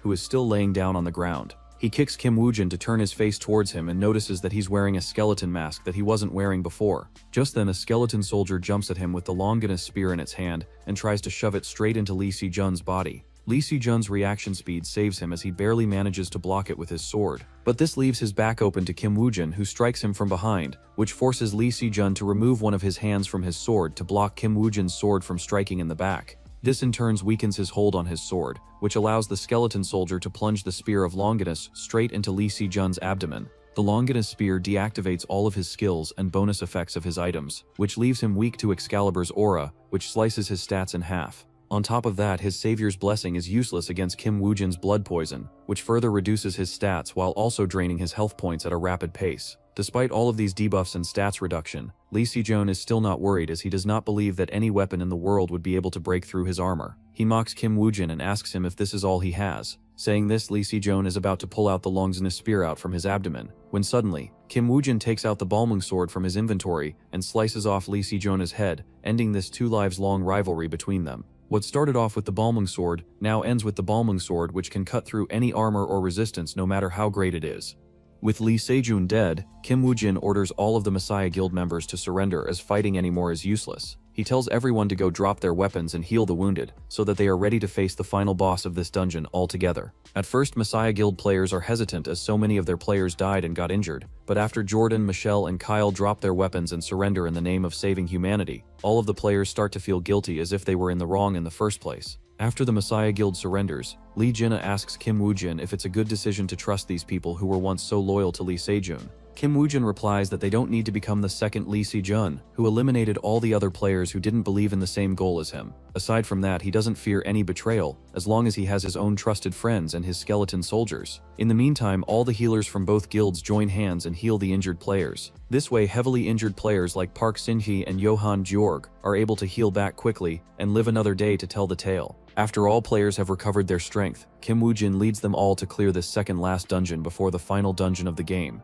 It takes them 2 months to clear the 8 floors A+ ranked dungeon, which is the longest Kim Woo-jin has spent in any dungeon yet in this life. After the dungeon is cleared, the public is excited to welcome their heroes, but they don't find Lee Se-jun anywhere. To explain the situation, Kim Woo-jin holds a press conference and announces to the world that Lee Se-jun died a heroic death, and before dying, he entrusted his will to him that in the future, he will take on a 9-floor dungeon on his behalf and make sure that the game is cleared. The public mourns Lee Se-jun's death as the hero, which is the best ending that Kim Woo-jin can give to a villain like him. Meanwhile, Park Sin-hee is standing behind the stage where Lee Se-jun finally asks her to spill the truth of what happened on that day 4 years ago. Fast forward to a few days later, Kim Woo-jin takes Lee Se-jun to eat as much meat as he wants to, as this is what he promised him, in exchange of drinking all of his blood on that day in the dungeon. While Lee Se-jun is happily eating his beef and pork, Oh Se-jun arrives and joins them in the fun as well. He asks Kim Woo-jin what he will do when the game is cleared, and that all the players will return to being normal citizens. Kim Woo-jin hasn't really thought much on that, but Oh Se-kwan has. He tells Kim Woo-jin that he plans to create an organization called Pandora, which will employ all the players who will become unemployed after the game ends.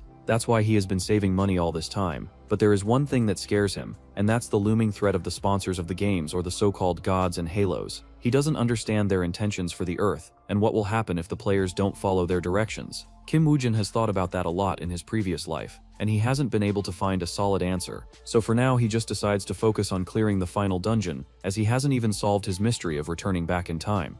As for the halos and the gods who are the mastermind behind this game, there are 6 of them. 4 of them are the most common. The The first is the Listener of all creation, which allows the players to contract with spirits and various creatures. The second is the Caretaker of the Fountain, which gives the players the option to cast magic and spells. The third is Undying Fighter, which gives the players tremendous strength and tenacity. The fourth is the Silent Hunter, which gives players exceptional agility and enhanced senses. Aside from these four, the two rare ones are the Executioner of the Holy Light, which gives the players absolute defense and offense, making them an all-rounder, and the Emissary of the Underworld, which gives players dark magic to summon the undead and use poisonous skills. The reason why Kim Woo-jin chose Emissary of the Underworld in this life was for a sole reason, and that was to take revenge on Lee Se-jin, who held the Executioner of the Holy Light's blessing. And now that Lee Se-jin is dead, Kim Woo-jin has only one goal left, and that's to end the game. Time passes by, and the day of the dungeon raid of the final dungeon keeps closing in. A few days before the dungeon raid, Park Sin-hee announces that she will be resigning as the head of the Hansun Group. The reason for her resignation is because of Lee Jisoo, who gives one last chance for earning her forgiveness, and that's to join the Pandora company that both of their fathers created to secure the future of the players after the game is finished. Park Sin-hee doesn't want to waste this opportunity to get back together with Lee Jisoo and make up for all of her mistakes. Finally, the day comes for the final dungeon raid, as all the greatest players in the world join hands with Kim Woo-jin to end this game and free the Earth. In a black car, Johan Georg is teasing Lee Gina for being nervous, which reminds Kim Woo-jin of his own state. Throughout this second life, he has never felt even a little bit nervous, even when he was facing Lee Gina's, as he already knew about everything that would happen. But this final dungeon is something that he knows nothing about, as even in his past life, he could only stand in front of its door before he was coldly murdered by Lee Se-jun and Park Sin-hyo. So this time he is both nervous and excited to see what's beyond that gate that he could never see past in his previous life. After entering the dungeon, Lee Jenna is looking around and realizes that it looks exactly like what Kim Woo-jin told him last time, when they were in the 8th floor dungeon. Lee Jaina was curious about how the final dungeon will look when compared to the previous dungeons. For the first time in his life, Kim Woo-jin was unable to answer him, as he only told him that he knows that the first floor of the dungeon is an endless cavern. Back to the present, Kim Woo-jin also sighs in relief as the dungeon is exactly how he remembers it to be in his previous life, which means that nothing has changed. Lee Jaina can notice that Kim Woo-jin is feeling a bit nervous, so he grabs his shoulder and tells him that everything will be alright. However, just then a notification pops out in front of everyone, which informs them that a system error has occurred and that the first floor clearance condition has been forcibly met. After this, the same notification appears for all the floors till the 8th floor, and afterwards a door appears in front of everyone that invites them to the 9th and the final floor. Even Kim Woo-jin, who has lived 2 lives, is shocked to see the system crashing due to an error and doesn't understand what's going on. He can only hope for the best that it's just how the final dungeon is supposed to be. He turns towards everyone and asks them to brace themselves as they will be entering the final floor very soon. Saying this, he opens the door and enters the 9th floor, which looks like a court of some emperor. However, the court looks rather unusual, as there is no sign of life in it. All the players can see are a few corpses of dead monsters, who look as if they were just slain by some creature. This frightens all the players, who slowly walk towards the front of the court, where they find a single man sitting on the throne with a monster corpse on his feet.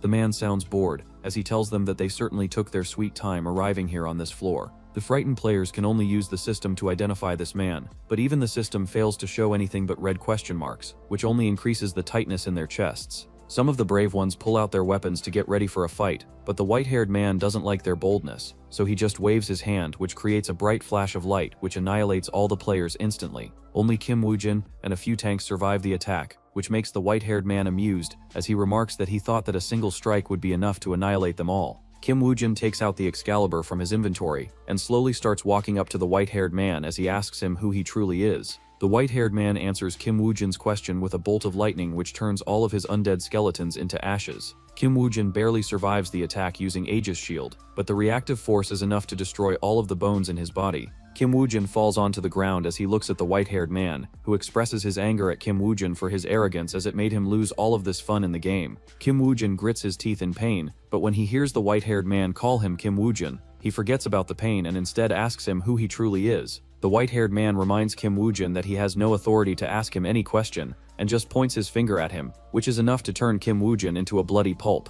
Kim Woo-jin is reluctant to die like this, especially after he has come so far away. But unfortunately, his consciousness starts to blur, and soon he receives the notification that player Kim Woo-jin has died. Kim Woo-jin thought that this was the end, but just then he receives another notification from the system that the game is starting, and this time Kim Woo-jin finds himself standing once again all alone in front of the white-haired man. The white-haired man asks Kim Woo-jin how it feels to be alive once again. He remarks that Kim Woo-jin must be used to it as he has already experienced this feeling of returning back in time once before. These few words answers all of Kim Woo-jin's questions, as he now understands that the man in front of him is a Halo, and he is not just any other Halo, but the Executioner of the Holy Light, who was the sponsor behind Lee Se-jun. The Executioner of the Holy Light is pissed at Kim Woo-jin because he killed Lee Se-jun and ruined all the fun for him, so that's why he wants to crush all hopes and dreams of Kim Woo-jin, so that he feels the true terror of the difference between mortals and gods. Kim Woo-jin doesn't know how many times he has been killed and revived, but he still doesn't give up, and instead keeps on looking for a chance, even if it's mere 0.1%.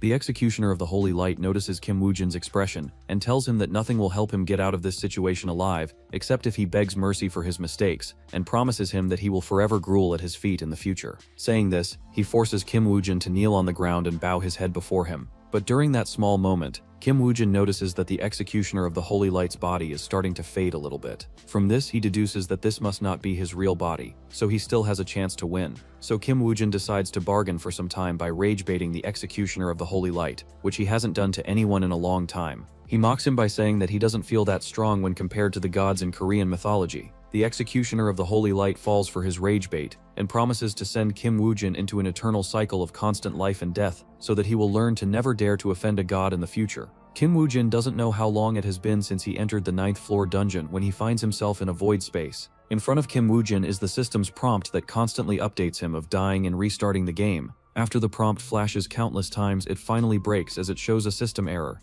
The prompt then expands into a door, out of which the emissary of the underworld appears, whom Kim Woo-jin has been waiting for all this time. The emissary of the underworld is surprised that Kim Woo-jin expected it to come, to which Kim Woo-jin replies that it must have been difficult for it to watch his sponsored player be bullied by another god. The emissary of the underworld is satisfied with Kim Woo-jin's mentality, so he gifts him with a special heart that gives Kim Woo-jin the strength to stand up against the Executioner of the Holy Light, or at least what exists of him in the final dungeon. Back in the dungeon, the Executioner of the Holy Light is still mad about Kim Woo-jin's taunts, so he is about to turn back the time, when suddenly he realizes that he can't turn it back anymore. He looks towards the hole that he created where Kim Woo-jin's body was laying. There is now a dust cloud rising from it. Soon, a fully intact Kim Woo-jin stands in front of him, and his aura, this time, is not any weaker than of his own. It doesn't take a genius to understand that Kim Woo-jin got help from his sponsor, especially since that aura is so sinister and dark. But despite this, the Executioner of the Holy Light isn't worried, as he does not believe that a mortal can stand up against a god like him.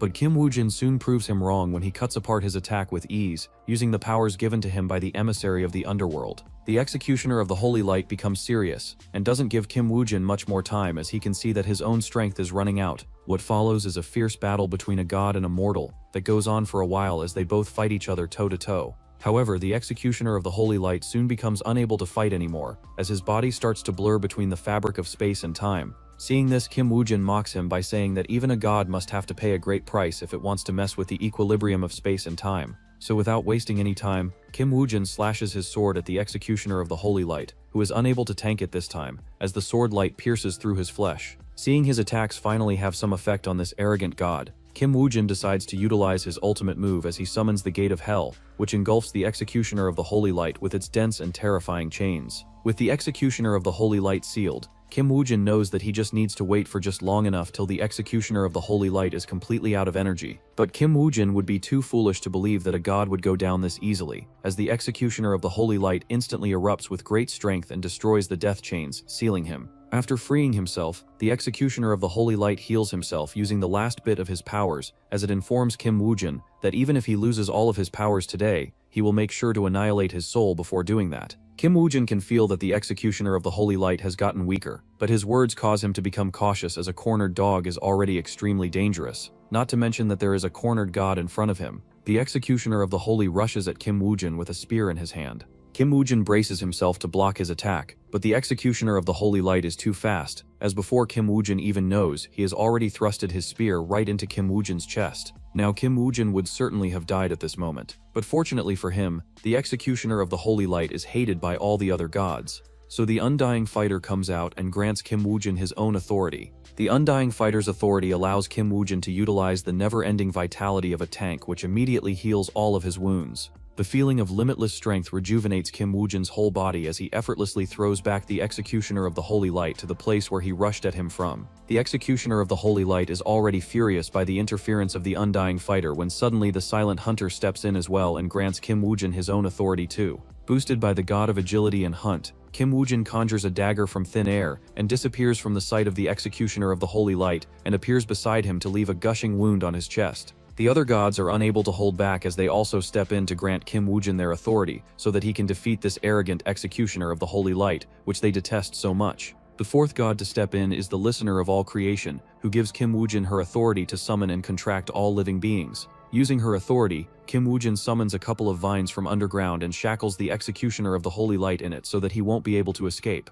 But the executioner of the holy light soon frees himself, but the small time gap was already enough for Kim Woojin to receive the fifth and the last blessing, which comes from the caretaker of the fountain of knowledge, who also grants him her authority. Using her authority, Kim Woojin creates a magic circle where he previously shackled the executioner of the holy light, and instantly activates it the moment that he frees himself. After so much abuse, the executioner of the holy light has no strength to fight Kim Woojin, so he just begs him to spare his life. Kim Woojin remembers that just a few moments ago, the executioner of the holy light was the one asking him to beg for mercy. Even though he has just defeated a god, Kim Woojin is not proud or happy as he asks the other gods to come out and deal with the executioner of the holy light on their own. Just then, a portal opens up, out of which comes out the undying fighter who apologizes to Kim Woojin for his previous life. Kim Woojin doesn't feel bad for the last life, as at least in his current life he was able to make up for a lot of his regrets. The undying fighter likes Kim Woojin a lot and asks him to never change. He then turns to the executioner of the holy light and grabs him by his neck and assures Kim Woojin that he will meet a harsh punishment.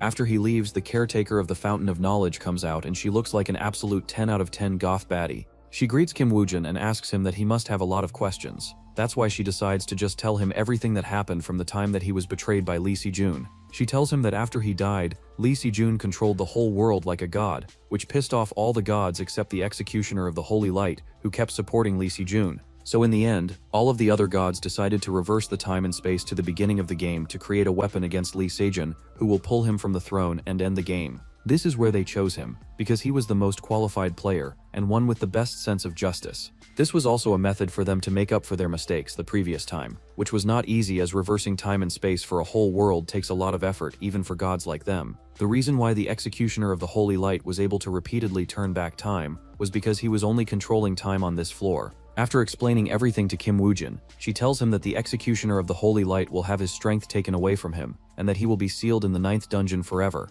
As for the Earth, she really doesn't care what will happen to it after the game ends, although she is curious to know if Kim Woojin would feel bad after losing his powers. Kim Woojin answers that he has already done everything that he wanted to, so he wants nothing to do with this game and system anymore. The caretaker of the Fountain of Knowledge laughs and bids farewell to him, but before leaving she decides to leave one last gift to Kim Woojin, and that's reviving all the players that died on the floor due to the executioner of the holy light. After she disappears, all the players are miraculously revived, but they are still on their guard as he looks around for that white-haired man. However, all they find is Kim Woojin standing in the middle with a slight smile on his face. Soon, all of them receive the notification that the game has ended, which means that the system, powers, and their equipment will all disappear as well. This also means that Kim Woojin's identity as Isaac Ivanov is also revealed, which brings the biggest shock to Park Young-won, who now realizes that he was played from the start. Before the players can leave the dungeon, Kim Woojin requests all of them to hide his identity and Lee Jina's identity from the world. He then turns to Francois and tells him to announce to the world that Isaac Ivanov and his Ebuska sacrificed their life to clear the dungeon and bring peace to the world.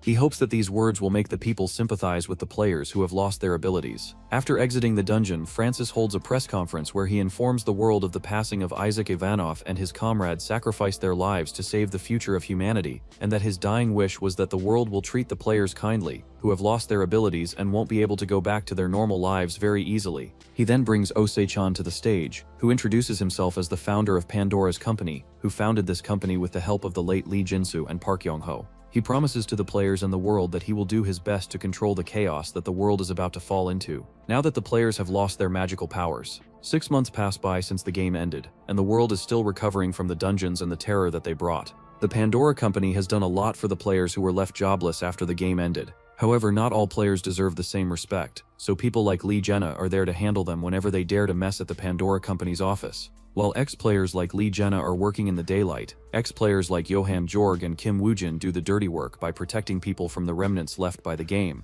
However, this work isn't really that easy, as some people keep on collecting the items that they have lost their effects in hopes that some of them might become useful once again later on. Kim Woojin and his team have been working without any rest, but this has caused the Pandora company to burn money like crazy. Since they are a charity organization, they have to give the ex-players a lot of money to survive, as not all of them are capable of employment. Fortunately, Kim Woojin has just the right solution to solve the money problem for them. The following day, Kim Woojin alongside Lee Jaina and Johan Jorg arrives at the Phoenix Corporation, where Park Yongwon has been printing money like crazy from all the donors who want to thank him for saving the world. Kim Woojin asks Park Yongwon for money, but he refuses to hand it over as he threatens Kim Woojin that it's not the game era where he could suppress him all alone just using his abilities. Saying this, he calls out his security team, feeling confident that Kim Woojin won't be able to do anything to him. However, Kim Woojin is a gigachad who can take on dozens of men even without superpowers. After beating some sense into Park Yongwon, Kim Woojin learns the location of his locker and takes out all the money and bonds. He then threatens Park Yongwon to donate all of this money to Pandora Company, or he might pay him another visit later on. After the money problem is over, Kim Woojin takes Lee Jaina out for dinner, as he promised to pay him back for his services. Lee Jaina enjoys a heartfelt meal for the first time, and this time, Kim Woojin doesn't run away before paying the bill. Meanwhile, Lee Jisoo is working in her office when Park Sinchai approaches her, as she tells her that she wants to have a talk with her. Park Sinchai tells Lee Jisoo that she still can't accept her forgiveness as the sins that she has committed are far too great. Lee Jisoo grabs her hand and tells her that she has done all of her best to earn her forgiveness, and even if she doesn't feel like it, then she should work more for the betterment of their future. Later, Osai-kan is in his office looking at the budget reports when he notices that Lee Jaina has put 20 million Korean won as a stipend for his food expenses. He immediately calls him into his office and asks him how he can eat so much food even though he doesn't even have his powers anymore. Poor Lee Jaina can only cut his budget, or Oh Sai-chan might really kick him out of the company if he continues to spend that much money on food. On the topic of powers, Oh Sai-chan feels that Kim Woojin is hiding something, so he calls Francois to ask him if he has felt the same. Unlike all the other ex-players, Kim Woojin is the most mysterious, as the other players don't even know how he defeated that being. Aside from that, he has been taking on all of these dangerous missions to capture the smuggler of game weapons, and has never suffered an injury or even a bruise. Francois doesn't really have any answer for his question, as Kim Woojin is an anomaly that he can never hope to understand. He just feels glad that Kim Woojin is a man with a sense of justice, so as long as he is working for the good, he doesn't mind if he has powers or not. Whether Kim Woojin truly has powers or not is only known by Johan Jorg, who arrives with Kim Woojin at a dark mansion hidden in the woods. According to their intel, a group of smugglers have been torturing ex-players and stealing game weapons from them. Kim Woojin asks Johan Jorg to cover him with open fire, while he himself goes all alone into the opponent's formation while just wearing a combat suit and equipped with a knife. After dealing with the armed guards outside, Kim Woojin opens the door and discovers the smugglers torturing EX players in small cells which contain both men and women. Kim Woojin is extremely angry, as he tells Johan Jorg to stand back as these cruel cowards don't deserve an easy death. Seeing Kim Woojin disappear and appear like a shadow while sliming out the smugglers, Johan Jorg is glad that he is his loyal follower and not an enemy. After eliminating all the smugglers, Kim Woojin's body radiates a terrifying aura which a normal human can't possibly ever have. So this answers Oh Se-chan's question as to whether Kim Woojin still has his abilities or not, but he will never truly know. This is also where the manhwa ends, and so that's all for today. If you enjoyed our video, give us a like and subscribe to our channel for more amazing content.